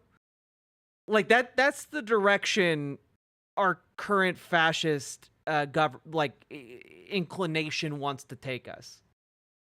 It does seem like it. That seems like absolutely insane and terrible as an idea, but in the Trump camp, that's an idea that's gaining some steam, and that's actually kind of terrifying because if Donald Trump does win and he does have the level of power that the Supreme Court gave him and the presidency in general, like, there's nothing stopping him from doing it. There's literally nothing stopping him from doing it. And you might say, well, that doesn't make sense. Mexico's a great ally. And that's true. But fascism is anti-empiricist. They are divorced from reality. If they think that bombing Mexico will stop fentanyl, and that seems to be a compelling argument to them, then they're really open to the idea of invading Mexico. Of people coming in, and I remember seeing video of they look like soldiers coming in, soldiers from other countries coming in, pouring across our border. And then we have the cartels empowered by Ruben Gallego trafficking drugs into our state. We are the funnel for fentanyl. I have met so many parents and loved ones on the campaign trail who come up to me, and they wait usually till the end of an event. You can spot it. There's a sorrow that you see in their face, and they come up to me at the end of an event. And they say, I lost my son. He was 16 years old. He took a half of what he thought was a Xanax pill, and he's not with us. A 20-year-old daughter, a young mother.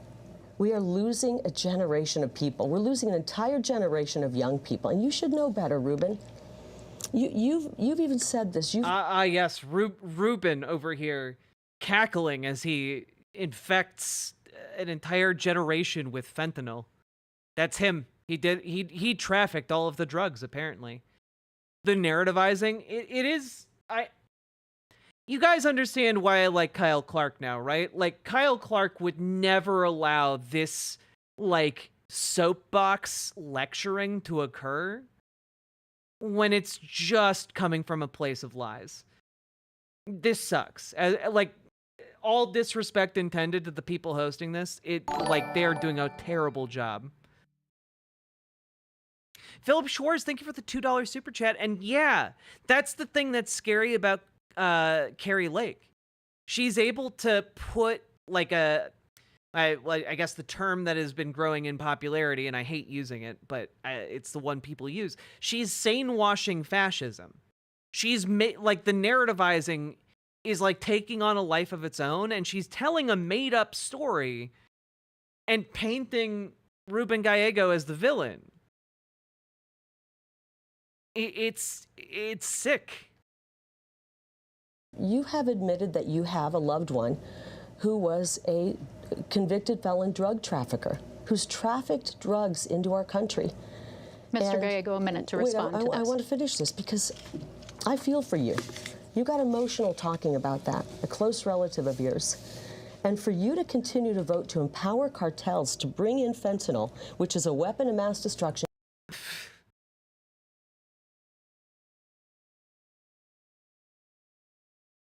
Fentanyl's a weapon of mass destruction. Okay. Lady, do you know that we have fentanyl in every US hospital? Like we have it, we ship it here legally for medical use. It exists in our country all over the place. And you're like you're trying to paint this guy as like a Hitler 2.0 because other people get their hands on fentanyl. Into our country. You talked about the sorrow. Mr. Gallego, 1 minute. He talked about the sorrow he felt from having a family member.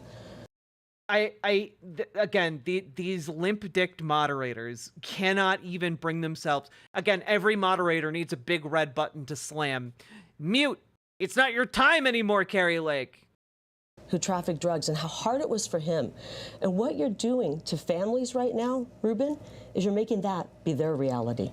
You're making it so moms and dads out there are losing people because of drugs. Your Mr. votes Gallego. on the border have empowered the cartels. You know, I've taken this so seriously that, I was actually in support of a bill that would have brought more technology to the border, that would have actually checked all the scanners. And by the way, that was in the bill that Carrie Lake also, again, stood up and said, do not pass it. Not because it wasn't a good solution, because it would have brought a political solution to an end that she needs. She needs this talking point. I take this so seriously that as a member of the Armed Services Committee for the last 10 years, I actually introduced a bill into it called The Buck Stops Here, which helps us track down the sources of money that goes to fentanyl all the way from China to Mexico into the United States. So I do take this seriously. And again, this is why I have more support from elected officials and leaders in this country and in this state than she does. Border mayors that used to campaign with her are now campaigning with me because they don't think that she's serious about this. As a matter of fact, we have 45 Republicans, again, that aren't campaigning with her. And what it seems like, Donald Trump doesn't want to campaign with her anymore either. He's not allowing her pictures on any of his billboards. So this is what we're... Okay, I do like that he's just like, yeah, this bitch does, like, too annoying. She's so annoying. Donald Trump doesn't even want to deal with her. Like, I feel like she just performed like an expert set of like karate moves and he just like threw her under a bus in response. Like that scene from Indiana Jones where a guy comes out and does a bunch of impressive sword tricks and then he just pulls out a gun and shoots him. Like, I feel like that just happened in rhetorical terms. Like, I'm impressed. I think he did really well. seeing right now, a candidate that could only talk but doesn't actually produce results. Well, Mr. Gallego, one of the impacts that we see that's really being felt by border towns that we heard from in the questions that were submitted by voters is that the hospitals in border towns are spending on medical care for migrants. Food banks have been impacted and continue to be stretched. And so now locals worry that there aren't enough resources left for them. So how do you rectify or regulate the financial impact for those communities, especially when we're looking at both for-profit and nonprofit organizations? 2 minutes. It's a great question, actually. I've been working for the last 2 years, especially to make sure that we bring money to our border communities. This is money that's been asked by Yuma County, Santa Cruz County, Pima County, Cochise County. The money in the NGOs that are transporting people. We're going to give him his time. Okay, he wants to fund the NGOs that are I'll give you a response. So. Okay, so now she's alleging a literal, global conspiracy to bring immigrants to the United States. Ah, yes, all these NGOs bringing immigrants into the U.S. She's actually cuckoo bananas. And the fact that people treat her as if she's a sane actor is actually baffling to me. These communities, including these nonprofits that work with our local communities, are essential to actually making sure that the streets aren't full of men just walking around, right? And so what they do, with the help from us through FEMA, which, by the way, she wants to cut these funds, is we made sure that these migrants aren't affecting these small towns that can't take that impact, and that our local communities, our hospitals, firefighters, law enforcement, ambulances, that they're all reimbursed. Kari Lake, she will do anything and say anything to gain power, including lying. I haven't had a vote in this. You have had a vote for 10 years, Ruben. Why haven't you voted for Mrs. Lake. Has said that in 1 minute that we took money from FEMA. That we took money from FEMA for a hurricane, when in fact we appropriated money specifically for those border communities because they were asked for by these mayors. And now she says we should cut that. She says we should cut that. These mayors. So I hope you'll call the mayor. How does she even get anything done? She's an idiot. She doesn't get anything done, guys. She has been running for office for the last 4 years straight and continually losing. Of Douglas, the mayor of Nogales, the mayor of Yuma, and say, hey, because I want to earn points with my friends on these right-wing talk shows, I'm going to cut your funds. Because she's lying right now. She's lying that the money that went to FEMA came from that fund. It actually is going directly to them. But of course, it doesn't matter. As long as she gets to get her talking points in and she gets to lie and get power, Arizona, especially our border communities, are the ones that are going to be hurt. Mrs. Lake, how do you rectify the financial impact for those border communities? It's 2 minutes. absolutely horrifying. Hospitals having to close down, hospitals there that aren't being paid because people coming across illegally are getting services and they're not being paid for them. And Ruben's idea is to actually funnel billions of dollars into the NGOs that are actually taking part in transporting people further into our country, not just here in Arizona. Go to the airport. Take a red eye out of Phoenix Sky Harbor. It looks like a migrant encampment because so many people are moving from Phoenix Sky Harbor to all points, all 50 states.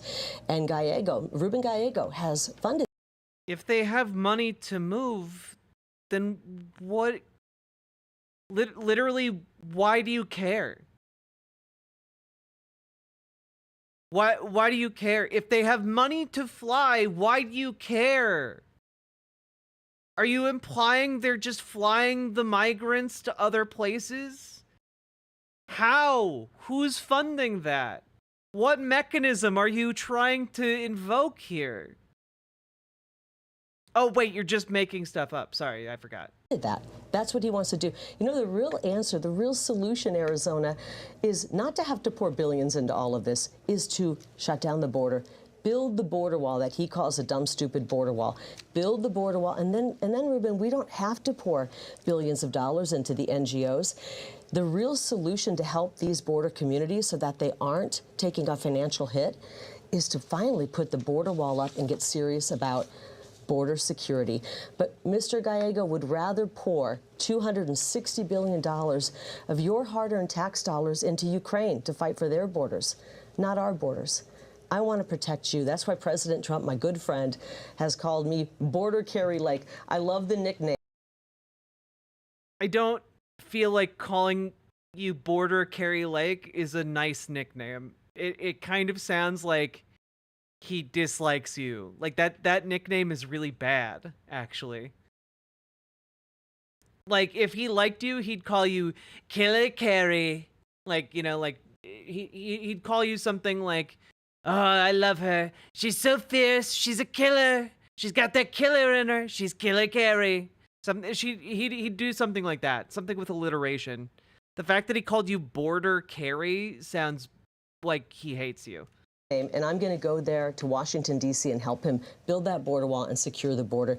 We can't afford what Kamala Harris and Ruben Gallego have done. Can you imagine he's voted with them 100% of the time for an open border? We're not safe because of it. Fentanyl's falling into the hands of our young people. It's affecting our economy. If you're out there working 1 or 2 jobs, when you bring 20 million people in, they're going to work for peanuts, especially under Ruben Gallego's plan, which is to pay for their housing and give them an EBT card with thousands of dollars on it to pay for their food. They don't have the monthly expenses to live, and so they can work for a reduced wage. It brings your wages down, and it makes all of our families have to struggle even more. And ask the police about it. Okay. They're struggling because more. I'm sorry. What? What was that? Thousands of dollars on it to pay for their food. They don't have the monthly expenses to live, and so they can work for a reduced wage. It brings your wages down, and it makes all of our families. It doesn't, though. Literally all the research on immigration indicates that immigrants raise the wages in the communities in which they work. So you're just a liar.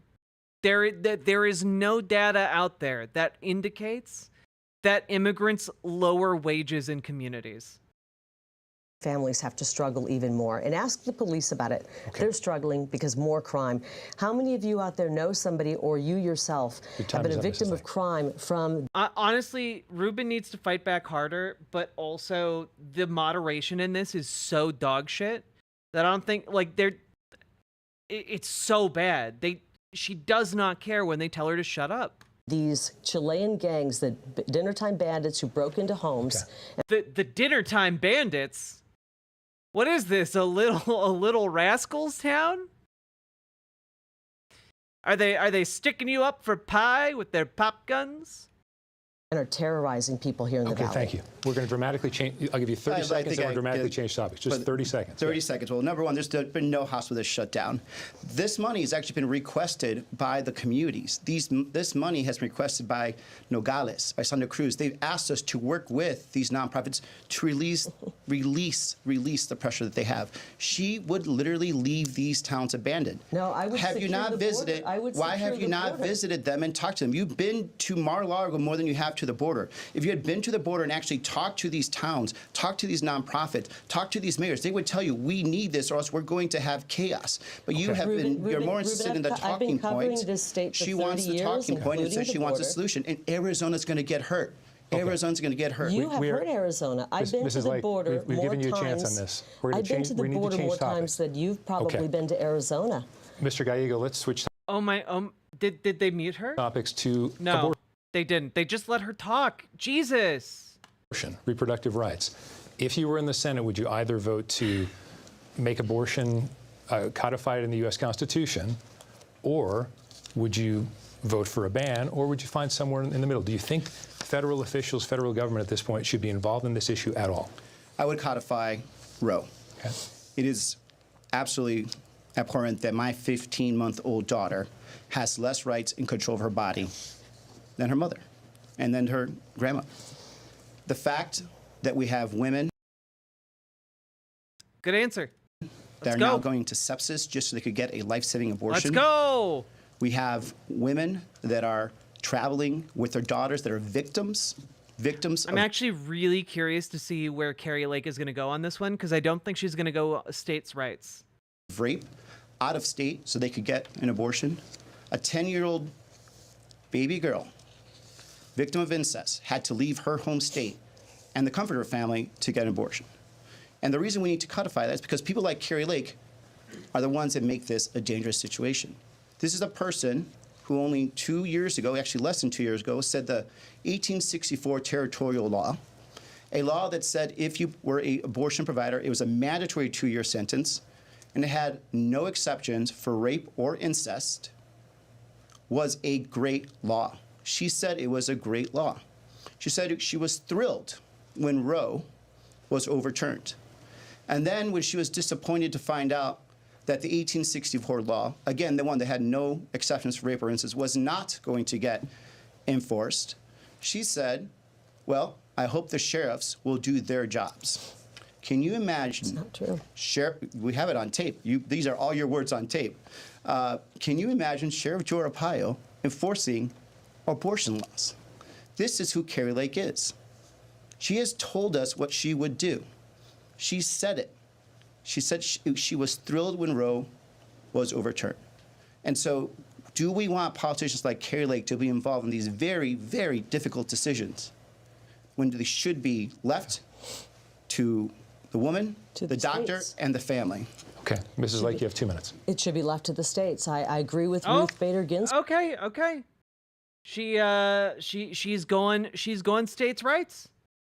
Okay, she's trying to soften states' rights. Okay, this is interesting. This is cool. Not cool. Like, her position is bad, but I'm interested. You know? I find it incredible that she's about to agree with Ruth Bader Ginsburg, but all right. She said this should be a decision left to the states. Everyone knew. Well, you know what? It was left to your state, and now it's illegal because of your state's right to decide. So, guess it sucks to suck. It was unconstitutional. And Arizona, and I want to speak to the women of Arizona. I'm the only woman on this stage right now. I don't think I'm standing next to a woman. And so I understand how difficult these choices may be. And we have the choice as Arizonans to decide what our abortion law will be. It's going to be up to us, and we're going to decide in November. You already have an abortion law. It outlaws abortion. When we go and cast our ballot. And Ruben Gallego wants to take that choice away from us. He wants to take it back to the federal government in some back room with Chuck Schumer and decide what our abortion law will be here in Arizona. Yeah, because every woman in America should have the right to bodily integrity and autonomy. Like, this isn't rocket science. You're trying to, it's like she's trying to do like a reverse Uno here. Like, oh, he's gonna take it back to the federal government to decide what you can do with your body. And it's like, to ensure you can decide what you can do with your body. Like, you're arguing in favor of states' rights to force women to give birth.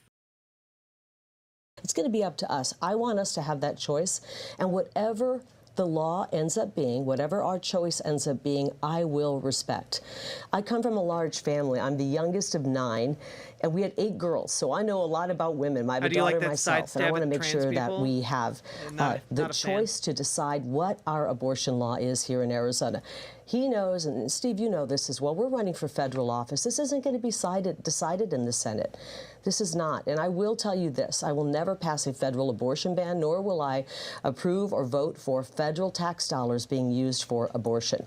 But here's what I will do, because I'm a mother and I care deeply about women, and because things have gotten so desperate in this country, more and more people are choosing to have an abortion because they can't afford to live, let alone take care of a baby. I don't want any woman out there to make that choice because she can't afford to live, because of the votes that people like Ruben Gallego have made that have made our economy practically collapse. It's on life support right now. So I want to go to the U.S. Senate and pass the most pro-family legislation. I want to make sure that UVF is protected. I have many friends who are here. They're my friends today because of UVF. And I have many of my friends who have had children and experienced the joy of motherhood and parenthood because of UVF. This is sad because Ruben Gallego doesn't really care about women. How is she being given this much time to talk? Like, I really want to know. I want to know what the breakdown of this debate is. I think she did mean IVF, guys. She means UHF, the Weird Al movie. But, like, I swear, she's been talking for a solid 80% of this debate. Like, it's beyond the pale. rights. When it comes to our women, our girls who are athletes, he wants us to have to compete against men, biological men. To follow up, you said that you would not support a federal ban. Do you stand by that if Proposition 139 here in Arizona that would override our state ban, would you still not pursue a federal ban? First of all, we don't have a state ban. We have a 15-week abortion law that was passed by both Democrats and Republicans, signed into law by both Hobbs and Governor Ducey. And so we don't have an abortion ban. But I will not pass a federal abortion ban in the United States Senate. Ruben Gallego wants to take the choice away from us. He doesn't really care about women's rights. If he cared about women's rights, first of all, I'm astounded that he actually knows the difference between a woman and a man, because I thought there were, what, 147 different genders. I do care about women's rights.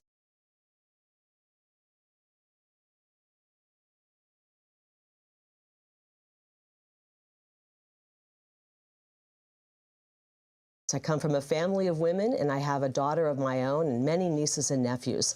And I care about Laken Riley's right to exist and live and be safe. But his votes have caused it to where people are pouring across our border, dangerous people, taking away the lives of women. I care about the ability for our daughters to be able to participate in athletics. He doesn't want that, and he doesn't care. You know, I don't want to do it right now, but if I could, I would go and see exactly how much time he spent talking versus how much time she spent talking. And if any of you want to go do that, I'm linking this debate in the chat right now in case any of you has the time and inclination, because I'm genuinely curious.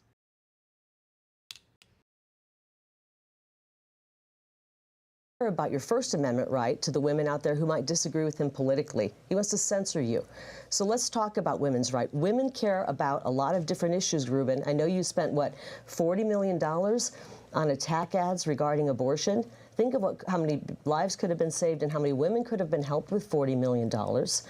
And think about what we could have done to help make our country a better place with all those attack ads.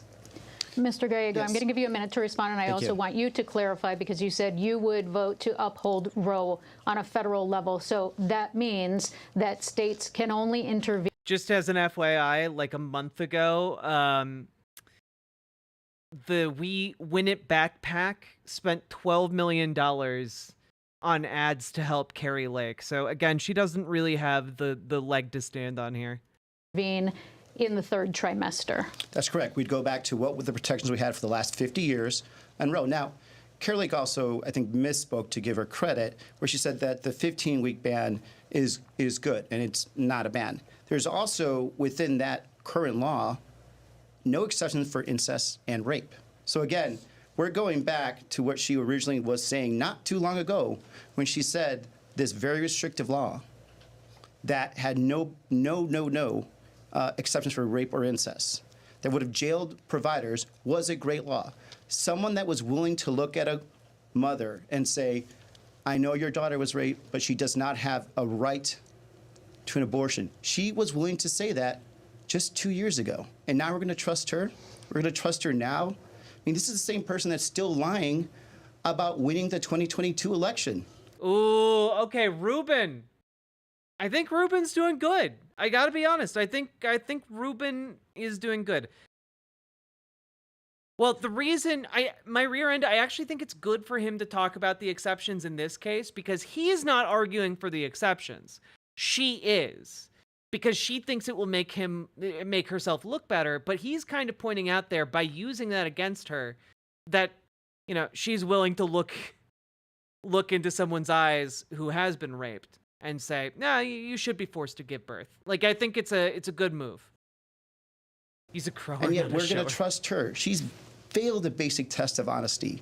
Why would we trust her with our daughters? Mr. Gallego, Mrs. Lake, I'm going to ask you specifically. I want to ask you about. Just respond real quickly to what he said. He acts like he cares about us. I want to speak to the women out there, but when you look at his character and his background, he has been harassing women and being disparaging toward women from the very beginning. When he worked at City Hall, he had a complaint about a hostile work environment and being hostile toward women. He went over to the legislature, he had a sexual harassment filed against him in the legislature. People go crying out of his office. This is a man who is putting on his Extreme Makeover Act, and what you see behind the scenes is not somebody who cares about Mrs. women. Lake, we want to get some specifics for voters Sure. because you did mention that you have a plan to support those catch services. So things like state foster and adoptive services, mental health services for women in postpartum care. What is your plan? What is your plan for elderly women? Sometimes I wish the elderly would just die. I gotcha. Support those services. I'm so 1 glad minute, you please. mentioned that because that gets mentioned so infrequently in this discussion. You talked about we've talked about abortion, but we haven't talked about adoption. And there's so many families out there who would love to adopt a child. I just saw. It's so fucking gross of her to say that while talking about outlawing abortion. Because what she's effectively saying is that you should be forced to give birth so that other families can have children. That's so gross. That's such a gross position to have. Statistic, and it broke my heart. It said that 60% of women who have an abortion would have chosen not to have one if they knew there was financial help out there or emotional help. And so if we are just offering a little bit of help to There's literally neither of those forthcoming from the Republican Party. women, they will choose to have that baby. And so I want to make sure that those choices are out there. And a lot of these you mentioned are state programs, so that would be done at the state level. But anything we can do in the federal government to assist in that, we need bigger families. We need families out there. Our birth rate is dropping to a precipitous level, actually dangerous. And we can't just import new populations. We want to... Actually, you can. Actually, you can. If your birth rate is low, there's an easy solution for that, and that is by allowing more immigrants into the country. Actually, that's exactly a way you can deal with that. Oh my God. We have a mechanism for that. It's called immigration. If you just allow more immigrants in, you fix that problem. Oh my God. Have families growing, and so I want to make sure we've got child tax credit, we have support. You know, I just believe deeply in how beautiful and wonderful families are, coming from a big family myself. Thank you. We didn't have much, but we have. Yeah, but immigration was good when it was her mom, but not okay when it's new moms coming into the country. I see. Love and a big family is a really special thing, so I want to make sure that women have that And ability. Mr. Gallego, 1 minute. Would you try to work in something on a federal level to provide better? Well, yeah, Jack, but they want white kids. I mean, I guess. 1 second. I want to look something up real quick.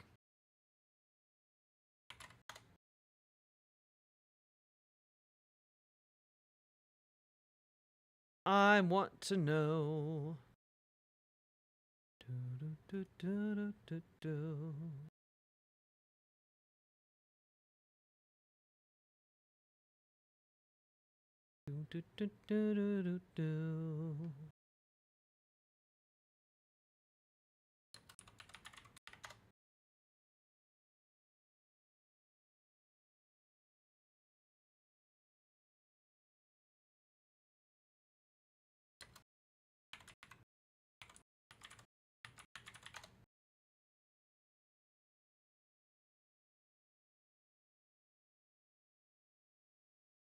Oh, by the way, guys, just a fun fact for all of you.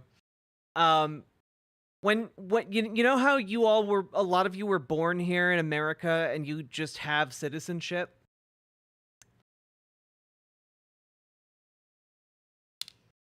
Carrie Lake wants to take that away. She wants to end the practice of birthright citizenship because she hates immigrants that much.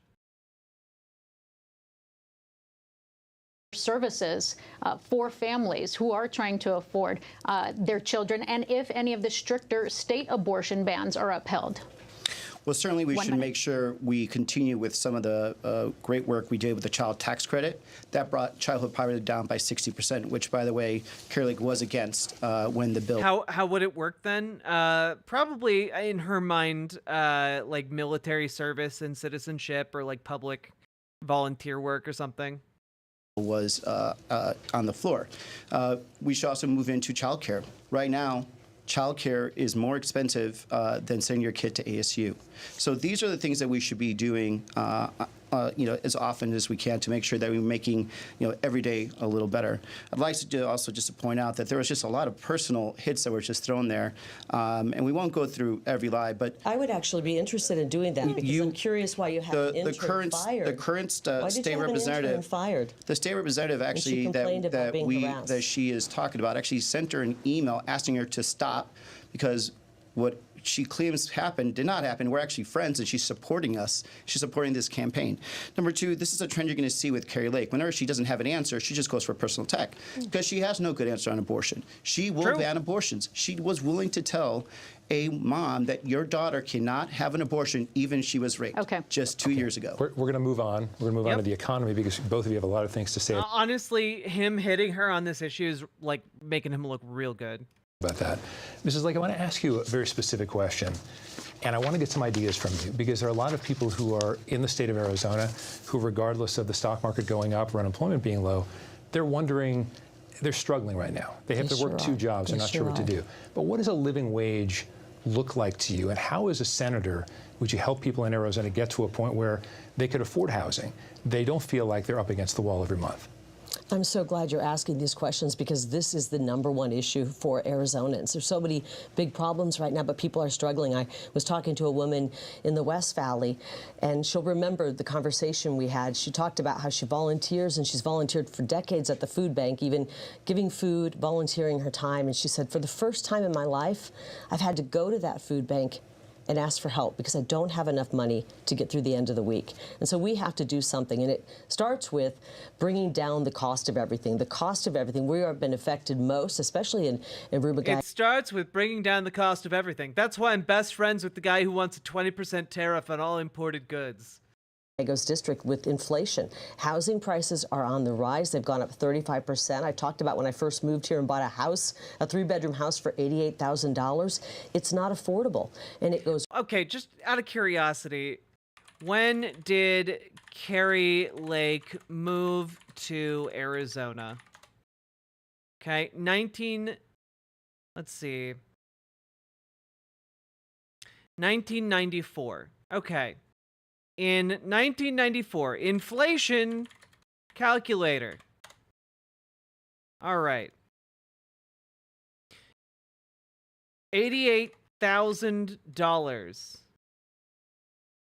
in 1994 to now. That would be a almost $200,000 house. You were able to just buy a $200,000 house moving into town. Okay, cool. Right back to the American Rescue Act, the American Rescue Plan, which was anything but a rescue. It actually sent us spiraling and put our economy on life support. Obama and Obama's Treasury Secretary warned Rubin-Gallego and the Democrats, do not sign this piece of legislation into law or it will send inflation skyrocketing up. That's exactly what they did. They did not heed the warning. They signed it into law, and that's why the price of everything has gone up. The price of eggs up over 100%. The average monthly mortgage payment has gone up 105% here in Arizona. And we have 3 cities that actually have the highest jump in rent payments every single month, and that's Tucson, Mesa, and Phoenix. So one of the things I want to do is secure the border. When you have 20 million people and we're competing for goods and services with people, it's a basic. You're okay. I feel the need to point this out. This is literally a Nazi argument. She's making one of the arguments that the Nazis made. The idea that, like, real native-born folks, of the superior stock, are competing against the dastardly and conniving outsiders who are taking from you, who are leeching off of you and your hard work. She's literally playing into like the same rhetoric here. She wants to get rid of them, these black and brown folks from outside of the United States. She wants to purge them from society. And notice how she's talking about 20 million. Not 20 million in Arizona. She's talking about all of them across the country. Basic supply and demand. But we also have to work to bring down the cost of everything, and we have to make sure that we're not printing money and bringing inflation up. There's only one entity that can create inflation. I mean, also, printing money is literally how our economy works, by printing money, and we're able to do it because we are like the entire world bases their money's value off of the American dollar. Like that's how we're able to do that. If we stopped printing money, it would actually be disastrous for the entire global economy. Inflation, that is the government. They have pushed for more spending, more spending, more spending, and that means more printing of money. And that's why your dollar is only worth 75 cents today. It was worth $1 under President Trump. It's only 75 cents under. Yeah, but you need a bit of inflation. You need a little bit of it over a long period of time. The issue is a lot of inflation happened because of Donald Trump's spending and because of, frankly, corporations pocketing and taking the opportunity of like the global supply crunch during COVID to jack up their prices, even if they weren't affected by the global supply crunch that badly. And then the prices never came down, hence the inflation. Thank Kamala you, Mrs. Harris. Knight. 1 minute for Donald Trump literally gave away trillions of dollars in a tax cut. Like you can't. How do you make Whatever.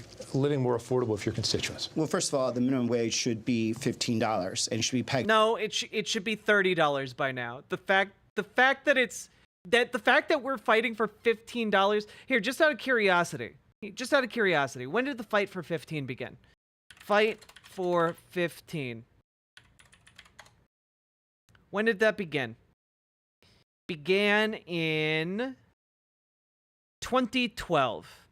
Okay. Yeah, 2012. Oh, wait, nope. Yeah, 2012. Okay. Let's just take another look here. 2012 to now. Let's look at $15. That would be $20.87. $15 in 2012 is now over $20. We can't be pushing for a $15 minimum wage anymore. It has to be $20. It has to keep up with inflation.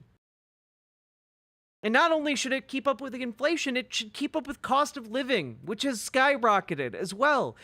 If we want people to actually be able to afford like a one-bedroom apartment after a full day of work, which you should be entitled to. If you're putting in a full day of work, you should be able to rent a one-bedroom apartment. You need $30 per month to do that in a lot of places in America. To inflation, so it actually keeps moving up. Number two, you fight inflation. Oh, you actually pointed out inflation. Nice. By actually looking at how you can bring down costs. Number one, we have a big opportunity right now. We need to stop the merger of the grocery stores in Arizona.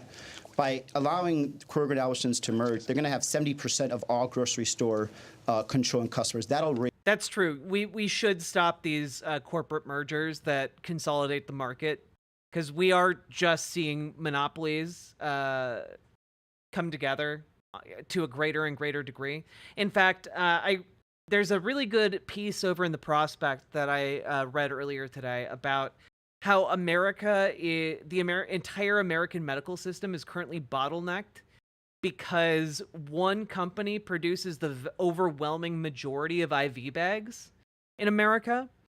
And essentially, if that company's factories get hit with a storm, it like completely shoots the ability of our healthcare system to deal with the crisis.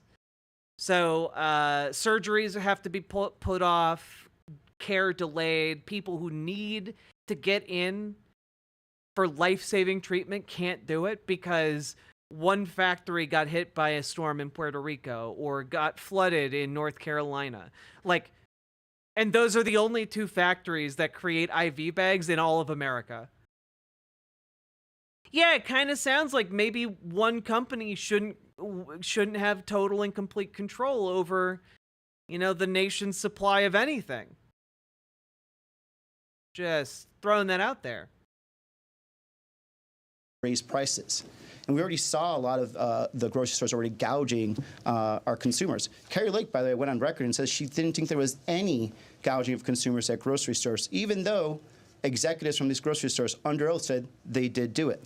But oh man, of course she also went out in front of an audience and said, no grocery store would ever price gouge. We also need to continue doing some of the things that we have done. We've passed legislation that mandates that our government negotiates the prices of prescription drugs. We've capped insulin at $35. Next year, seniors, they're going to have their prescription drugs capped at a total of $2,000. That's the kind of stuff we need to do. And then we have to make sure we fight these big corporations that are taking up 1/3 of all the homes recently. And by the way, Carrie Lake wants to allow them to keep buying those homes, and then now she's going to give them a tax cut next year. All right, I need each of you a 30-second answer on this. Trump tax cuts, would you vote to extend them? Yes, I would. And by the way, you're about to see the extreme makeover version of Rubin. Again, with the Trump tax cuts, they apply indefinitely for the wealthiest people in America. For the wealthiest companies in America, they apply indefinitely. He's going to say he's now for the Trump tax cuts when he's been against them. We're not only going to extend the Trump tax cuts, we're going to make sure that we're not making anybody who's a senior citizen on Social Security pay taxes on their Social Security check. No. Why is literally everything so broken? John Bainbridge, that's an excellent question. And as usual, the answer really does come down to capitalism. Capitalism and capital interests erode democratic institutions. It is literally like the mechanism by which our democracy is taken from us. And like you can blame Ronald Reagan for accelerating the process, but political power was being bought long before Reagan in America. You know? It was a colossal seismic shift when FDR signed the New Deal, but no, right-wingers erode our democratic values. No, it's capital. It's capital interest. What happens is rich people get rich. Those rich people want to make more money. They run into regulations that prevent them from making more money. So they wind up using that money to lobby the government to be able to make more money. And in order to do that, they undo regulations. That comes at the expense of everybody else. And eventually they get enough power that they're not just seeking to unravel regulations, they're seeking also to unravel local political institutions, you know, Tammany Hall stuff. You know, get all your business associates and all of your friends into City Hall. Then you can do whatever you want. And then you set your eyes on even bigger prizes. On a state level, on a national level. And this isn't surprising. I've literally been talking about this the entire time. Remember, like a few months ago when we were covering the Silicon Tech Valley guy, the guru. I forget what his name is. But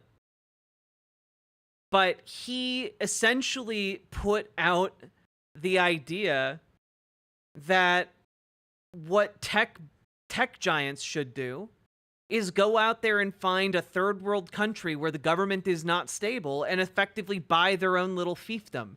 Find a city, build it up, and pay off the government to not interfere. So you effectively have total and complete control over that area, because that is what companies want. They want the company towns. That's why monopolized companies of the past built company towns. It's why they're still trying to build company towns.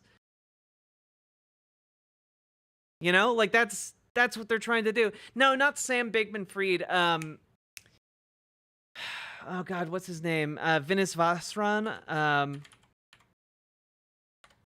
Vinis Vasran.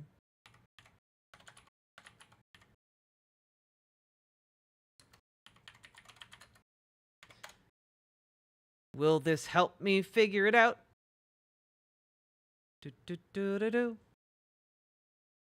He has an Indian last name, and I'm trying to remember really, really hard. Yeah, he gave a bunch of speeches that were really, really influential. He basically got Silicon Valley tech billionaires to finance the ousting of Chesa Boudin in San Francisco. And people really listened to him because he put out, Cloud.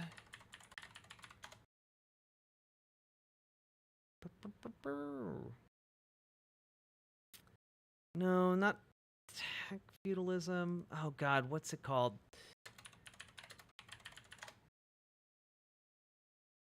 This is killing me.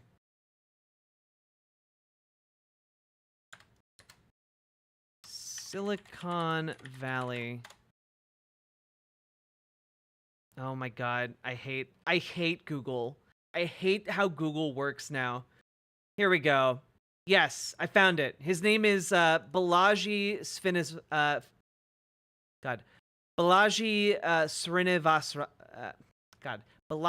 Srinivasan. There we go. Here, I'm gonna copy that and post it in chat. Here you go. Here's an article from the New Republic about him. There you go. But basically, his entire premise is that Silicon Valley tech billionaires should inculcate fascism. He literally talks about how gray shirts in their new political movement need to align themselves with the police and ingratiate themselves with the cops, because once you ingratiate yourselves with the cops, you can basically do whatever you want without consequence. It's effectively his way of seizing political power in the United States. Yeah, he's the gray bloc guy.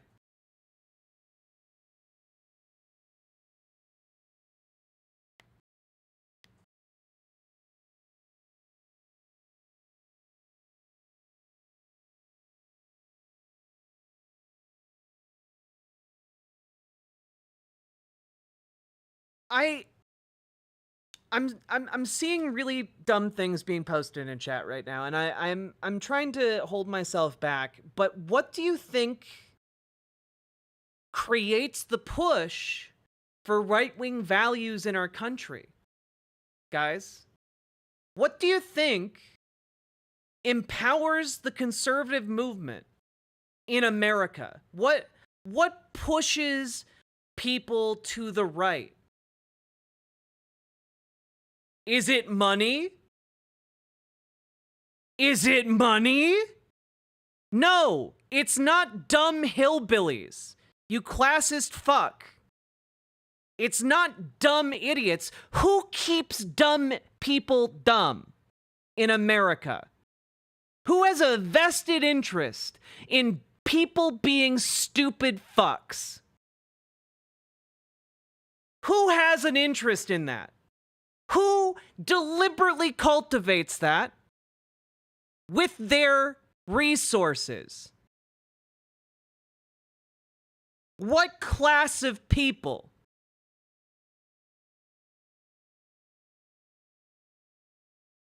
Do the hillbillies of Appalachia, are they running your life?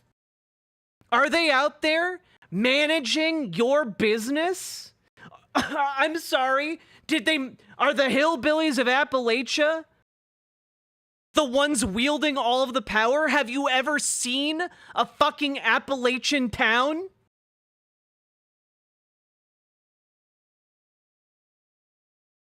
Oh, Alan Smith! Donald Trump is benefiting from that? I wonder what kind of class he's from. I wonder what group he belongs to.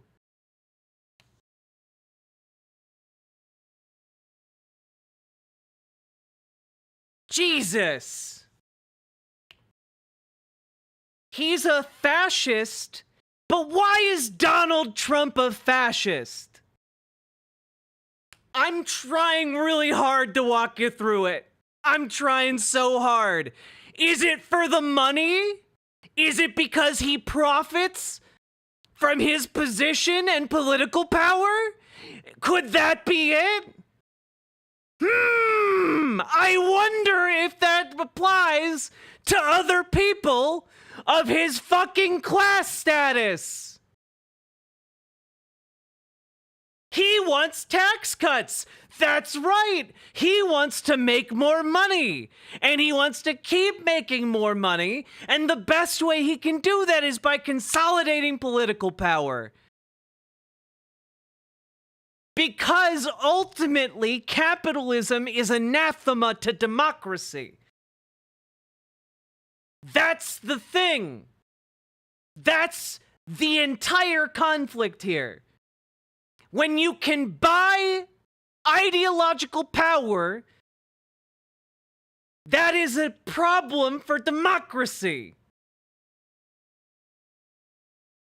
You know, Jess, but who else wants to stay out of prison? Capitalists. Guys, when we're... Okay, you're drunk as fuck right now. I'll cut you some slack. But guys, when we're talking about this issue, right? When we're talking about people who want to undermine democracy by buying like political favors to undo regulations, etc., they always want to stay out of prison. By undoing the regulations and by undoing the political favors, that is also something that allows them to stay out of prison. Right? Like, effectively, the calculation that happens when a lot of these, like, gigantic oil companies, for example, destroy the environment, the calculation they're making is that they can make so much money off of violating those regulations that they can just pay a fine later. They can sort it all out afterwards, right? But when the reason they lobby the government, the reason they spend hundreds of millions of dollars lobbying the government all year, every year, is because they are buying political favors to keep themselves in good graces so that they can undo regulations, so that they can stay out of prison. You know, like, there's a reason why wealthy fucks who do hundreds of millions of dollars, or even billions, or even trillions of dollars of damage to the United States, or even the wider world, almost never go to prison. And it's because they're wealthy. It's because of the wealth. It's because of their capitalist class. Yeah, exactly, Sam and Moose. This is why we say fines are just the cost of doing business, because a company doesn't care about anything other than making a profit. If they can make a profit by violating a regulation and just paying a fine later, they'll do that, because that is exactly what companies are set up to do.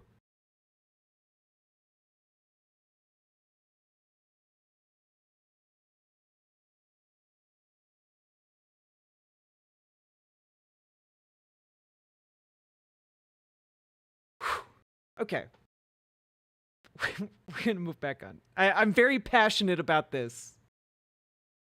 No more taxes on tips and no more taxes on overtime. We got to stop printing money like it's going out of style. That's what... Dude, I can't wait for the no taxes on tips thing to be used to, like, I don't know, basically turn tipping your stockbroker into how they get paid, so they just don't pay taxes anymore.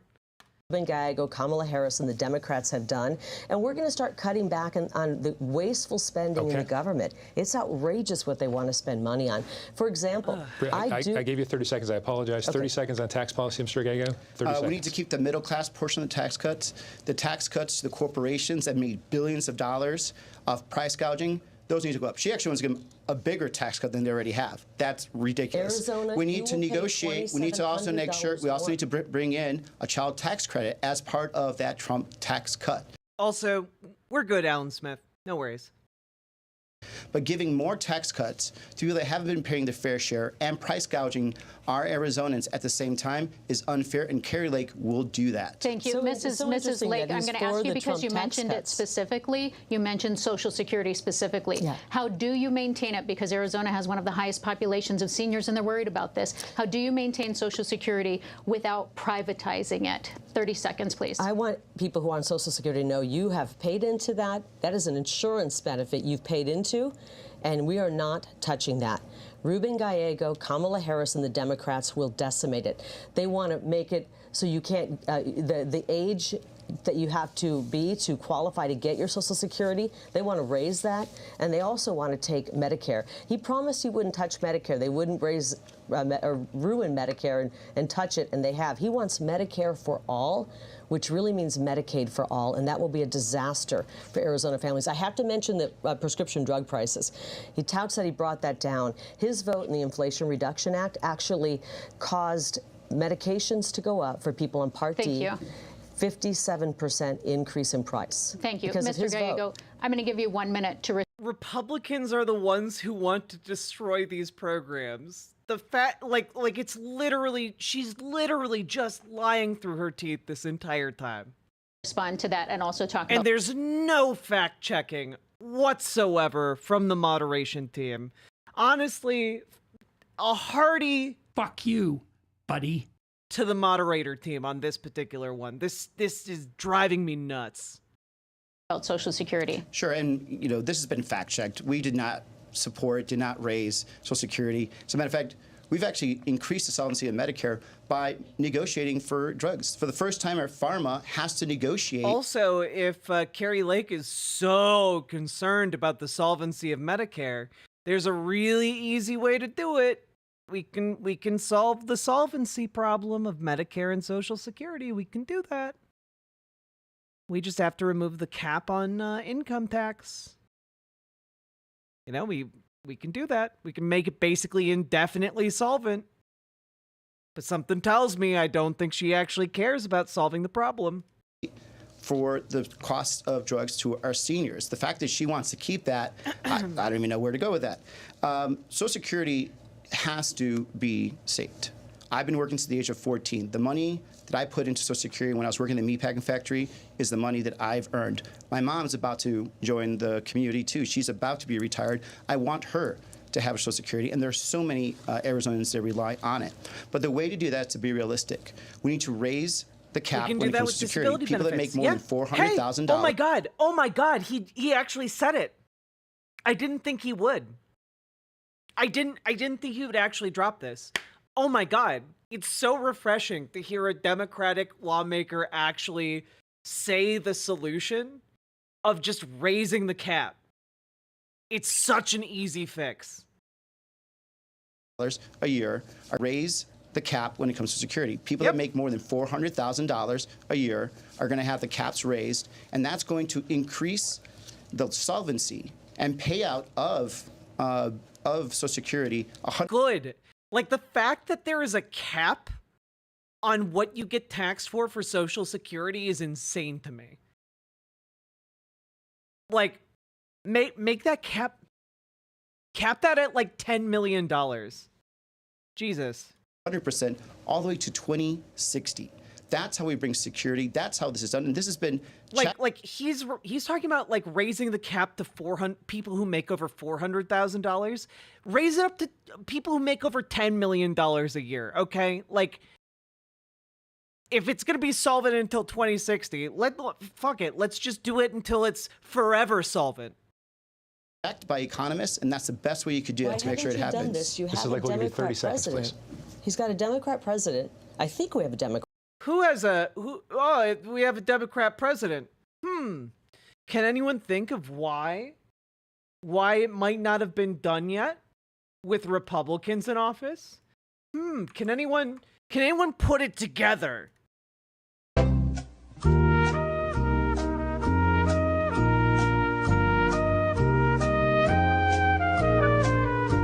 I just can't figure it out. My lady brain is too confused with all the facts and figures. Oh, it's because Republicans are in the Senate. Cool. Or House? Senate, I think. God, my brain is a bit cooked. I'm sorry, guys. President. I don't know, frankly, who's running the country right now, but why haven't you done that, Ruben? You've had a Democrat president.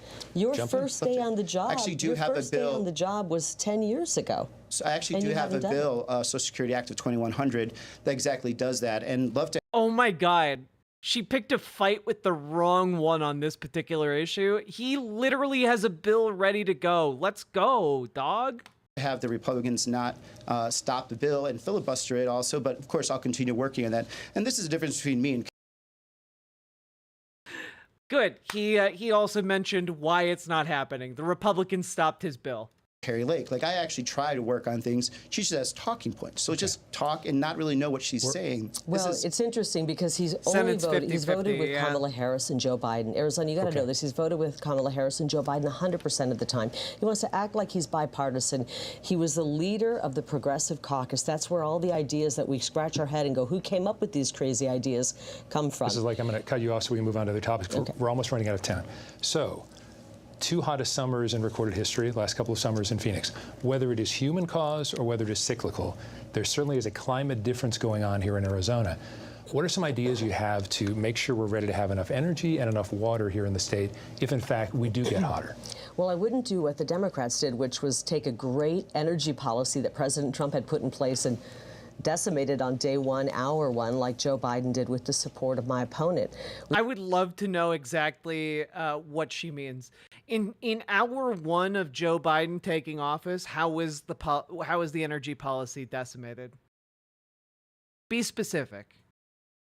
Definitely can't do that. We need to bring back and start building the Keystone XL pipeline and continue, as President Trump says, to drill, baby, drill. I want to look at all sources of energy. Yeah, I mean, of course you want to bring back that pipeline. It doesn't go through your backyard. Absolutely need plentiful energy that's inexpensive and reliable. We want reliable energy. The price of electricity has gone up some 30%. I was reading an article the other day of a woman who's a retiree who has to keep her house at 83. She keeps the windows and shades closed because she just can't afford to cool her house. We need to bring the price. Just out of curiosity,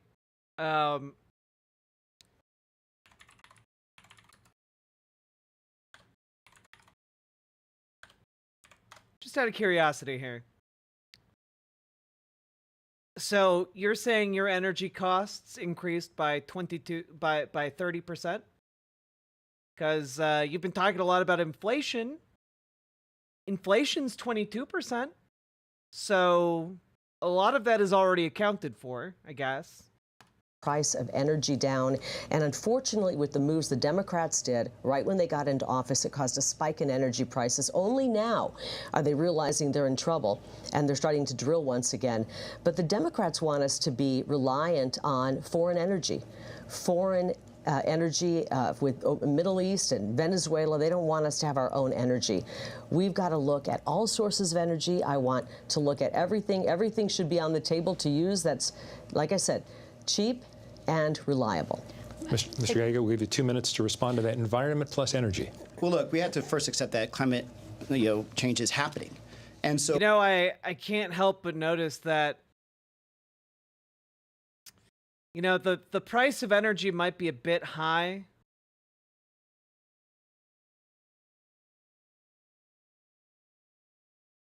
Due to Arizona Public Service Company is the largest electric utility in Arizona and a subsidiary of the publicly traded S&P 500 member Pinnacle West Capital Corporation.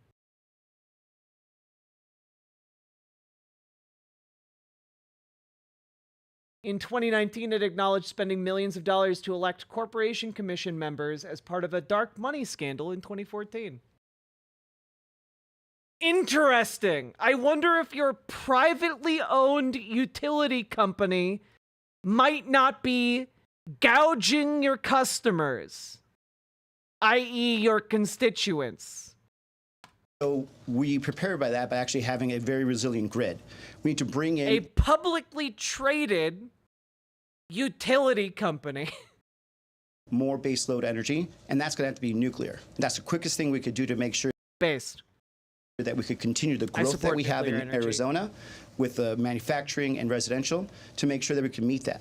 Number two, she didn't bring up water. This is Arizona. She should have brought up water. But we need to make sure that we're making water investments to deal with the drought that is caused by climate change. So that means we need to make sure that we have more water reclamation projects. We're going to have more transference projects. We're going to have to cover our canals to stop evaporation.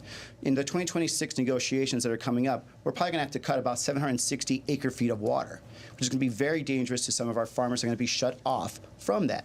So these are the real things that she should be doing. But she's in denial about climate change. But we should not be surprised by that. She's still in denial about the 2022 election. And now I give you 1 minute. You have 1 minute. Will you finally tell the people of Arizona, did you win or lose that election? Can I talk about water really quickly? Because I'm going to give you 30 seconds to water. respond, and please talk about water. Are 30 we going to seconds, also talk please. about water separately? We're running out of time, so okay, 30 seconds. Let's talk about water. He's had 10 years in Congress. He's done nothing. I've lived here for 30 years, and I've watched as politicians continue to say we have a water crisis. We are in the West, and we need to. Is she gonna do a water shortage denialism? Is that where we're going? Look at long-term solutions. I'm not talking about fighting over a drop of water. We can conserve, but we can't conserve our way out of this crisis. Otherwise, we'll end up giving the short end of the stick to our ag community and our ranchers, and we'll have a food crisis before we have a water crisis.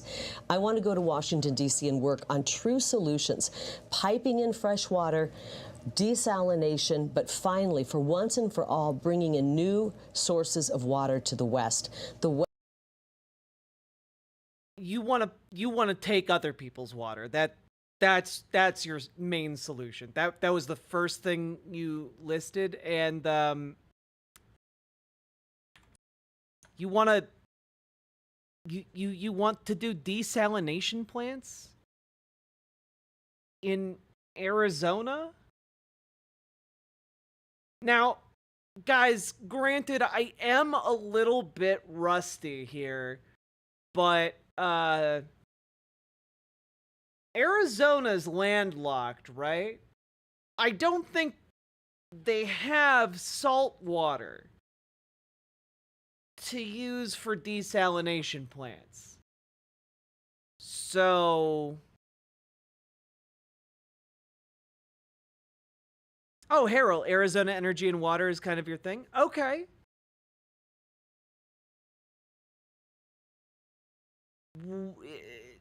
Where on earth would they put desalination plants in Arizona? Not with that attitude, they don't. Well, hey, if we invade Mexico, maybe that won't be true for very much longer, am I right?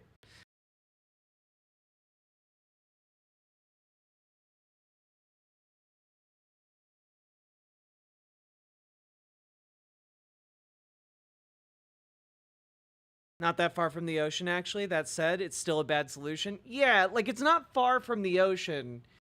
But, like, then you're talking, like, piping in salt water from Mexico, and that seems like such a bad idea. West is growing. We don't want to be scrounging over water. We want to have plentiful water sources, and I'm going to do it. Like, honestly, so much of Arizona is a desert. Like, solar makes so much sense in Arizona to me. Sick of watching politicians like Rubin do nothing. Mrs. Lake, before we run out of time, and we do want to get to this last topic as well, as Mr. Gallego has brought up, you have both made your stance on previous elections clear, but we want to know, public perception is, at least in Arizona, that something seems to go wrong every time. So what specifically can be supported in the Senate to restore faith and confidence regardless of who wins or loses in elections? You know, we've had problems across the country since 2000. One year the Democrats are mad, the next year the Republicans are. We've got problems with our elections, and there's no doubt about it. The people of Arizona have been burned. They're tired of hearing about hiccups and loopholes and problems that happen on Election Day. We just want to make sure that our legal vote counts. My opponent wants illegal votes to count. He actually voted twice to have illegals vote. He voted against the SAVE Act, which would prevent illegals from voting. I want every legal vote to count. I don't care if you are the most liberal Democrat or the most conservative Republican, or where most of Arizona is, somewhere in between. I want every legal vote to count. My solution would be, let's get back to something closer to what we used to have.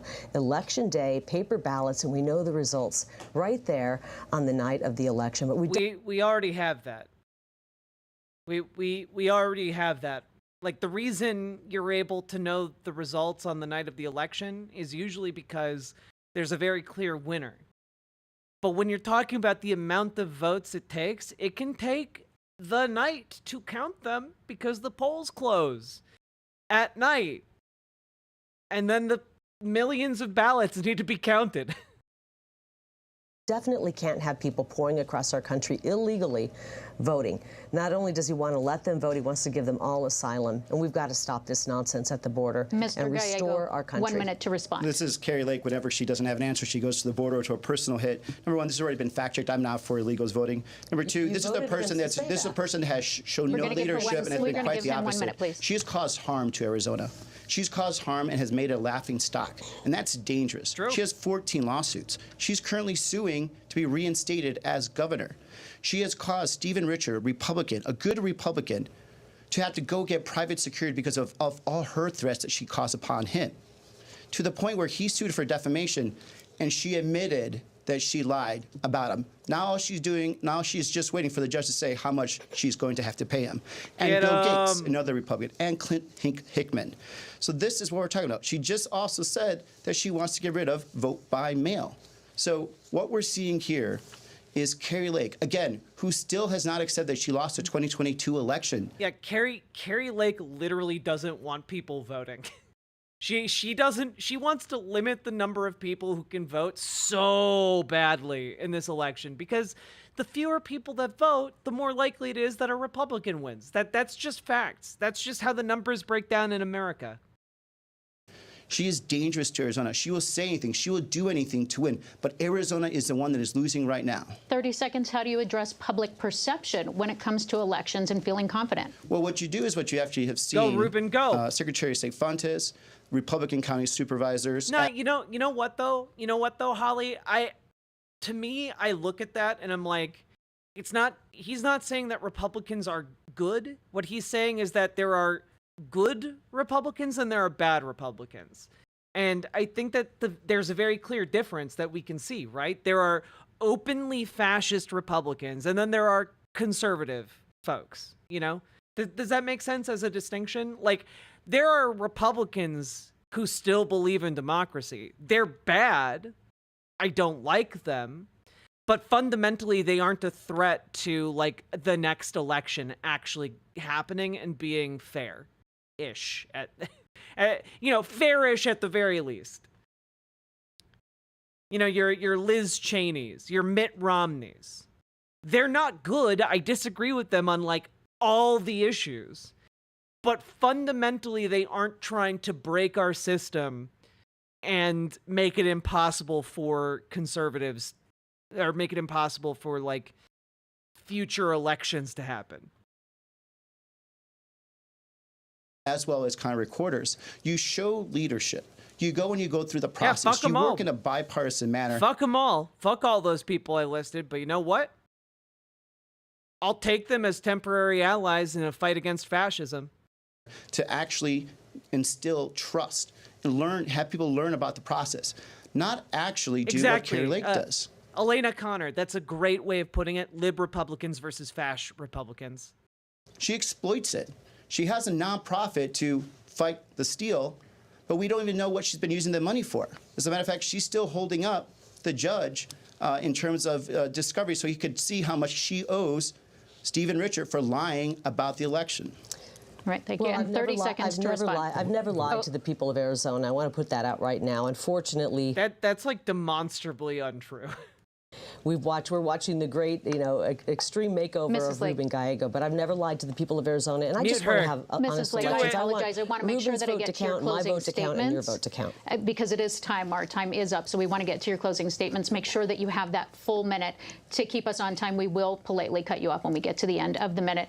Mr. Gallego, you do have the first closing statement. Your time starts now. Well, thank you, Arizona. Look, I'm a very lucky man. I'm just lucky to be born in the best country in this world. And, by all accounts, I shouldn't even be here. My mom raised us alone. And, through real belief in the American dream and a real want to succeed, I got to where I am. And my sisters. We have doctors, we have teachers, we have businesswomen in our small family. And we are a true story of the American dream. And I want every Arizonan to be able to fulfill that and have that opportunity. But you have dangerous situations. We're at a crossroads here. We have dangerous leaders like Kari Lake who will lie to you. She's still lying to you right now. She is trying to take away your vote and disrespecting you by saying that she still won the 2022 election. How could you trust someone like that who's willing to lie to you all the way to the end? This is better. Arizona, we are better than this. And we are a great state that's going to be becoming greater if we work together and not divided. That's your time. Kari Lake, you have 1 minute. Arizona, thank you for tuning in tonight. And I'm looking forward to being your next U.S. Senator and bringing back a strong, secure border, that strong... Look, I think Ruben Gallego did pretty okay. Let's just take a look at the polling as we listen to this. Trump economy where everybody was doing better no matter what color your skin, what neighborhood you were from, what your political ideology is. We want to make sure we have a strong economy once again. We want to fully fund our police. My opponent called to defund the police when he was marching in the BLM riots and calling police officers racist and actually the bad guys. And that's very unfortunate. I want every police officer in the Sometimes police are the bad guys, actually, though. Controversial take, I know. Family to know. I fully support you. We will fully fund the police. We're going to need you to make our streets safe again after all of the crime that's poured in with an open border. On day one, we're going to get to work to secure the border. Also, I'm going to go out on a limb and guess that no Arizona city or town defunded the police. We're going to get the criminals who've invaded our country out, and we're going to bring back that strong, thriving economy. And I want to tell something out there if there's any kiddos watching. I don't want you to worry. I want you to dream really big. I want you to know that we're going to turn this country around. And I want you to dream really big, unless you're a dreamer, in which case I want you to get the fuck out. Your American dream will become reality. Thank you both for being Arizona. here tonight. We appreciate your time. And that is all the time that we have, and we thank you for watching. God, these people did such a bad job. They did such a bad job. Luckily, it looks like all of the polling we have on this race indicates that Gallego's kind of running away with it at this point. Like, he's up by almost 8 points, which is great news. At no point has Kari Lake actually overtaken him. They got close, maybe, back in May, but ever since, it's been just kind of a... He's been riding high. You can see, like, they aren't even overlapping anymore. It's not even close.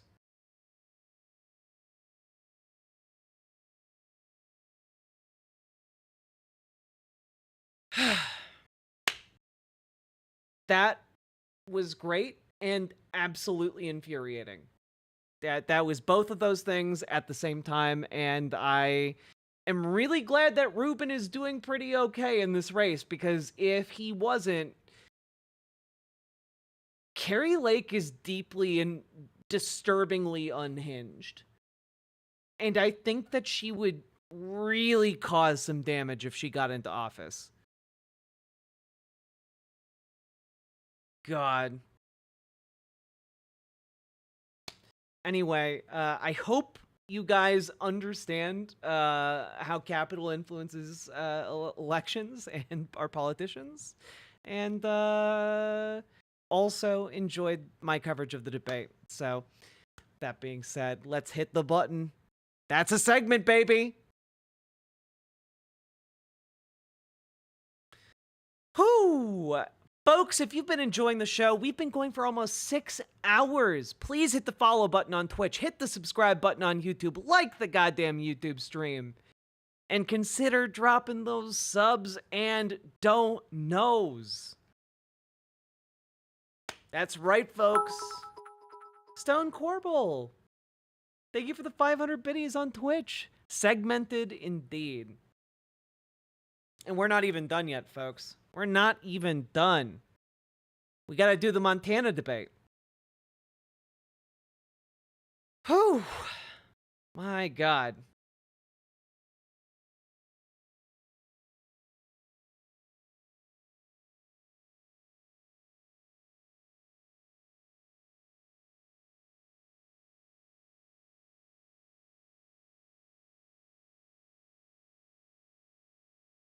Yep, we got the Montana debate. Montana.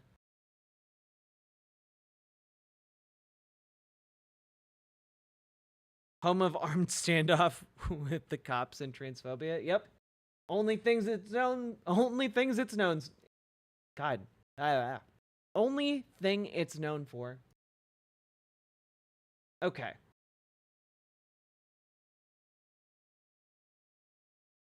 We'll take you live now to Missoula, Montana. Yeah, you will. All right, folks. Are we ready? Ugh. I'm gonna go clean my makeup for a second. It's kind of like bleeding in a weird way. I'm gonna go fix that. I'll be right back. Sha.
Hello.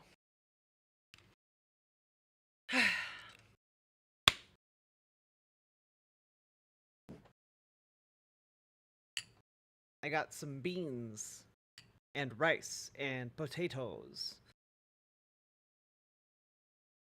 Because I'm very hungry. Hello, trains and bullshit. I've been making them in my slow cooker today.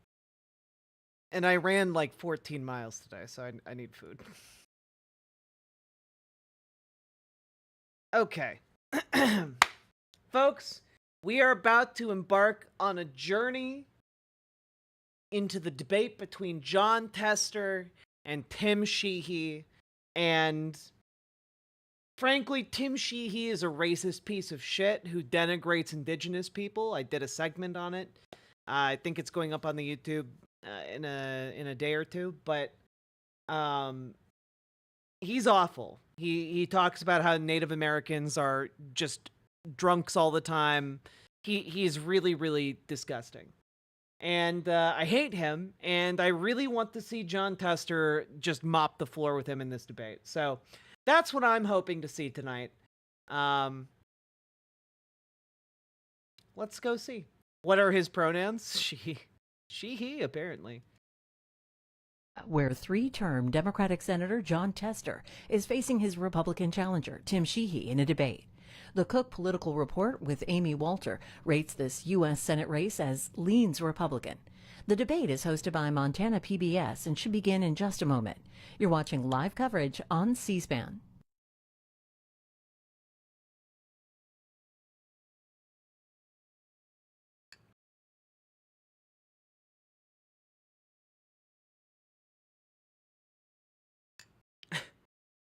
Jack is going to see Jon Tester patients today. Boo. Each candidate will have an initial 90 seconds to answer the question. To welcome viewers, join. Okay. Welcome to tonight's Montana U.S. Senate debate. I'm Anna. For the record, my beans and rice and potatoes are very good. They have Cajun seasonings and Goya seasonings, and it's just magnificent. Wow. And I'm John Twiggs. We'd also like to welcome viewers joining us on our live stream through our YouTube Is and Montana Facebook turning channels. blue? Potentially. We have the Jon qualifying Tester's doing pretty candidates good. in our studio tonight. You can read our inclusion criteria on our website at montanapbs.org. The debate participants are three-term incumbent U.S. Senator Jon Tester and the Republican primary winner, Tim Sheehy. Thank you both for joining us tonight. Pleasure to be here.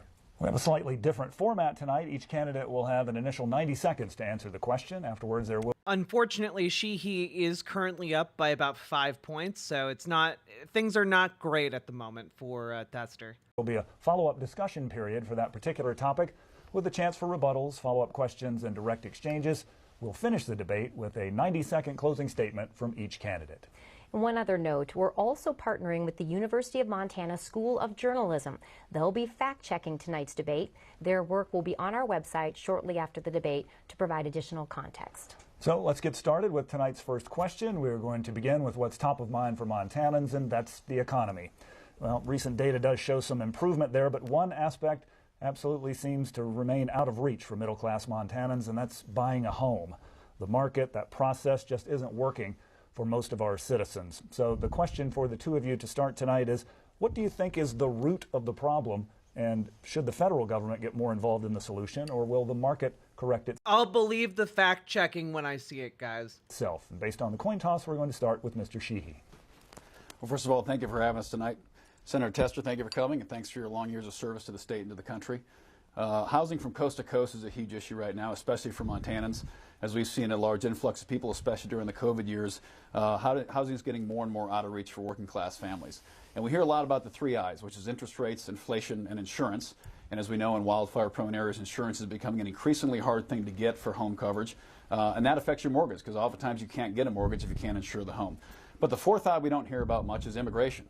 We've had 12 million people enter this country by some accounts in the last 3 to 3.5 years. That's a massive increase in demand in a very inelastic market. To have a 2 to 3% increase in demand in a very short period of time, whether the low income or middle income folks, they need a roof over their head. and they are straining housing markets just as much as the other three I's are. So securing the border does tie into housing, and of course inflation and interest rates also tie into that. Additionally, we have to find ways to have common sense insurance coverage, as we're seeing the devastation in North Carolina and Georgia right now. We've experienced similar devastation across the American West during wildfires. It's important for Americans to be able to access affordable insurance for their homes, and that plays into this as well. I'd say finally, of course, is the trades. We need more people who are going to work with their hands in this country. We've got to reward people who work with their hands, and that means two-year education, trade school education. You can make a good, honorable living and build financial security with a career in the trades. That's right, folks. All of you working careers with your tongues, your days are numbered. Thank you, Mr. Sheehy. Senator Tester. Well, John, I think home prices are way too high in Montana. We've seen ordinary Montanans not be able to afford to get into a home. And so it's caused by a number of things. It's caused. Okay. I'm seeing maybe why John Tester is flagging a little bit in the polls. This man is a charisma sink.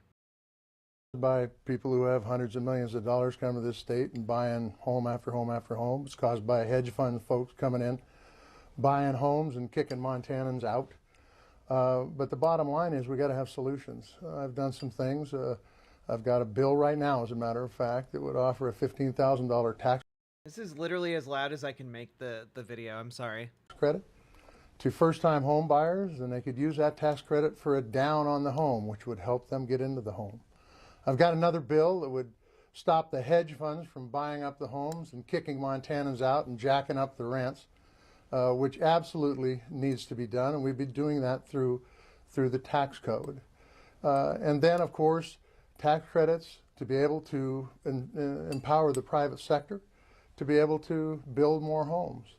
But in the end, as long as we got folks that want to come to this state that have hundreds of millions of dollars in their bank account, that want to make Montana into a playground for the rich, we're going to have a hard time having homes for working class people, for those tradesmen that Tim talked about, and for... Yeah, one of the big problems was for Montana is that during the pandemic, a lot of conservatives who were wealthy from cities just moved out to rural areas like Montana and made it into like a vacation spot. So, quite frankly, businesses that want to hire people to be able to afford to live here. And so, look, some of my solutions will help. Thank you, Senator Tester. Let's dig a little deeper into this with some follow-ups and rebuttals, and we'll start back with Mr. Sheehy. Yeah, I think the federal government getting involved more in housing projects. As we see, if you want a problem to get worse, hand more of it to the federal government. And I think having Congress come in and having the... You do know that the federal government, is the reason why millions of people in the United States can live on a day-to-day basis, right? Federal government try to take over housing or price fix housing or start turning the knobs on a market. Usually that ends up making things worse, and we've seen that in education. Yeah, we saw how the federal government meddling in housing really made things worse with things like the New Deal. You all remember how that made everything worse by connecting all of your rural homes to with electricity. You remember how that made all of it worse, right? Right? Education, where we started federally backed student loans that have driven the cost of education through the roof, and folks are now realizing that taking on that amount of debt to get a college degree may not be the best path after all. So, building regulation has slowed a lot of building around this country. And here in Montana, we've seen massive growth in only a handful of our communities across the state, while other communities are suffering and they'd like to have economic growth. So, incentivizing folks to start businesses and grow their families in places that maybe, are not Bozeman and Missoula, because as we know, those housing markets are running away from us so fast. Thank you, Mr. Sheehy. Senator Tester? Well, I don't care if you're living in the biggest towns in Montana or the smallest ones, housing is a huge issue. I'm not talking about regulation. I'm not talking about price fixing when I'm talking. Okay, real talk. Whoever John Tester's campaign manager is really needed to get him some Adderall or I don't know, he needed something that would give him a little zip in his step, because this is I am not confident when I listen to him speak. About is giving people a hand up. Look, my sounds like he's about to fall asleep. In 1910 because of policies that were put forth in the Lincoln administration with the Homestead Act. Yeah, can he join those 2 trans girls who are doing lines of coke that everyone's mad about? Can he join them? That allowed us, our family to be here for over 110 years and still going strong. I'm asking for the federal government to do the same kind of thing for first-time home buyers in our state, to be able to give them a hand up, to be able to afford that first home that they wouldn't normally be able to afford. You know, Tester might be well loved, but unfortunately, he's not doing so hot in the polling. Why are people mad at trans girls doing coke? Oh, there was just like a post that went viral on Twitter the other day that was like, two trans girls were like, oh, I got like a bump of coke for my birthday, and then they like posted a photo of them like sharing it, and then a bunch of people got real high and mighty about it, I guess. With the potential tax credit bill that I have. Ironically high and mighty. But in the end, it's going to take everybody working together to make this problem go away. It's not going to go by its own. And if we can empower the private sector. Like, I'm not a fan of cocaine. Don't do cocaine, kids. But like, I don't know, getting mad at someone about it seems really weird. To build more homes through tax credits, that's a good way of getting the problem solved. Mr. Sheehy. Yeah, I mean, in continued investment in our trades, we don't have enough electricians, we don't have enough carpenters, we don't have enough sheet metal workers, and so many other important skills that are critical, not just to building homes, but also to have our manufacturing industry and reindustrialize America. We've seen industrial jobs flee overseas.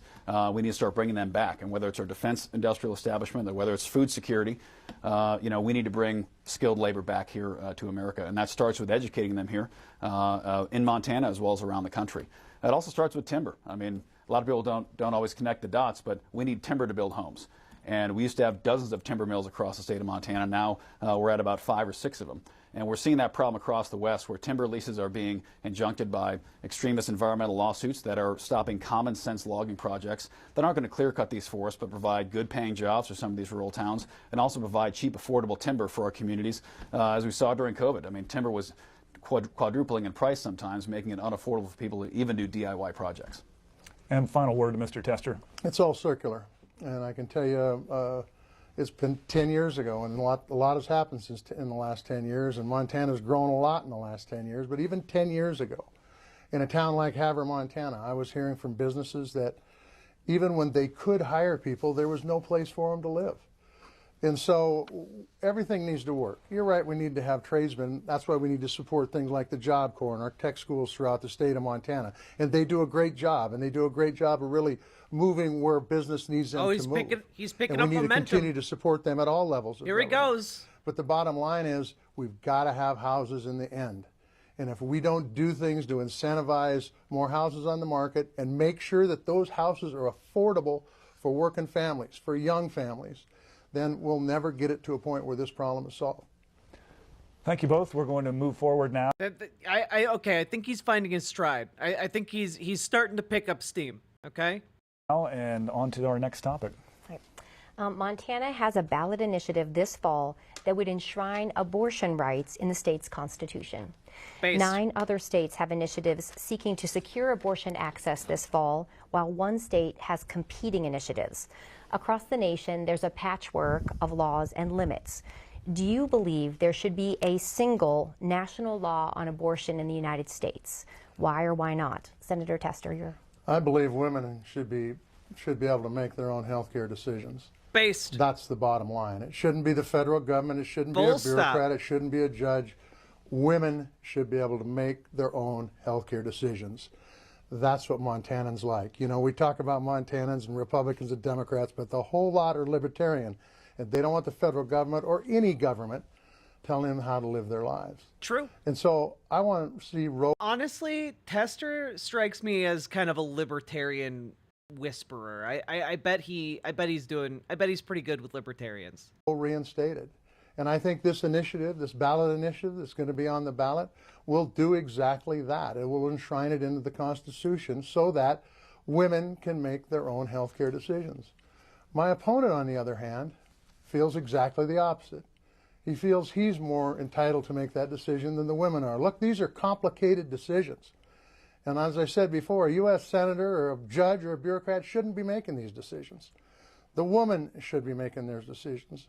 In fact, Tim has went so far to say he doesn't even believe the ballot issue should be on the ballot. This is, by the way, a very core race. If Tester loses, the Senate might flip to the Republicans, and that would be bad for reasons that are obvious. So that Montanans wouldn't be able to even vote on this. Look, this is fundamental to democracy, and this is fundamental to who we are as Montanans.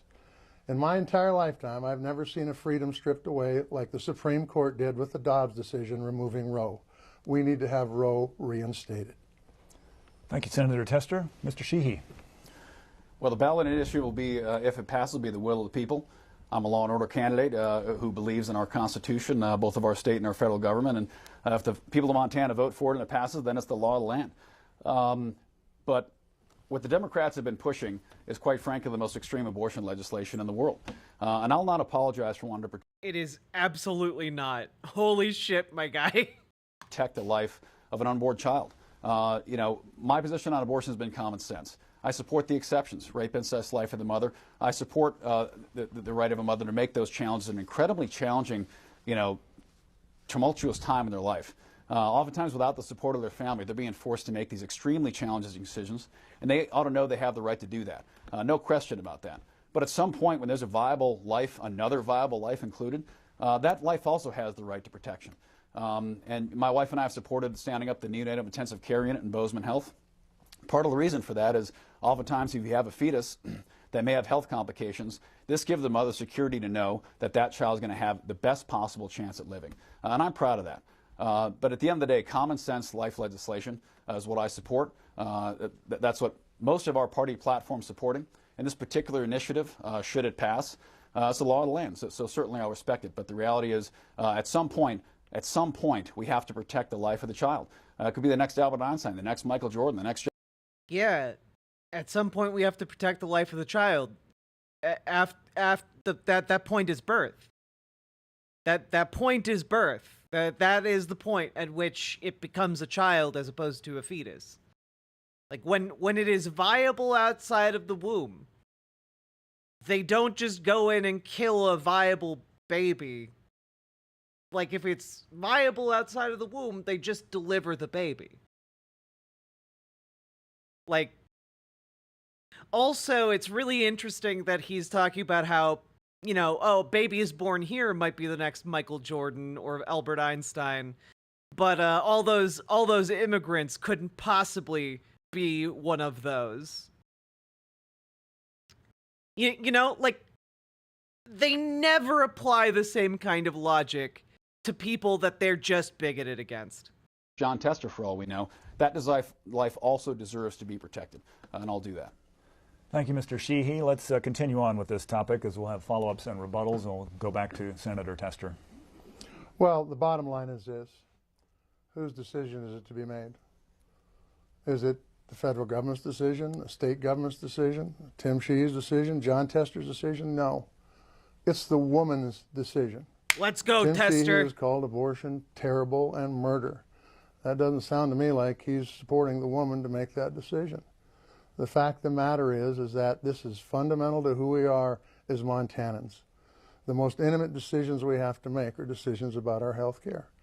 And this initiative needs to pass, which would reinstate Roe and, quite frankly, reinstate the freedoms that women and families have had nearly my entire lifetime. Gamerg, just out of curiosity, do you happen to have any good news about this particular Senate race? Because I would love some, because the polling looks pretty bad. Mr. Sheehy.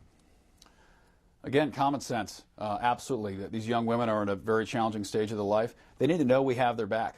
But at some point when you have a viable another life included, I refuse to believe that as America, the greatest country in the world, the only path forward is to end that life. The only path forward is to say that that child doesn't have the right to live and doesn't have the right to enjoy a life, to actually carry out its life.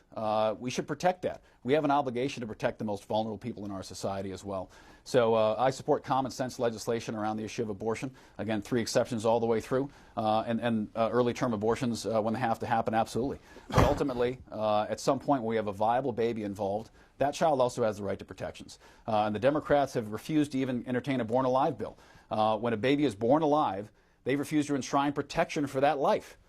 John Tester has been part of that. That's because it's already a crime to kill a baby that has already been born. You understand that, right?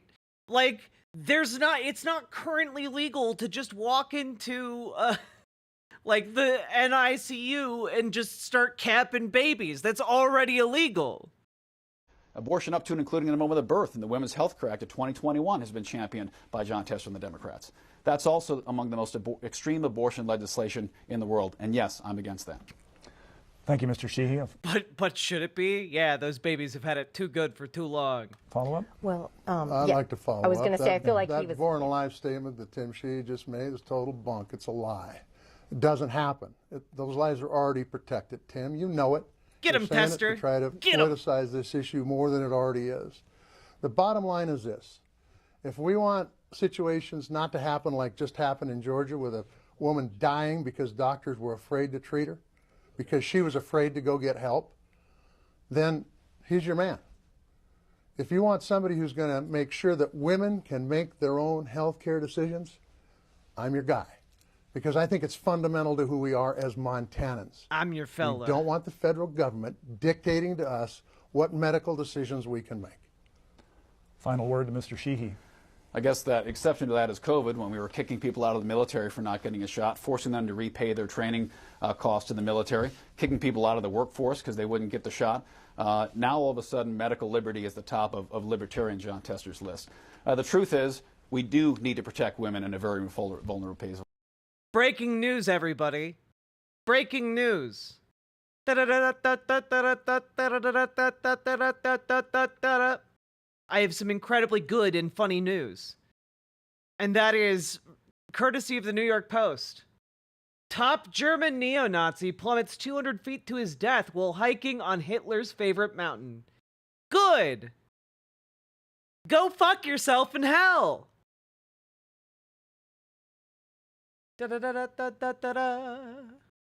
Life. But at some point, we also have an obligation to protect the other life involved. And that's the life of a vulnerable, unborn child who also has the right to live. And I'm proud to say I'll also protect that life. Thank you both. We're going to move on now to our next topic, and it's one aspect of living here in Montana that all Montanans cherish, and that's our access to public lands. Almost 30% of Montana is federal land. That's almost 27 million acres. And there are competing theories about the best way to manage that land and who should do it. So our question is, which group or groups do you think would be best suited for managing Montana's public lands while maintaining our access? And we'll begin with Mr. Sheehy. Well, I'll start with public lands belong to the public. That's you, the people of Montana. Public lands belong to the people, especially those who live amongst them. And I believe that if you're a Montanan and you share a fence line with National Forest property, if you're a rancher who has a BLM grazing lease, if you live next to state trust land, you should have more input into what happens on that land than bureaucrats 3,000 miles away. You should have more input at how that forest is managed, how those species are managed, than environmental lawyers from Seattle or Europe or New York City. And what's happened to our public lands these last 30 years, in many cases, has been devastating. I see it every day in the wildfire crisis. I put my life on the line to protect our public lands, to protect our farms and ranches. That's a dangerous job. We tragically saw, a firefighting pilot be killed at the Horse Gulch fire this summer. A lot of people go out in the line and put their lives on the line to protect our public lands. But how they're managed has become a broken system. We have bureaucrats making decisions, oftentimes who've never been to those lands. So public lands must always stay public. Public lands should stay in public hands, no question about it. But I believe in far more local input to make sure that those lands are managed in accordance with what's best for the local community. And that takes into a lot of considerations. But whether it's county input, state... Yeah, no, all of this is just...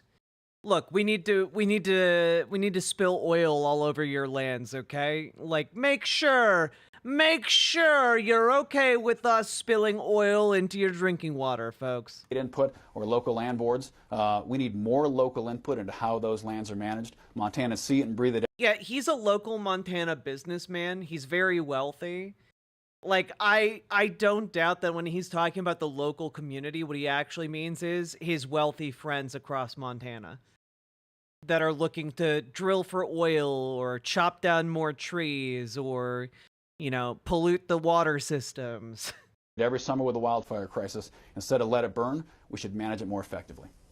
Thank you, Mr. Sheehy. Senator Tester. Public lands are one of the things that makes Montana the last best place. Public lands make it so we don't have to be a millionaire to be able to go out and fish and hunt. Public lands employ tens of thousands of people in this state and is worth over $6 billion a year to our economy.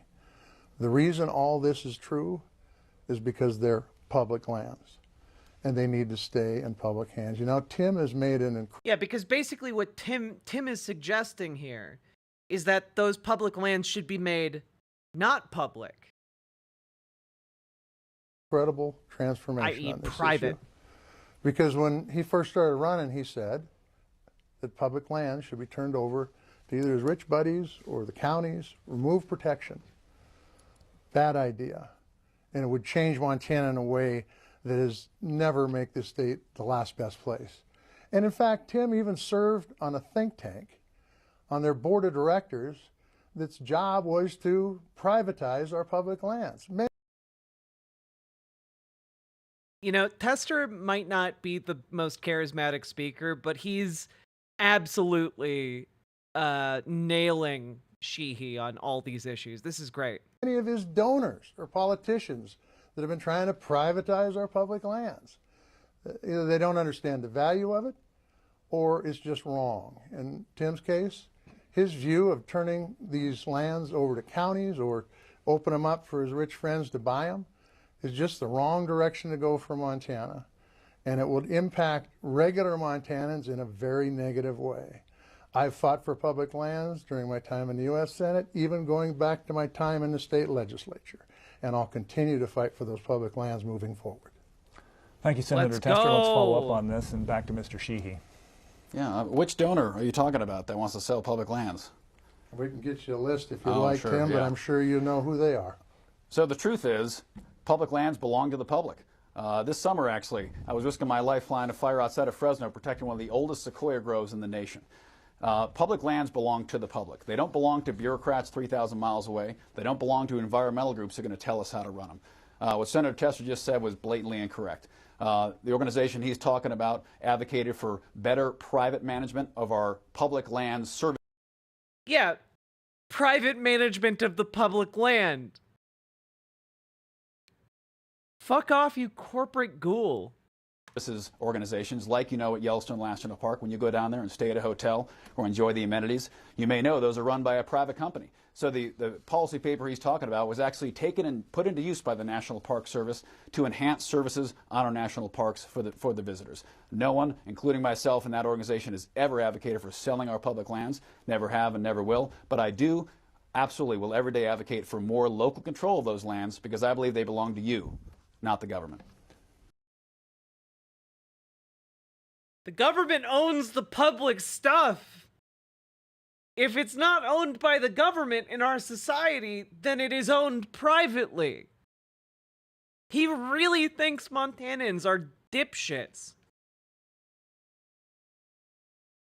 The internal, the only polls we have the last few days have been the New York Times and the Sheehy internal. Internal, Sheehy's up 6, which is not egregious, especially with conservative oversample. We will have early vote data for Montana on Monday. Oh, God. I will be on pins and needles until then. Thank you for the update, Dragonfly. Our numbers correspondent. Senator Tester. Tim, it's time to be honest with the people of Montana. You are on the board of an organization that want to privatize our public lands. In fact, you even dulled out a badge on one of your ads of a shirt that you wore that was promoting that group. When you found out that badge was on there, you said, hey, we can't be doing that because these guys I served on their board, and they want to get rid of our public lands. You also didn't even disclose to the public when you filed for this position that you belonged on that board. Why? It wasn't because they were a great organization doing great things for our public lands. It was because they wanted to get rid of our public lands, and you were a part of that organization, and you didn't want anybody to know about it. Watch out what people say in back rooms, folks. Because what they say in back rooms when they don't think the recorder's going or the camera's running is usually what they think. And Tim said we need to turn our lands over to either his rich buddies or county government. Okay, Tester took a minute to grow on me, but I think he's cooking now. He's cooking. This is some grade A debate material right here. Yeah, get him like a whiskey and a Red Bull, okay? He'd be golden. That's not protecting public lands. And when you have people in federal government that believe that way, then those federal protections of keeping those lands in public hands gets removed. He does emanate the energy of a dad who would much rather be fishing than dealing with this bullshit. And I think that's a pretty trustworthy trait to have. Mr. Sheehy? Well, Senator Tester knows all about backroom meetings. He's been taking them for 20 years as the number one recipient of lobbyist cash. The most transparent the number one United recipient States of lobbyist cash in the whole country, of all candidates, number one. So if you want to talk about backroom meetings, while I was fighting in Afghanistan, he was eating lobbyist steak in D.C. The reason that organization has been criticized by John Tester simply because I was affiliated with it. And this has been their plan this entire campaign. If Tim Sheehy is affiliated with anything, attack it, tear it down, smear it, from our companies to nonprofit organizations, even charities that we donate to that help people. John Tester and his people have tried to tear it down. Bottom line, public lands belong in public hands. I fight to protect those public lands, literally fight. I don't figuratively fight in lobbyist meetings. I put my life on the line along with so many other brave wildland firefighters who fight to protect our communities from the devastating effects of wildfire every summer. I'm proud to do that. It's an honor to do it. And I hope all our firefighters remain safe for the rest of this firefighting season. Final word to Tim Mr. wants Tester. to bring up lobbying. Look, public lands have been debated here. I've been a fighter for them. He wants to get rid of them. Let's talk about lobbyists. Tim Sheehy set up his own lobbying firm in Washington, D.C. Why? So he could try to... Oh my God, dog. You can't be taking the high ground on this issue, Tim. You can't take the high ground on this. You can't take the high ground on lobbying when you worked as a lobbyist. Are you kidding me? Influence elected officials. Try to take them out and feed them those steaks he's talking about. By the way, you won't find that happening with me, Tim. You just made it up so it make it look good for the camera. Bottom line is I'm one of the most transparent senators in the United States Senate. I've got awards to prove that. And the reason is because I tell people what I'm doing, and I'm very transparent in the process. Thank you both. We're going to stop right there and move on to our next topic. All right. Montana has a large senior population. Many of Montana's seniors utilize traditional Medicare administered by the federal government or Medicare Advantage plans, which are administered by private insurance companies. There are pros and cons to either one of these options, but the Congressional Budget Office found the taxpayer costs for Medicare Advantage plans have exploded, far surpassing the cost of traditional Medicare. What do you believe is the best healthcare delivery system for our seniors? And Senator Tester, you get the first response. The first thing we need to do is make sure that Medicare is there and solvent, not only for this generation, but for generations to come. It's critically important. So we need to look at things we can do to make sure that Medicare is solvent so that we can have a Medicare Advantage plan, which I'll get to in a second. What we need to do is things like negotiations for prescription drugs or capping the cost of insulin. By the way, which we've done this year. Or last year with the Inflation Reduction Act, by the way, which I was the only one in the delegation to vote for. And the reason was it's the first time ever that Congress has taken on Big Pharma and said, hold it, you can't have it your way all the time. We're going to let Medicare negotiate the price of these drugs, and we're going to cap insulin. Why? Because insulin hasn't changed in the last whenever since it was built. Here we go. I've got a good friend that's a diabetic. And he told me when he was a diabetic in the late 60s, that insulin vial was pennies on the dollar for what it costs today. There's no reason we can't have affordable insulin for everybody, and it needs to be moved for everybody. John Tester is actually doing incredibly well in this debate. I was expecting a bit more of a blowout, honestly, at first blush, and I feel bad for rushing to an early judgment. But in the end, we've got to have Medicare to start out with. Tim wants to purely privatize health care. Not just privatize it, but purely privatize health care. That means Medicare, which is a government program, would go away. So there would not only not be any Medicare, there wouldn't be any Medicare Advantage or anything else that would help seniors in times of difficulty. Thank you, Senator Tester. Mr. Sheehy.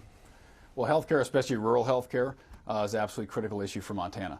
And I've been proud to be one of the largest donors in our state to healthcare causes, helping stand up our trauma centers, our neonatal intensive care units, and pediatric care. Rural communities, especially when they have 2 or 3 hours of drive to a major hospital, can be a challenge to get access to care, and we have to do everything we can to bridge that. And the government plays a role in that, no question. Medicare, Medicaid, and those programs have an important spot. But the reality is those are government pricing exchanges that you end up getting your health care through a private organization. And what's happened, whether it's Big Pharma or a giant consolidated corporate healthcare conglomerates, especially during COVID, we've seen massive consolidation in the healthcare industry. Costs have gone up, access has gone down, and it's getting harder and harder for all Americans, but especially rural Montanans, to get access to the health care they need. So as we saw that happen, we stepped in and helped with our own money to try to bridge that gap. And what we can't do is hand our health care to the government. The government has a role to play to ensure certain folks still get access to what they need. But taking us to a single-payer system, like John Tester and the Democrats have continually advocated for, like Kamala Harris says she wants, single-payer health care and government-run health care for everybody, one size fits all, that's a pathway to a disastrous health care system that other people come here to get away from that. So the truth is the private sector still is the largest provider of the health care in our country. Taking that and handing it to the government is not the right answer. We've got to continue to make sure Medicare and Medicaid are funded, but private health care is going to be our answer to making sure we continue to provide those key services to rural Americans. Thank you, Mr. Sheehy. Let's follow up on this issue, and we'll go back to Senator Tester. You know, we're only allowed 2 people in the studio tonight. One of them's my wife, God bless you, Charlotte, 47 years, and the other one's a guy by the name of Henry. Now, Henry doesn't have $100 million, so he can't invest in health care around the state. By the way, which I applaud, Tim, but not everybody's in your shoes, okay? Henry's a veteran that had a hard time getting onto Medicare. Our office helped him, and he has health care that he needs to be able to survive. That's why we need to keep Medicare. Tim never talked about his pure privatization comment, and the reason is because he knows if he has it his way, not only will Medicare go away, Indian Health Service would go away. VA would go away. That's not practical, it's not logical, and it's not what Montana needs. Montana needs more health care, not less. He actually campaigned in this state with folks who were trying to close down VA clinics. The bottom line is this. Tester has some really savvy rebuttals in this debate. Like, this is really, really good. Like, going after him specifically for like wanting to close down VA clinics, that's a really good move. That's like a winning hand in like political terms. The government plays an important role, and they need to continue to play an important role, especially in Medicare, VA, and IHS. Mr. Sheehy. Well, he's referring to an organization called Conservative Veterans for America, and all those people I was sitting with are also disabled veterans and wounded veterans like myself, who come home and realize that the handoff from the military... They're all veterans who want to shut down the VA clinics. So you see, I'm just doing the will of the veterans. But like, you know, they still need to go get health care. So to the VA is a broken system. The VA is an organization filled with a lot of great people who are unfortunately failing within a sclerotic bureaucracy that is not meeting the needs of our veterans. The IHS, the VA, 2 examples of totally government-run health care, and guess what? We're seeing life expectancy go down. We're the #1 state for veteran suicide in the entire nation. We're seeing veterans not get the care they need all over the country, but especially in extreme rural areas. So health care, I believe, is a moral obligation. I've done that on the battlefield, carrying my friends through gunfire after they've been wounded, donating millions of dollars to help make our health care better.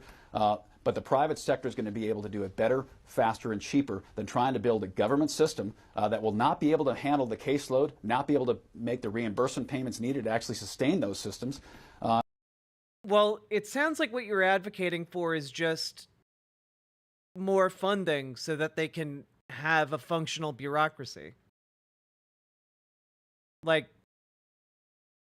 bro, like, even if we grant what you're saying is true, and I very much doubt that it is, like, the solution to that is just better funding for the VA.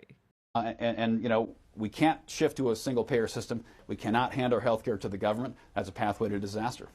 Senator Tester. So in the end, what he's saying is that we need to shut down Medicare and the VA and IHS. Look, IHS is in the situation is for one reason. It's underfunded. Anybody that can tell you about Indian Health Service will tell you that.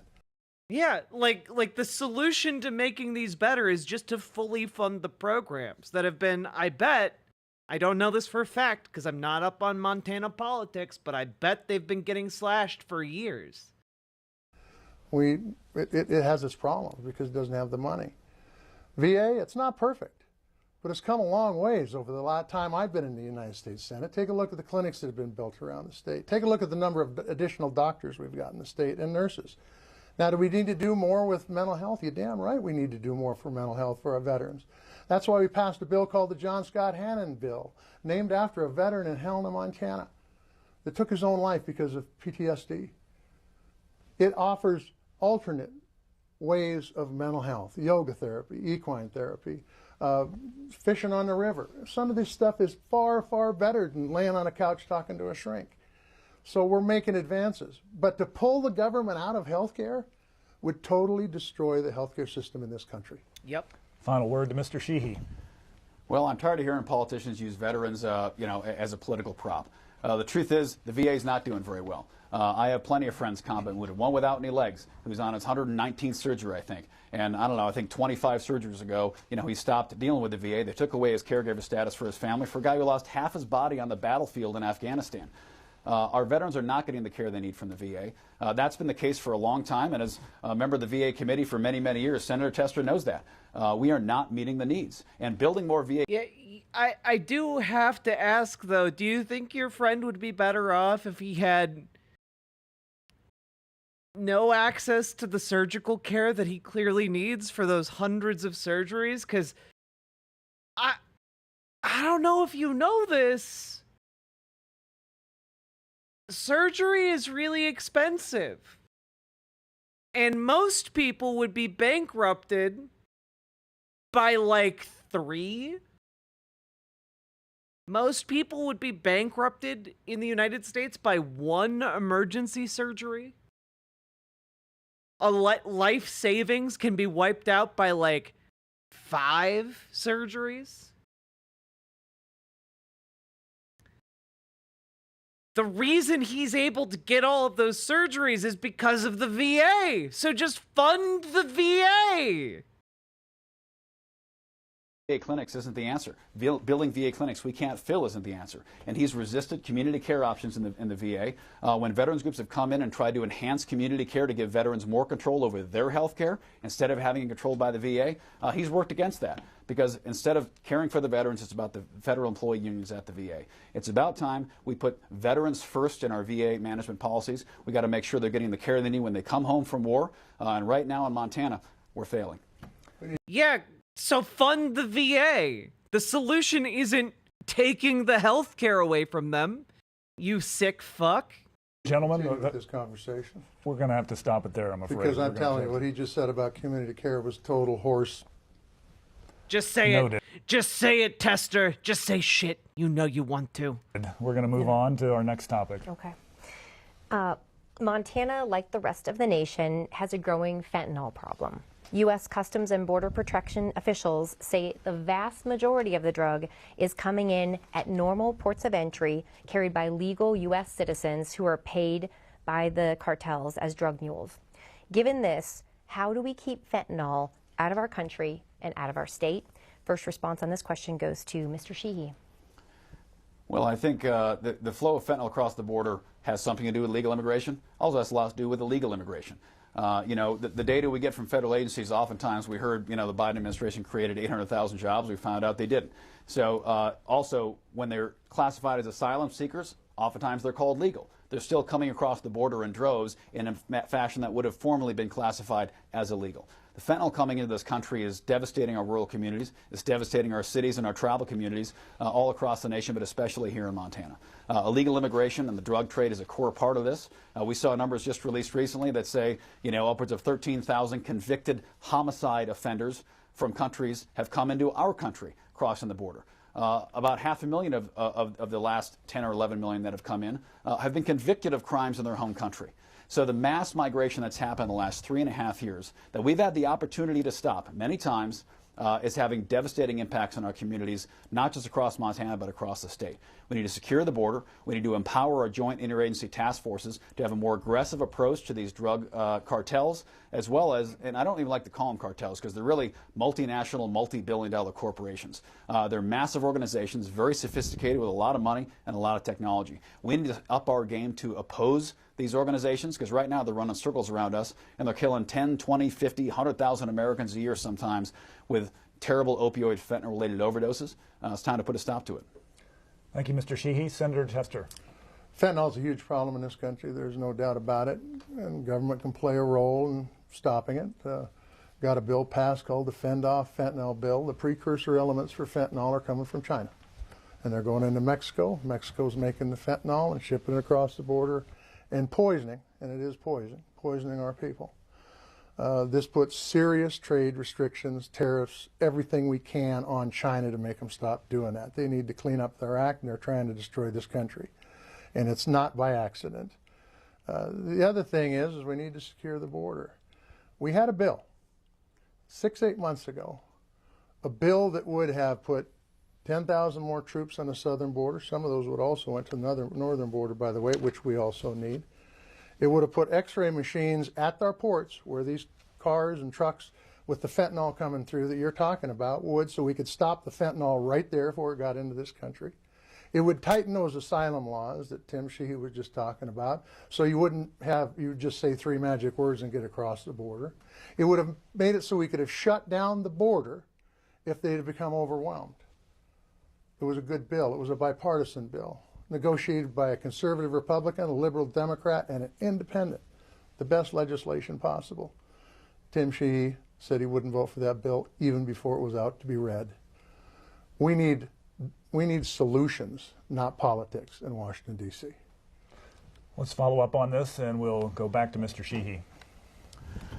Well, Senate Democrats and White House Democrats created this border crisis. We had a secure border 4 years ago. Donald Trump handed a sealed border to the Biden-Harris administration. And Kamala Harris, the border czar, with support from her friends on the Hill, like Senator Tester and Chuck Schumer, opened the border wide open for 3 years. Left it open. She refused to even go there. Democrats on the Hill refused to hold the... She's the vice president. She can't do anything about this. It's basic civics. I'm losing it, bro. Administration accountable for the largest mass migration in the history of this country. We've never seen that many people come in such a short period of time. I'm a pro-immigration guy. I welcomed dozens of folks here to work for our companies and brought friends in this country. But coming the right way, legal, is the way to do it. What we've seen happen the last 3.5 years is a humanitarian disgrace. It's a national security disgrace. And the Democrats chose to let it happen. You want to talk about playing politics? Watch what the Democrats have done with the border. Because they said nothing about it for 3.5 years. Kamala Harris wouldn't even go there. Senator Tester couldn't be caught talking about the border. And now, 6 months before Election Day for the last... Yeah, because why would you fucking talk about the border? You're in Montana. You're literally almost as far away as possible. Like, what? You'd have to be in Maine to be farther away. 3 months, it's been top priority for Senator Tester and Kamala Harris to secure the border. That's politics, folks. Senator Tester. Well, look, I'll be the first to tell you that President Biden has not done a good job on the southern border. I pushed him on Title 42, Canadian which is a stay in Mexico mules. policy. He removed it. I thought it was a bad decision. And there are other decisions he made that I thought were bad for the border. But the bottom line is this. Congress needs to do its job too. And when you get a bipartisan effort moving forth and everybody's on board, and then all of a sudden the party bosses say, nope, can't pass this. We need to use this as a political tool in this election. And if you don't believe it's... I'm not going to lie, this counterpunch feels a bit weak, but, you know, Tester's doing the best he can. ...being used as a political tool, just turn on the TV. We had a solution. It was there. It could still be passed. Well, it won't be passed now till after the election, but it needs to be passed. And it could have been passed 6 or 8 months ago. But the bottom line is, Tim Sheehy, before it was even released to read, said, nope, not going to support that because his party bosses told him that's what you need to do. That's not what Montana needs in Washington. Mr. Sheehy.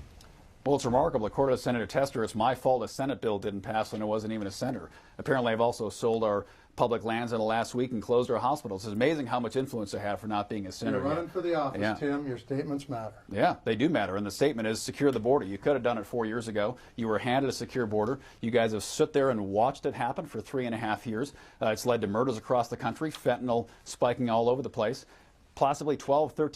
Sheehy is literally melting. Like, he looks sweaty as heck. 15 million people. The scary thing is we don't even know how many come across. And no one's saying no immigrants at all. But the Democrats in charge of both the Senate and the White House for the last 3.5 years have manufactured this crisis. They repealed all of Trump's executive orders.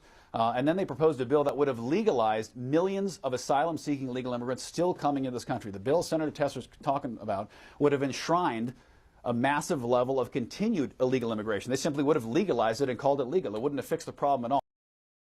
But wait, that literally does fix the problem.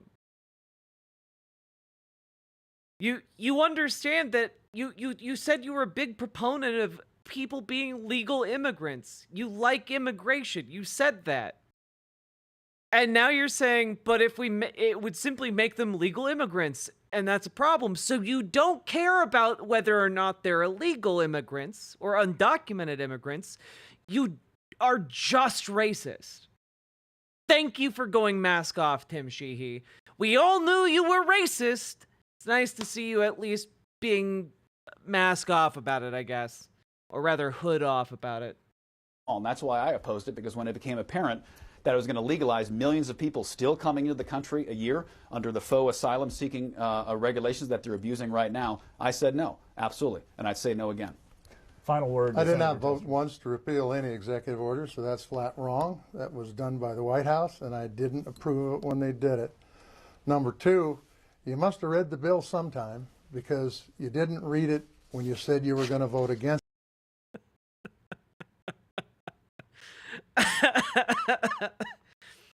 Oh, Salmon Moose.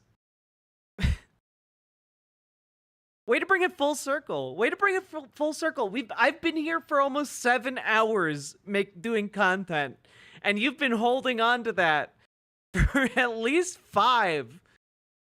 Amazing work. I wonder if he's wearing Klan shoes. You know, in this case, I think he's wearing Klan shoes. It because it wasn't even out for me to read, much less you to read. So now it's time to talk about what's in this bill, and I'm going to tell you, it ain't about 10,000 people coming over or anybody getting amnesty, because I don't vote for amnesty.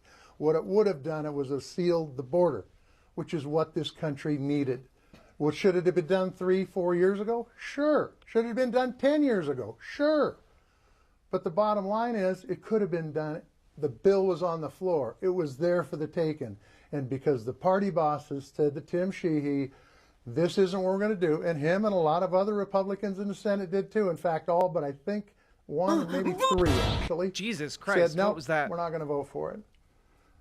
That's what people hate about Washington, D.C. That's not. Fuck, that scared the shit out of me. Oh, it was audio from a Twitter tab. Okay. Gonna mute Twitter, I guess. What people in Montana expect from their representatives. Gentlemen, we'll stop there on that issue. We're going to move on to our next topic. For the record, it was, I think it was a teaser trailer for Dragon Ball Daima. And we're going to talk some foreign policy, and these are tense times around the globe, and Montanans are concerned about our level of involvement. The spreading war in the Middle East, the war in Ukraine. Congress has passed 5 bills totaling more than $175 billion to the Ukraine conflict alone. And there will be more requests, and unfortunately there will be more wars. The question to both of you is, where do you stand on the U.S. level of involvement in these foreign conflicts? And we'll start with Senator Tester. Yeah, thanks for the question, John. I'm going to tell you that the United States of America has been the economic leader and the military leader my entire lifetime of the world. And we need to maintain that position. And part of that is making sure that our allies can count on us. So that when they need help, we can be there to help them. Part of that is to help promote democracy around the world. So the bottom line is this: can we fight every war that's out there? No, that would be silly. But you need to make sure that when people like Putin are trying to take over a country for no reason whatsoever other than that they can, they need to be stopped, especially when those people are fighting for democracy and fighting with their lives. And so you're right, John, we put a lot of money into Ukraine.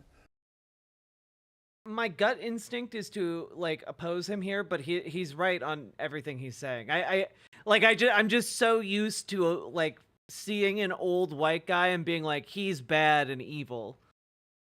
And like on this particular issue though, he's pretty great. He's pretty correct.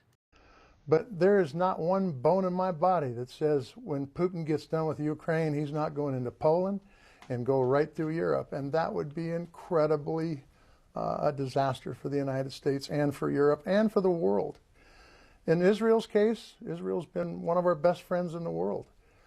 And there it is. There it is. Okay. They've got to be able to allow it to protect themselves. They were attacked on October 7th, coming right up. Hashtag not all old white guys. Are you sure about that game? For no reason whatsoever. And so they're responding. Do I agree with everything that Bibi Netanyahu has done? Absolutely not. But the truth is Israel has to be able to but you're our old themselves. white guy, Uncle Tony. While the United States looks and helps the world look for a political solution for both of those conflicts. Thank you, Senator Tester. Mr. Sheehy. Well, America has a tremendous global security role that we've seen play out. My wife and I both served overseas. She is a Marine Corps officer, me as a Navy SEAL team leader. Been in about 93 countries around the world, carried a gun in a lot of them. I'm proud of America's role in the world. But I also saw firsthand 2 wars I fought in. I watched us walk away from them. I watched us abandon the sacrifice of thousands of young Americans on the battlefield there without even so much as a blink in an eye. Biden and Harris walked away from Afghanistan, dishonoring the sacrifice of thousands. Well, we weren't annexing Afghanistan, my guy. That wasn't going to happen. Of Americans, 20 years of war, trillions of dollars of treasure, handed it back to the Taliban and walked away into. That's because of the deal that Donald Trump made. He released all of their leadership that we had in prison. This day, no one's been held accountable. That set off a domino chain of weakness that has led us to the path of chaos we are on today. From Israel to Ukraine to the Indo-Pacific, where we're seeing China make moves that were unthinkable just 20 years ago. America has an important global role of leadership to maintain. We also have an obligation to our people to not commit them to endless wars, having been a veteran of 2 of them, that we don't intend to win and that we don't have the resources to fight. We can't build ships anymore. We can't build planes anymore. Our defense industrial complex is withering. We absolutely still build all of those things. Russia can make artillery shells and bullets faster than we can. So we have a role to play. Support Israel. Not fast enough to take over a very much smaller country. 1,000%. I hope Ukraine wins. I'm proud of the fact that early on we gave them the support, but now it's time for European nations to stand up. They have strong economies. They should be handling security in their region, just like we see our allies in South Korea and Japan helping to handle security in their regions. But we have massive global security responsibilities. We're entering a very precarious period for foreign policy.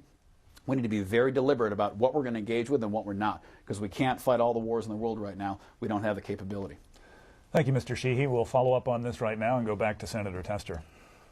Defense responsibilities are absolutely part of what we need to have and what we have had my entire lifetime.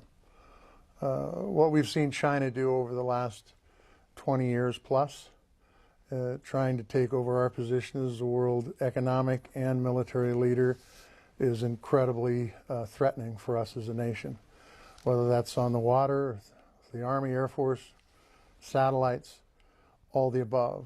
They've been trying to be just like us. And so we need to make sure that our alliances with other people throughout this country, throughout this world, are top notch if we're going to be able to push back on them. It's apparent that North Korea and China and Iran and Russia have a pact going on, and every one of these conflicts are connected, whether it's Ukraine, whether it's Israel, whether it's what's going on in the Indo-Pacific. And so we need to make sure we're supporting our allies and that our allies are supporting us and pushing for freedom around the world, which is what we've always done. Mr. Sheehy. Well, these global responsibilities weigh heavy on our country, but first comes America, and first comes our people. And people are sick and tired of seeing us spend hundreds of billions of dollars, trillions of dollars securing other countries. You know, we have 20,000 troops in Germany. We have 20,000 on the 38th parallel in Korea. Our Navy secures the entire global navigation security of the whole world. Freedom of navigation of the seas rests upon the shoulders of the American Navy. That Navy is under strain right now. We're seeing recruiting goals not being met by almost any of our services. Our ships are not meeting budget or schedule. Our submarines are not. Our aircraft are at too low readiness levels. The military has been ignored for too long. You gonna raise minimum wage for servicemen? You gonna do that? You know, and when we talk about Russia, Obama and Biden, The and answer, Harris, of course, they is stood no. by and rubber-stamped Putin invading Chechnya, Crimea, Syria, using chemical weapons, red line after red line. And the biggest thing that Democrats did was send a red button over to Putin's house and press it with Hillary Clinton there. Russia's been on the march for years. We've let that weakness go too far. After Afghanistan's collapse, the world knew that America was no longer going to protect its interest, and they've been taking advantage of us ever since. It's about time to put it. Wait, why would having troops forever stationed in Afghanistan be in our best interest? What were we getting out of that arrangement? America first again and stand strong for our priorities on the world stage. Senator Tester. I serve as chairman of the Defense Appropriations Bill, and the last two defense bills have been the largest defense bills ever passed by Congress. The reason that's important is because we're able to invest in things like our industrial base, to be able to build the things that we need to build to be successful, to protect ourselves, and also help our friends around the world. We're going to see a project coming into the north central Montana, the Sentinel Project, to rebuild our AC. The Sentinel Project. I don't like the sound of that.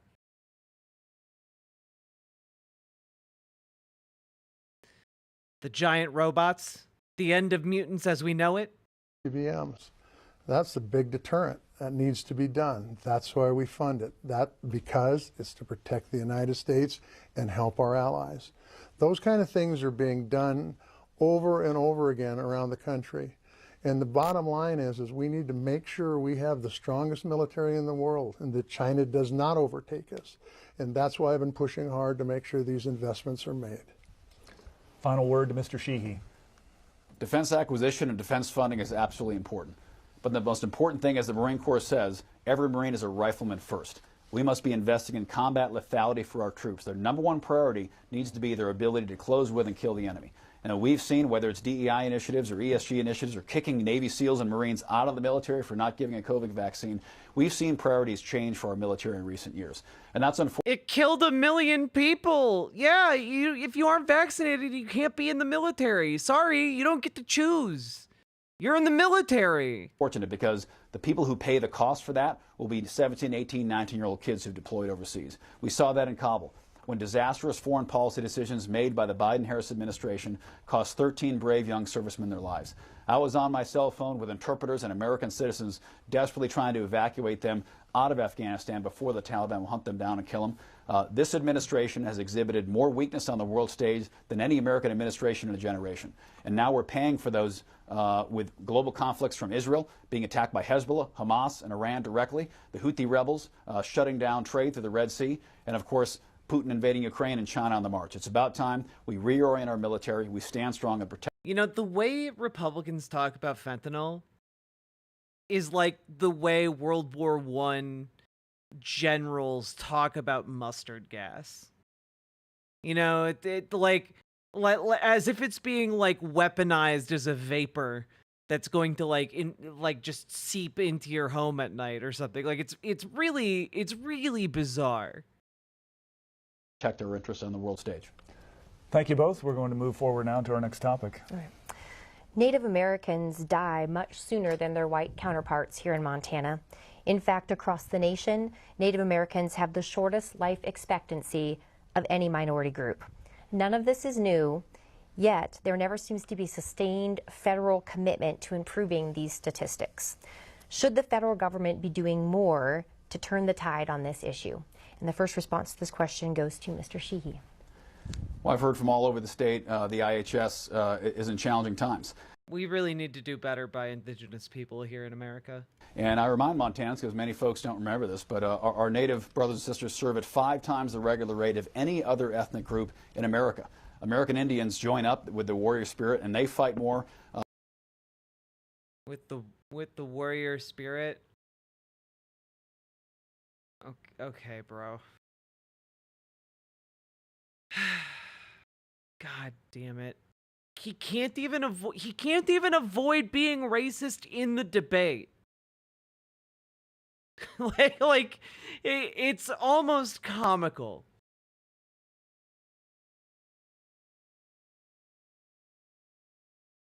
Thank you so much. It really does make me mad as a chronic pain advocate. I have to constantly fight disinformation and also outright discrimination, sometimes accusations and hatred over the mere thought of fentanyl, and I'm frankly tired of hearing the word come up. Honestly, fair.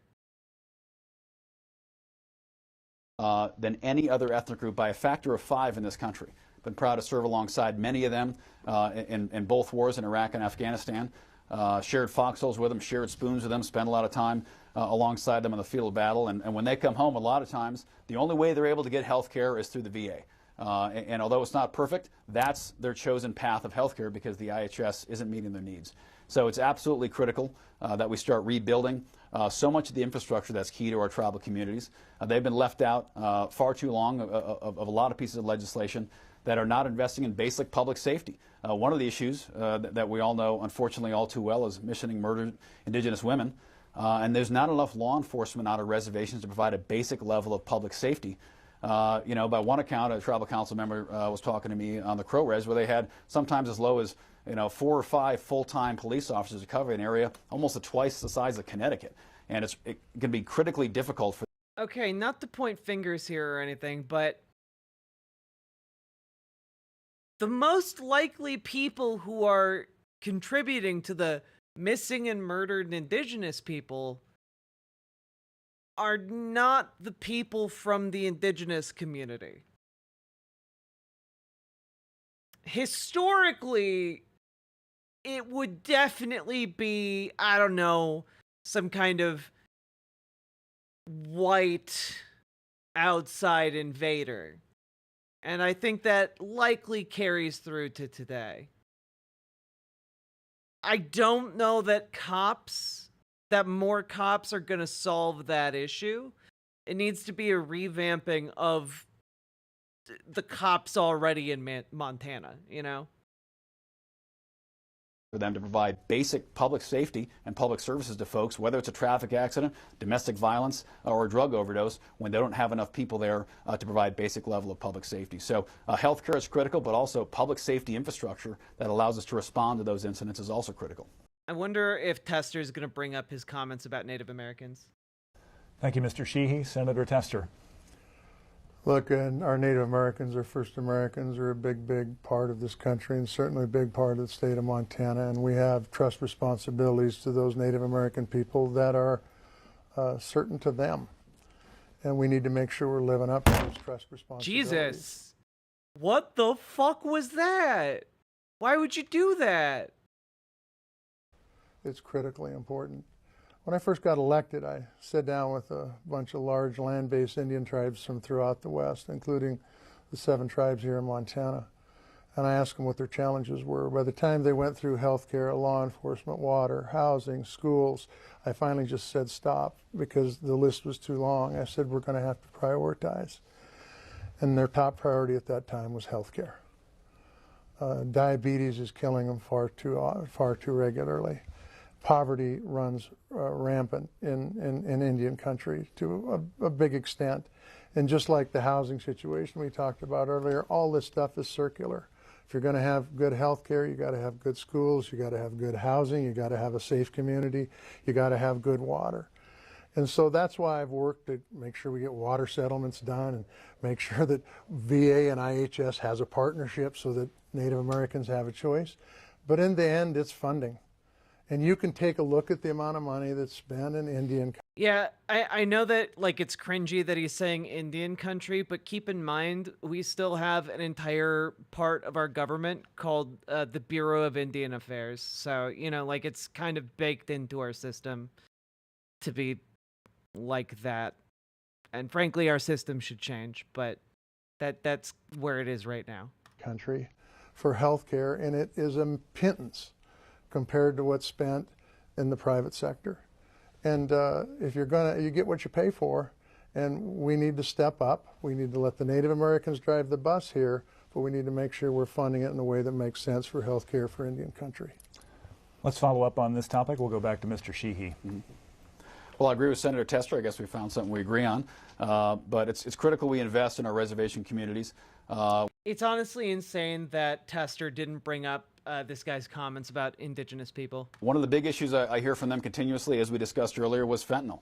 The drug cartels have been taking advantage of our reservations. They've taken advantage of the fact that there's limited public safety resources there, and they have a free hand to do oftentimes whatever they want. And it's deeply frustrating to many of our tribal elders and leaders on the reservations who don't have the ability, the funding, to create that public safety net that's so critical.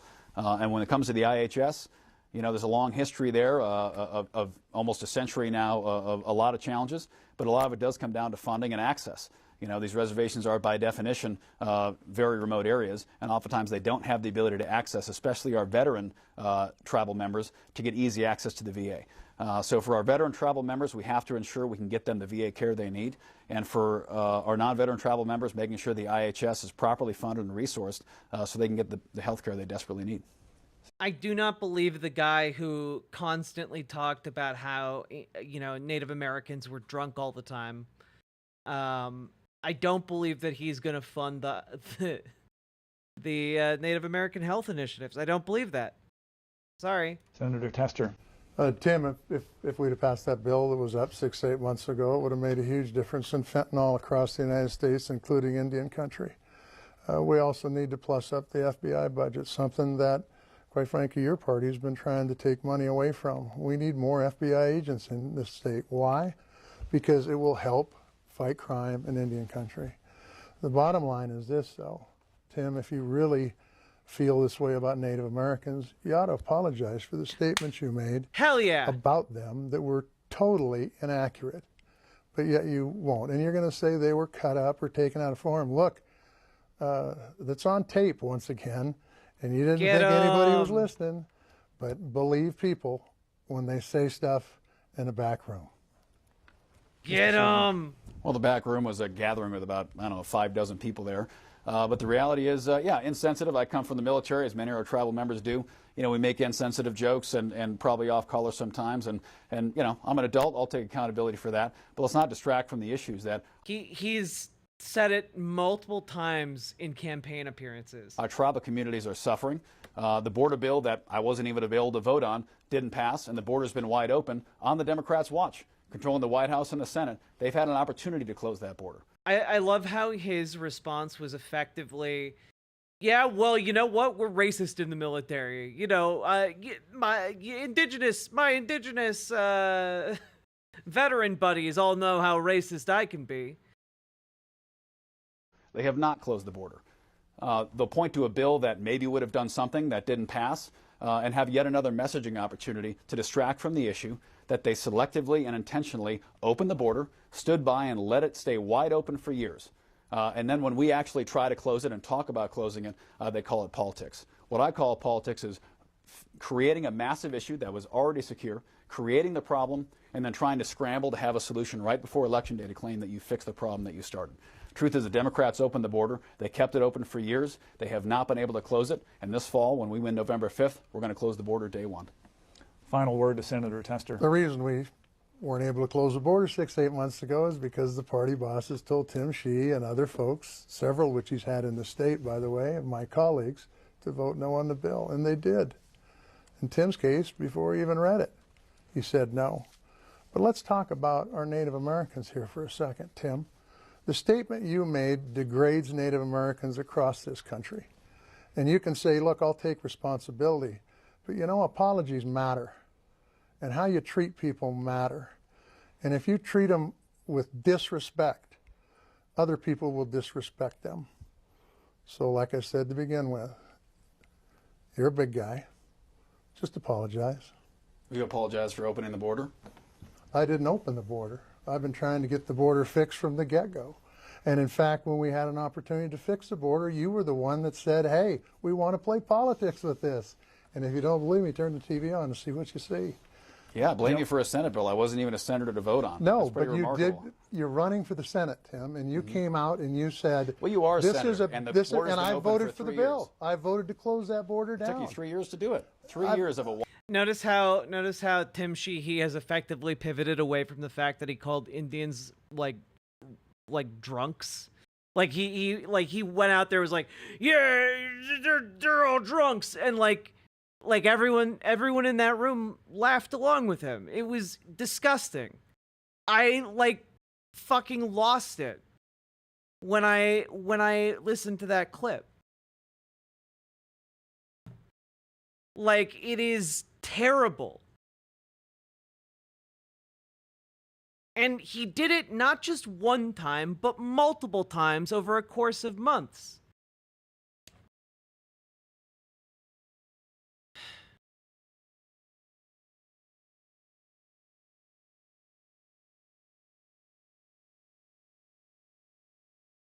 Wide open That's border. because that's the first time I had that bill to vote on.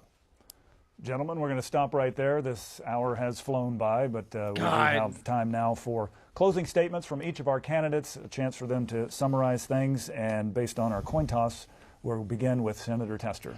First of all, I want to thank PBS, and John and Ann, thank you for operating a very good debate. I appreciate it. We need to do more of these. Unfortunately, I think this is the last one.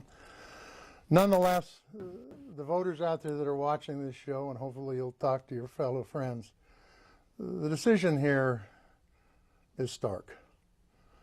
You got an opportunity to vote for a guy who's come to this state a few years back, bought himself a 37,000-acre ranch, which we didn't even get into. Holy shit! Locked what? everybody off it, and now is charging $12,500 to go hunting on.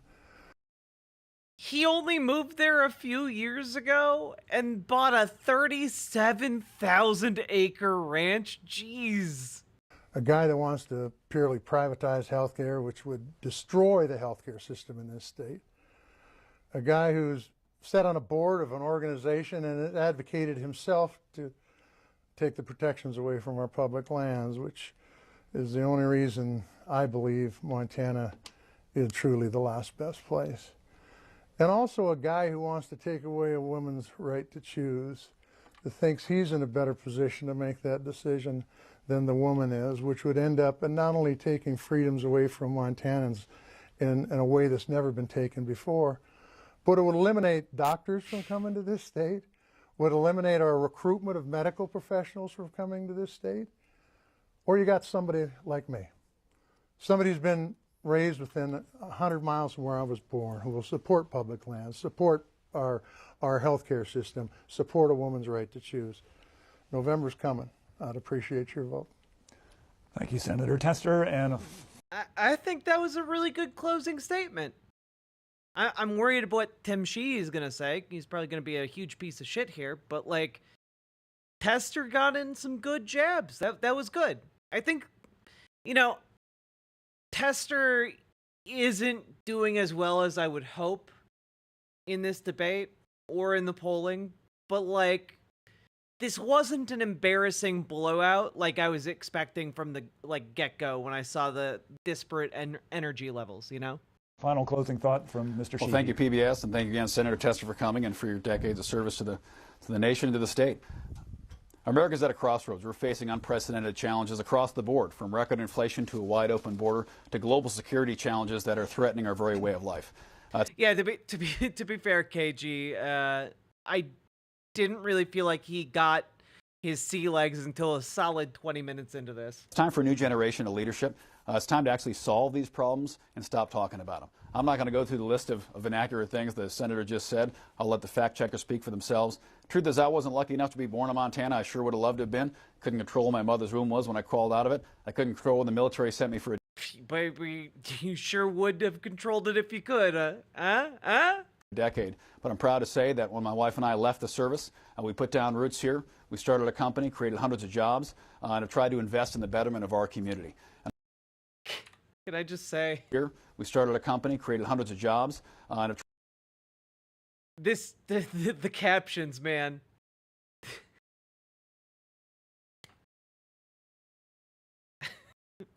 The captions tell a tale. tried to invest in the betterment of our community. And I'm running for this office not because I personally desire to be a politician. I'd much rather be at home with my 4 kids or water bombing fires. But the truth is, I'm concerned about where our country's heading. And I think it's time for a new generation of leaders to step up and try to start fixing some of these problems and stop talking about them. We have some very serious issues to deal with, and we need serious people to deal with them. Senator Tester's been in office many years. I thank him for his service. He also voted to impeach Donald Trump twice. Said on CNN we should punch him in the face. And he wasn't wrong. He voted with Biden and Harris every single time it mattered, voted against all Supreme Court judge nominees that came from the Trump administration, and has advocated to end the filibuster and expand the Supreme Court. The very structure of our constitutional republic is at stake this November. Control of the U.S. Senate is at stake on November 5th.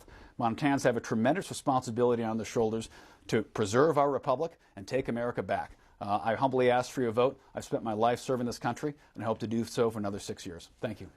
Thank you, Mr. Sheehy. I want to thank both the candidates and your campaign staffs for making tonight possible. Yes, and just a reminder, the University of Montana School of Journalism students are fact-checking tonight's debate, and that will be available sometime on the web soon. From all of us here at Montana PBS, thank you for joining us, and good night. Good night.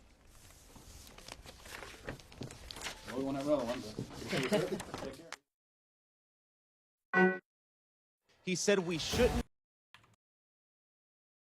Well, I am disheartened by the polling that I'm seeing coming out of, Montana, but our poll hound, our data diver, Dragonfly, has assured me that on the one hand, we have internal polling from the Sheehy campaign, painting him in the best light. And we have polling from the New York Times, which has been overwhelmingly dog shit in this election cycle.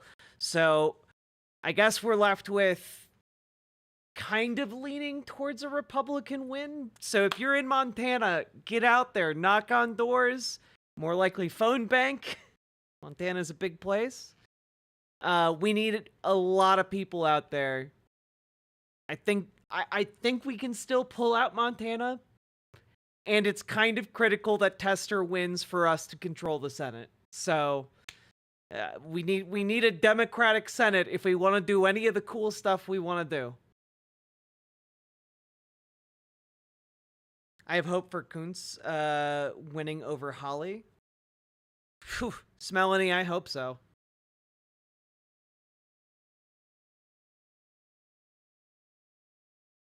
They have student fact-checking. Nice. They said they had student fact-checking, and they didn't really fact-check at all, as far as I could tell. Where did these when did these debates happen? This debate happened... We'll take you live now. Oh, God. This debate happened back on September 30th. So that's as far back as we went. The Arizona debate was, I think, 3 days ago? 4 days ago? Oh, after debate fact-checking. Gotcha.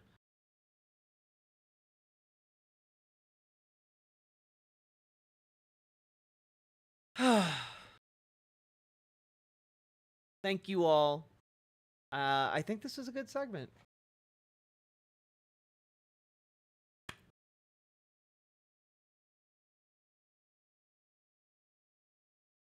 Holy moly, folks.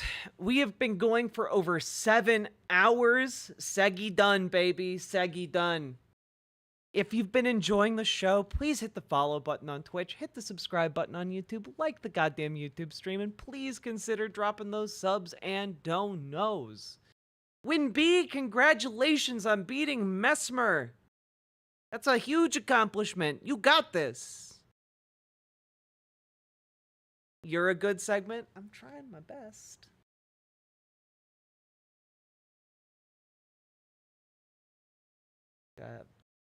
There we go. Yeah.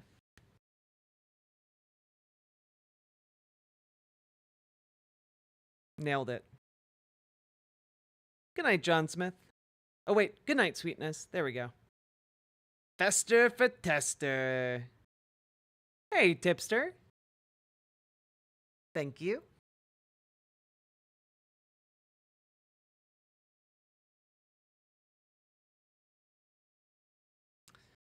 I gotta be upfront and honest with you, the guys, though. My brain is cooked. 7 hours seems about as much as I can handle at the moment. So I think we're gonna go hop on the Discord. We're gonna do Alien. I'll stream that for you guys. I might fall asleep in the middle of it, but I did say we would do a movie night tonight of the movie Alien, since a lot of you had not seen it. So Discord, riverboat.gg/Discord. And yeah, Indiana debates will have to wait. I'm sorry, Gamer G. I was also going to do the Asmongoaway segment, but yeah. Can we do Aliens next time? Absolutely. Also, I think tomorrow during the daytime, I might stream Metaphor ReFantazio, because I really want to play that video game, guys. I really want to play it. I want to play it a lot. Or maybe I'll just play it off stream. I don't know. Whatever. Anyway, let's raid you guys into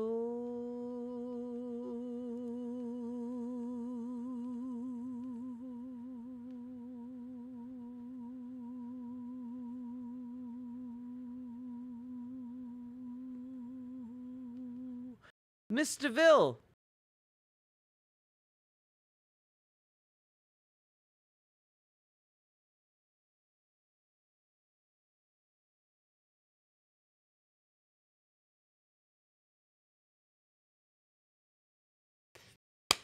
I will see you all tomorrow. It's going to be really exciting to play Alien Isolation. Don't miss out, folks. And I will see you all later. Bye.